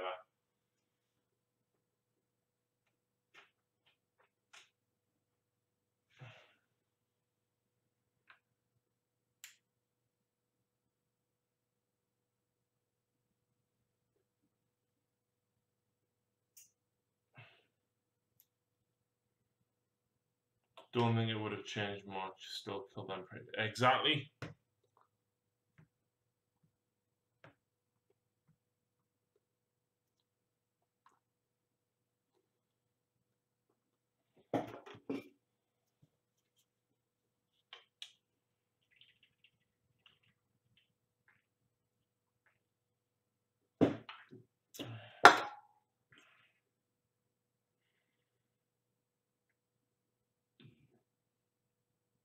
Guys, I will be off to bed. Thanks for the great stream. No worries, Ronnie. Thank you very much for tuning in.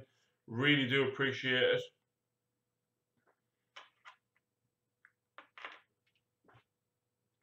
And if I'm ever over that way, I will certainly drop you a message. In fact, if you don't mind, Ronnie, add me on Facebook. The name's Harry Scar, SCARR.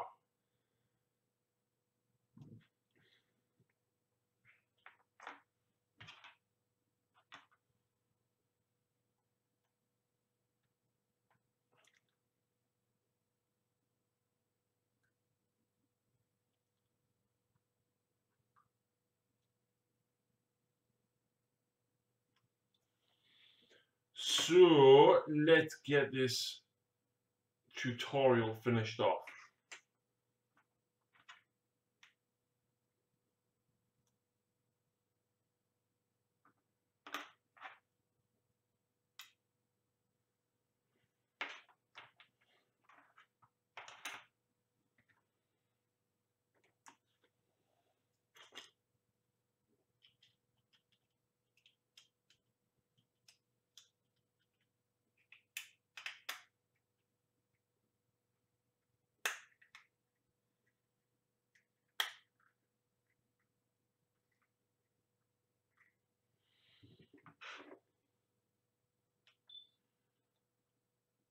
Okay guys, so that is it. It's done. So what we've got here is we've got the two armigers, and of course we can swap the top gun out for either the melter gun or the heavy stubber. And I fully magnetised both knights to swap either of them out. Obviously I've done it exactly the same way. And then the arms, of course this is the arm joint, and it will clip in there. So like that. And of course you can swap the arms around whichever way you want them, so that goes on there, which is the melter. And then we've got the chainsaw as well. There we go. And obviously arm on the other side.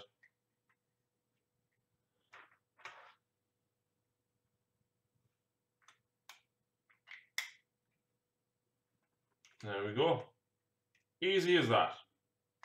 So I hope this tutorial has been helpful for you. Please let me know what you think of it in the comments down below. Thanks very much for watching, and please go check out the painting tutorial for these knights. And we'll see you again very soon.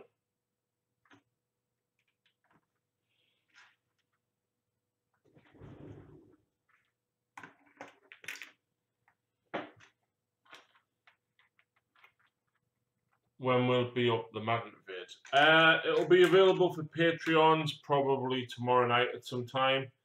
But for public use, probably when the Imperial Knight Codex drops. I might put it up next week. We'll see. But hold that thought, guys, because I really need the toilet again.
Right, I'm back. So, when will it be up, the magnetization tutorial? It'll be available for Patreons maybe tomorrow, probably tomorrow. You can support us via Patreon for as little as $1 a month. It does get you early access to all the battle reports and tutorials and everything else that I do. Basically, if I get something done before official release, you guys get to see it all. You can select the armies for battle reports. You can build the list. You get access to my full library of painted miniatures, and you get to see what I've got available to use.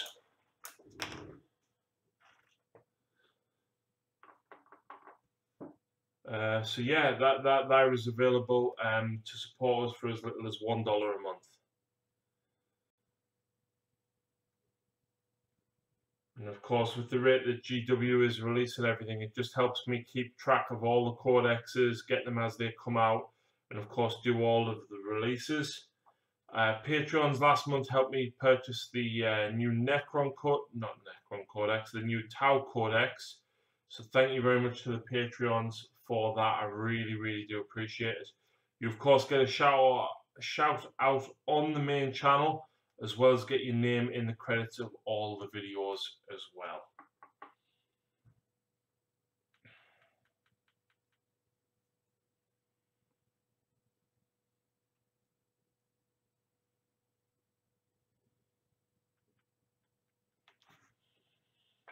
So if you want to see how to paint this guy, that's going up there.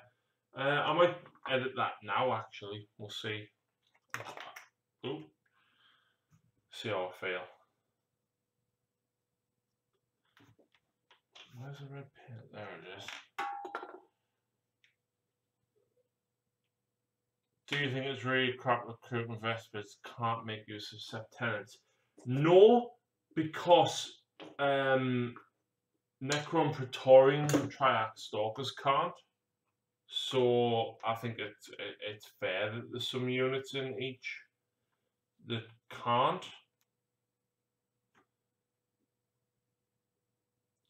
I mean, I don't know the reasoning behind it, but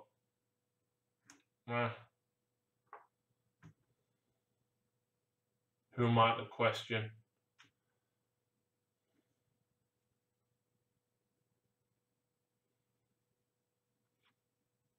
I'll probably do a painting tutorial on the Armiger Warglaive as well, actually. Just because, why not? I'm going to be painting them anyway, so...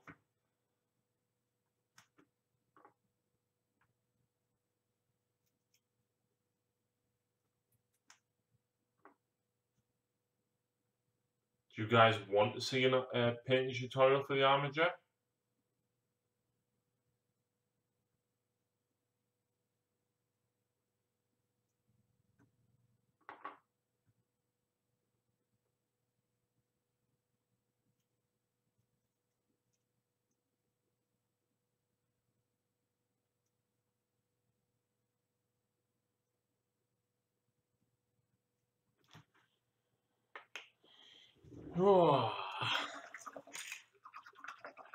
Andre Facey, yeah. Cool. I will definitely do a painting tutorial for the Armiger then.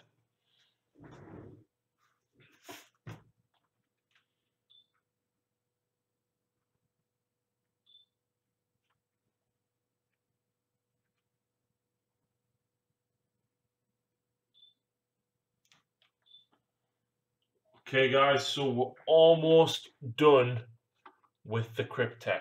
All we've got to do now is add a very light dry brush of Screaming Skull over the sand, and that is almost it. That easy, but that is how I do the desert bases for the Necrons. Is literally red acrylic paint, Agrax Earthshade, and then a dry brush of bleach bone. So just very, very light. Screaming, I say bleach bone, I mean Screaming Skull, of course, over the top.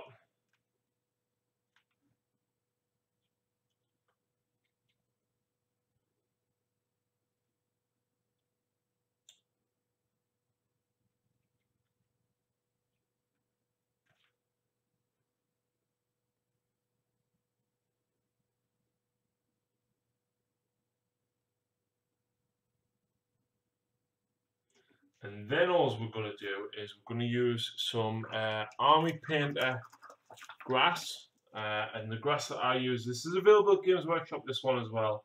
I'm not sure what the name is from GW, but this is the one I use from Army Painter, and it's just a kind of Highland tuft.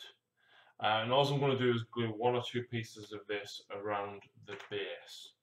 So we'll probably put a piece here near the back and a piece here near the front. And then it's just a case of literally pulling it off and sticking it down like that.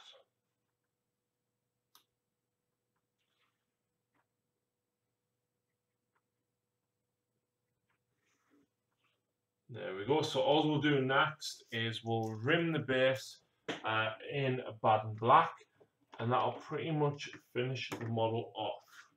So get your Baden black, and I'm going to be using a medium layer brush here, and nice and neatly just rim the edge of the base.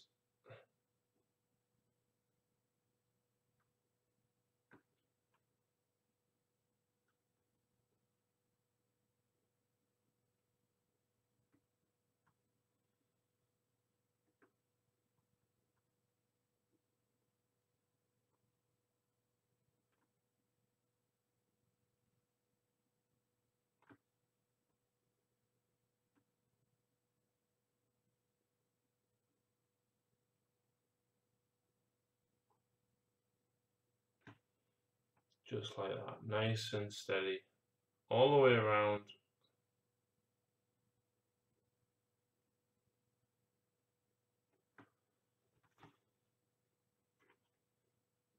And there we go. That is the entire Cryptek from the Forge Bane set, completely finished off and ready to roll into battle, and will be featuring in the battle report that should now be available. So please go and check that out right now. Thanks very much for watching, guys. If you do want to see any other tutorials, please let me know what you would like to see, and I'll try and get it done for you. So thanks for watching, and we'll see you next time. Yeah, I'm obviously filming at the same time here, guys, so that's what I was doing right there. Oh.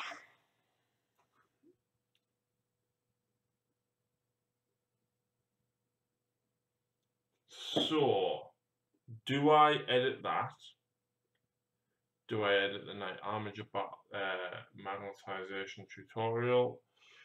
Do I crack on with the scenery tutorial? Now, of course, like I said, all of these will be available on Patreon as soon as I edit them. The Knight Armiger one will probably be available next week or upon release of the Imperial Knight Codex. And of course, the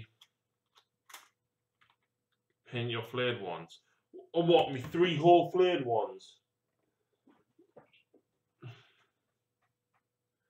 Well, good news for you, Stephen. You're getting 14 flayed ones on Friday. I don't have the points for the rest.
Flayed ones, burn them with fire. They're metal though. Ha ha ha.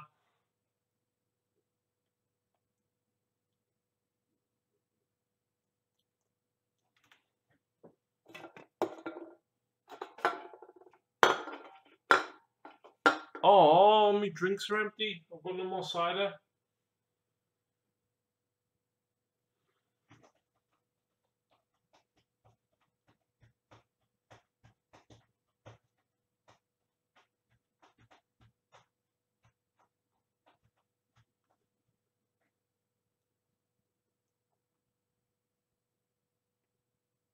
The Borkan plasma flamer couldn't it, Harry?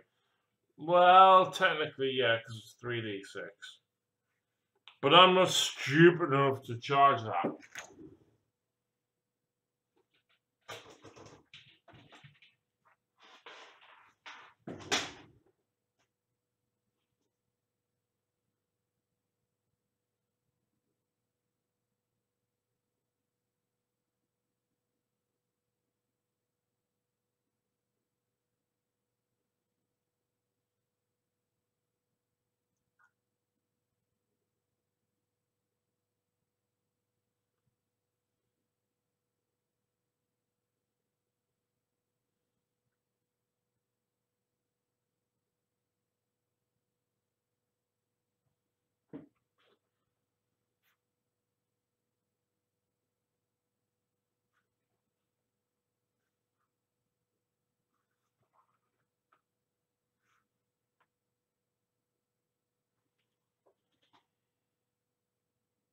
It can easily come to you. Yes, it can, and I will shoot it down.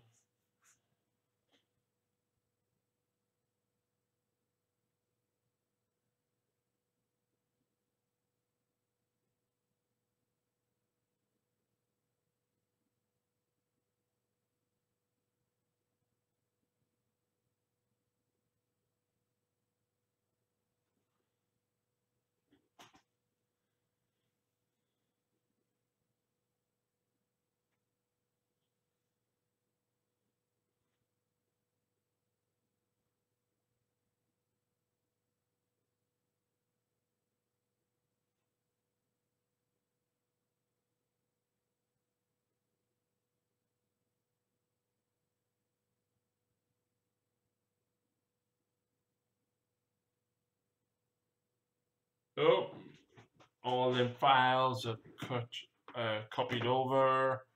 Had a guy throw Nid Warriors at one a couple of months ago. They just got done. Well, I'm not surprised that 3 damage a hit.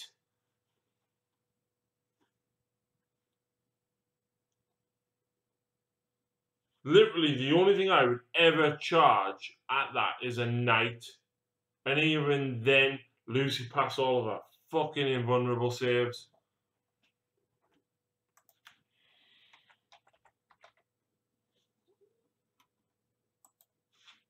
Anyway, I'm going to put my light back over here now because I'm finished filming for the night, I think. Yeah, I'll do the, what do you call it, tutorial tomorrow, the painting tutorial. The scenery tutorial.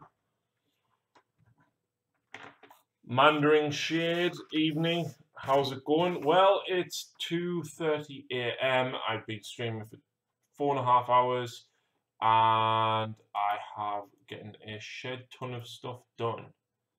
So, yeah. I've magnetized and built 2 Armiger Warglaives. I have painted the new Necron Cryptek guy. I've painted 3 Necron Wraith, and they're ready to be based. Yeah. Why won't Premier load?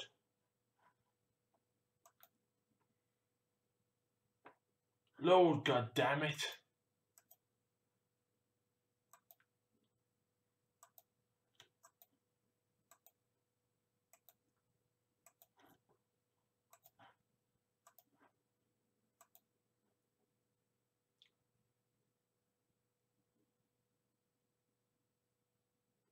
Sods I came in so late. Don't worry about it. I'm not exactly tired yet, so I'm not really going anywhere yet. I'm not staying till 6, Stephen. That's like overkill.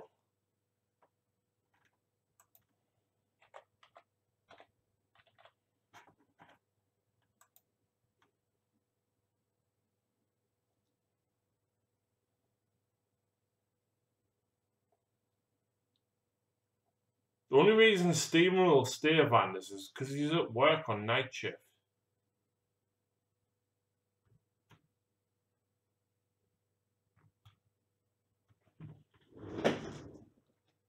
I need to start putting me conversion bits for me Dark Eldar together. I also need to sort out painting Hellions, which I really don't want to do, but I have it on good authority that I need to paint my Hellions.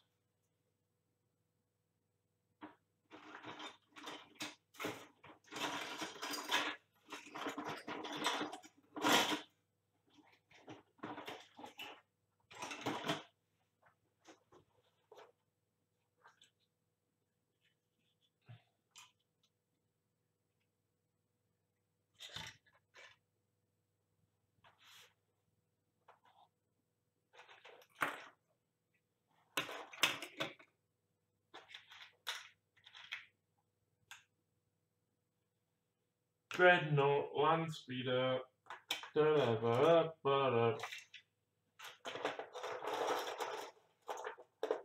got my hag here as well, but she's missing an arm and she's got really saggy boobs.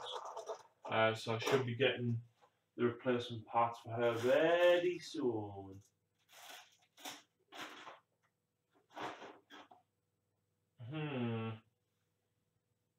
Where is my corn doggies at? I think the corn dogs are in here. Corn dogs in the sense of metal corn flesh hounds, not corn dogs as in actual corn dogs.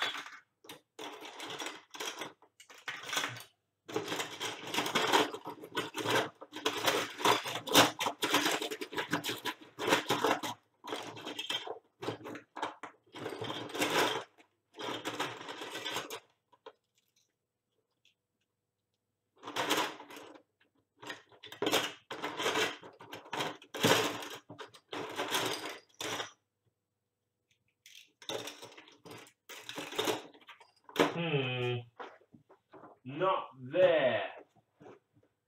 Where is my metal flesh hounds? Anyone being tempted by a new army? Yes, Ideneth Deepkin.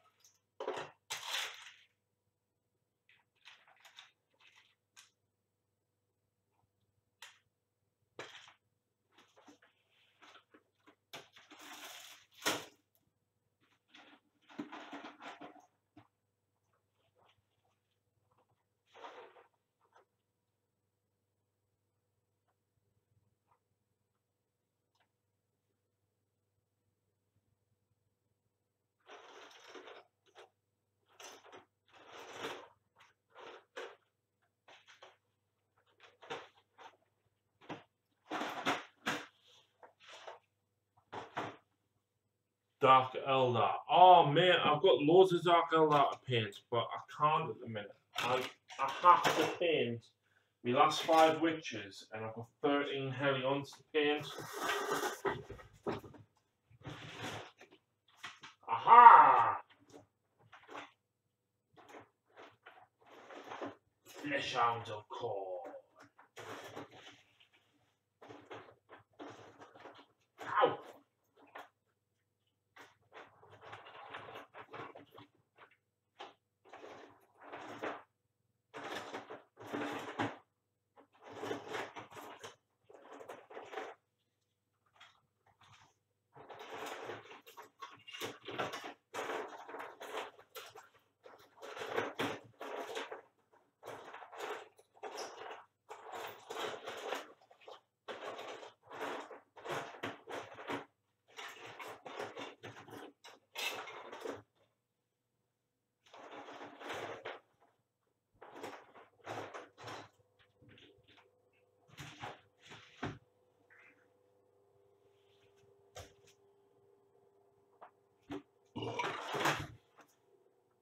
Collecting orcs is masochism.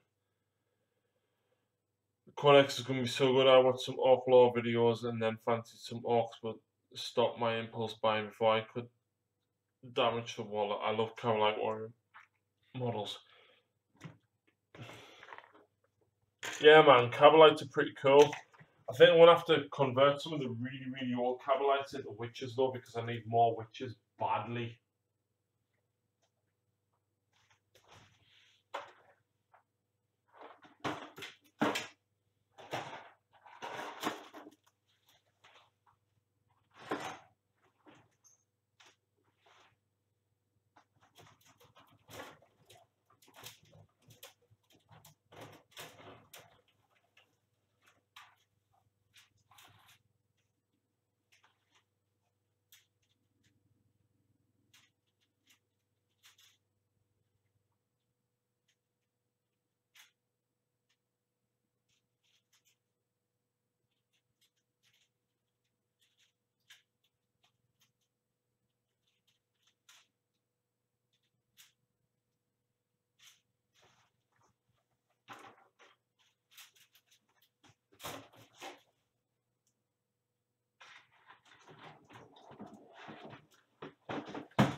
Why have some of my Guardian Tempest's armies had too many bodies to paint? Ha! Yeah, I don't envy you, mate.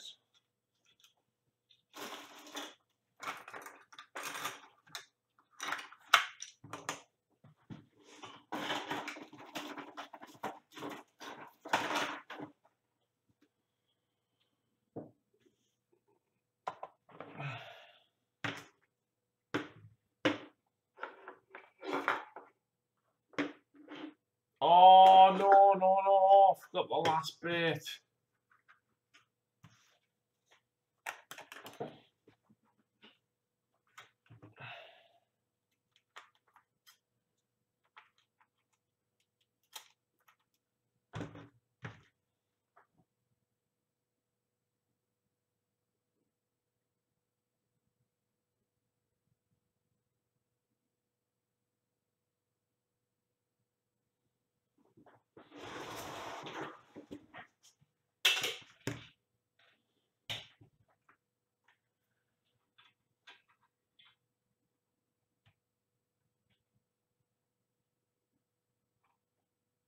I'm an infantry man. I will tell you that after 2 games we find. Yeah, man. Like he just brought like a shit ton of infantry, which I think in the Harlequin game was a mistake. I don't know. I just seem to chew through infantry way too quickly.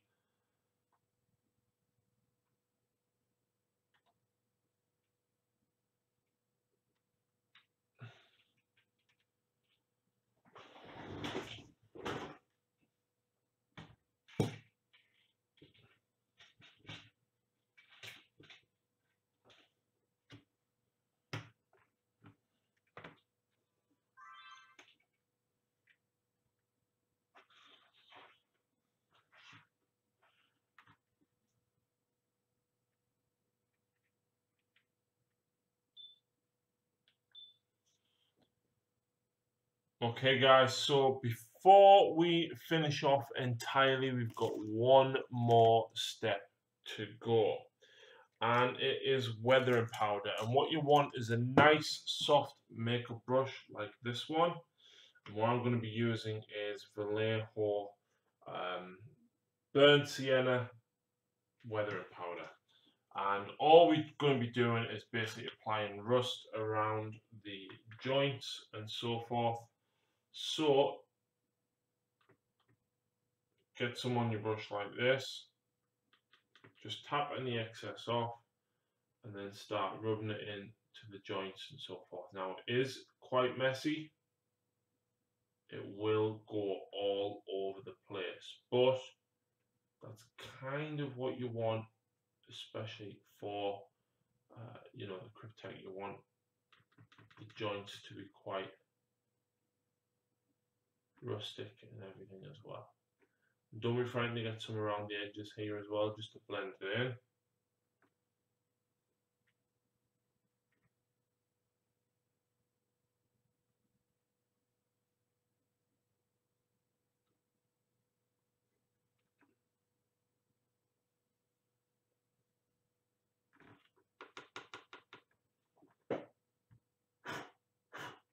And just blow the excess off.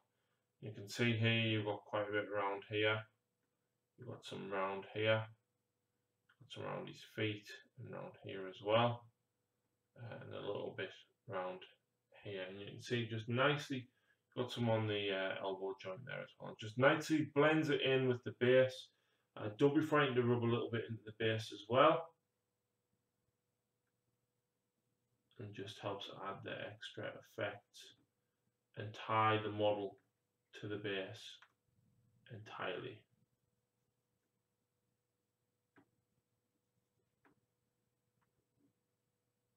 And there you go. So I hope you've enjoyed watching this tutorial.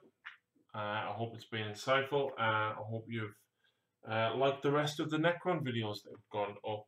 So thank you very much for watching. Please check out the rest of the channel and we will see you again very soon.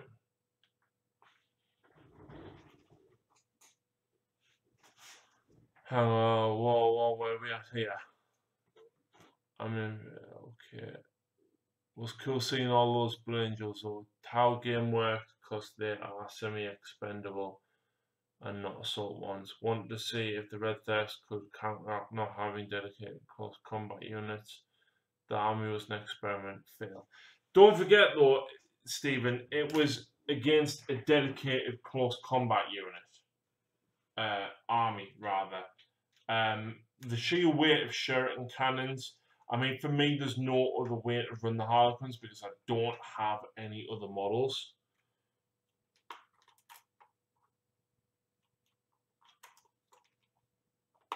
The thing that got me ahead with that though was the fact that I had first turn and I could literally advance with assault weapons, get straight on the objective, and literally sit there and not move. Weather the storm and just keep pumping shots into them.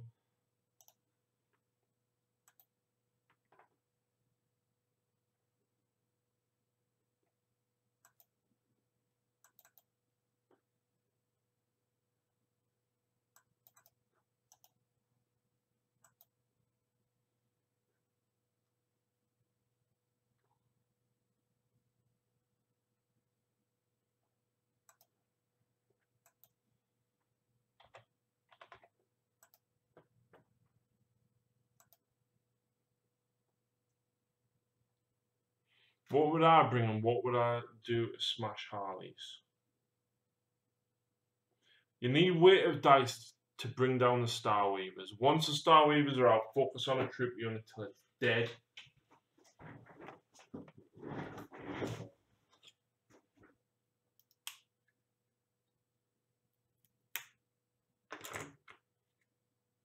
Death Country with chainswords, standard assault marines, and more snipers. Maybe a Storm Raven to drop off units. Yeah.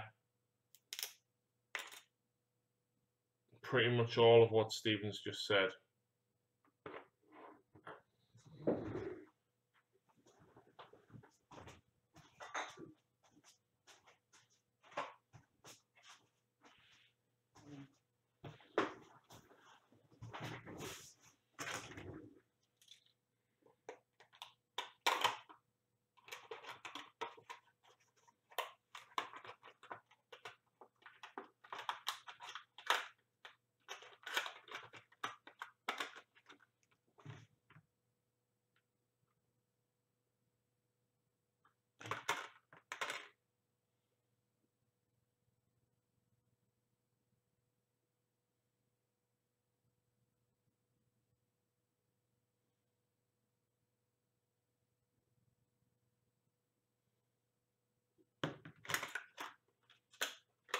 Furious or Dreads with some flamers in the units. Yeah, that's pretty good actually. Because you're auto hitting rather than suffering the -1.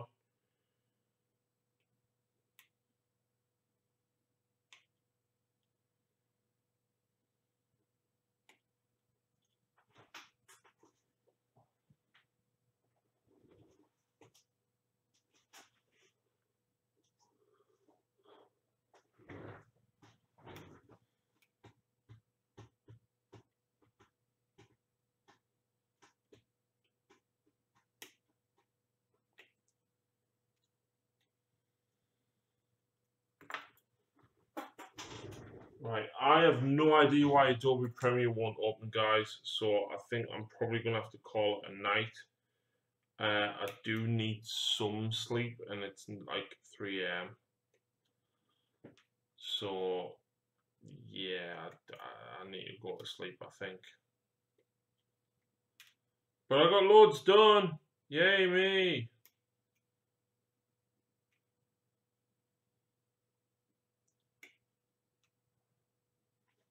Was largely in the dark about Harlequins' abilities and how they worked, apart from I knew they were fast.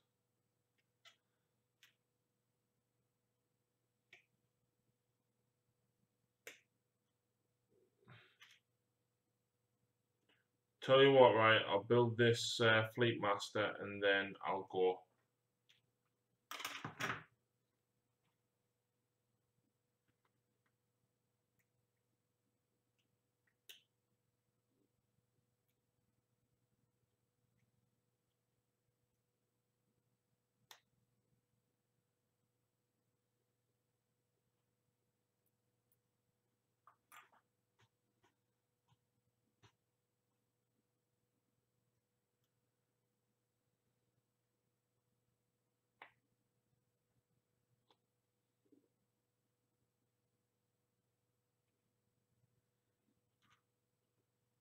Out of curiosity, Stephen, do you know how necrons work at all?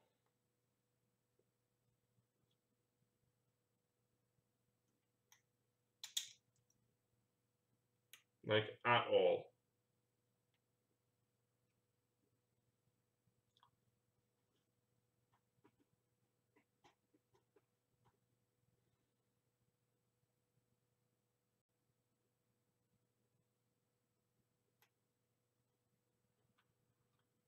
I wouldn't mind one. Mind one what?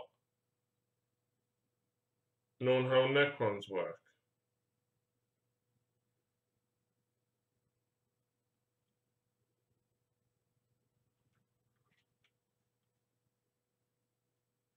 Yeah, I've got a good idea seeing a few better episodes. Fair enough.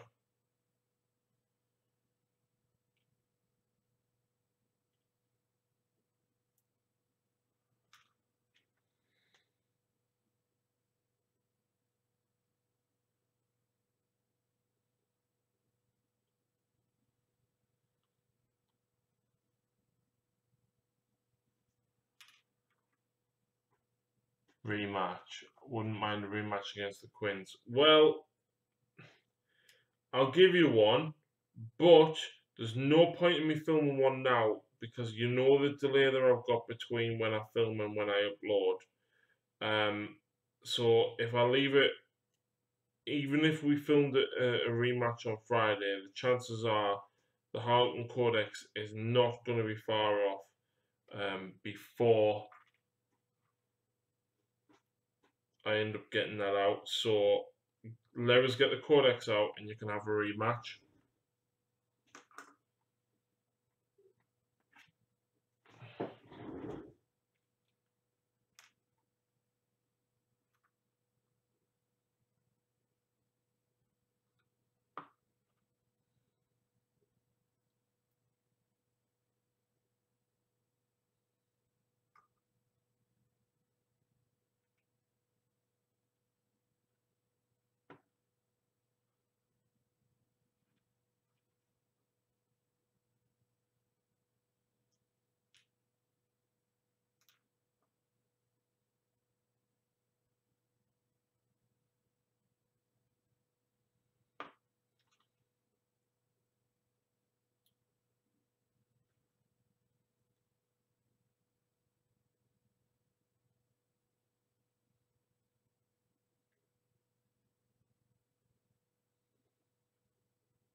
I don't want right now. Makes sense to wait for the decks.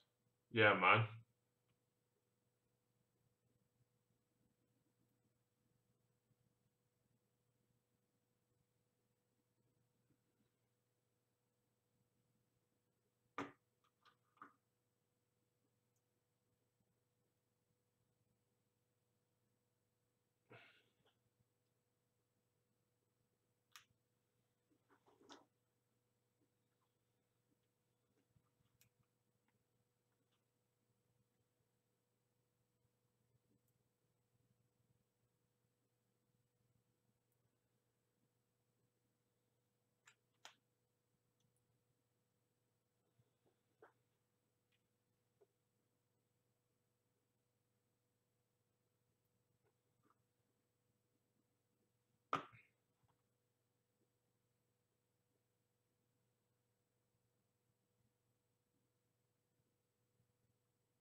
And there we go. There's a Fleet Master built.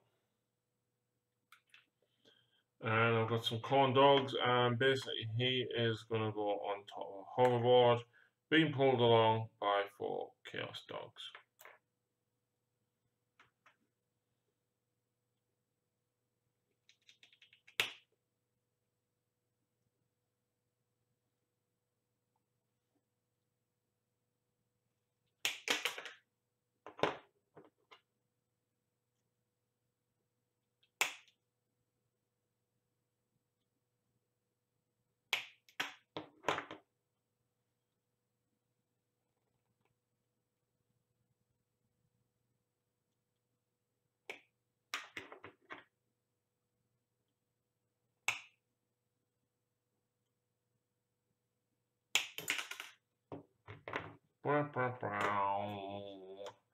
Right, guys, there's only the two of you watching, so I am going to head off. I am going to bed. It has been an absolute pleasure. Thank you very much for supporting me, and good night.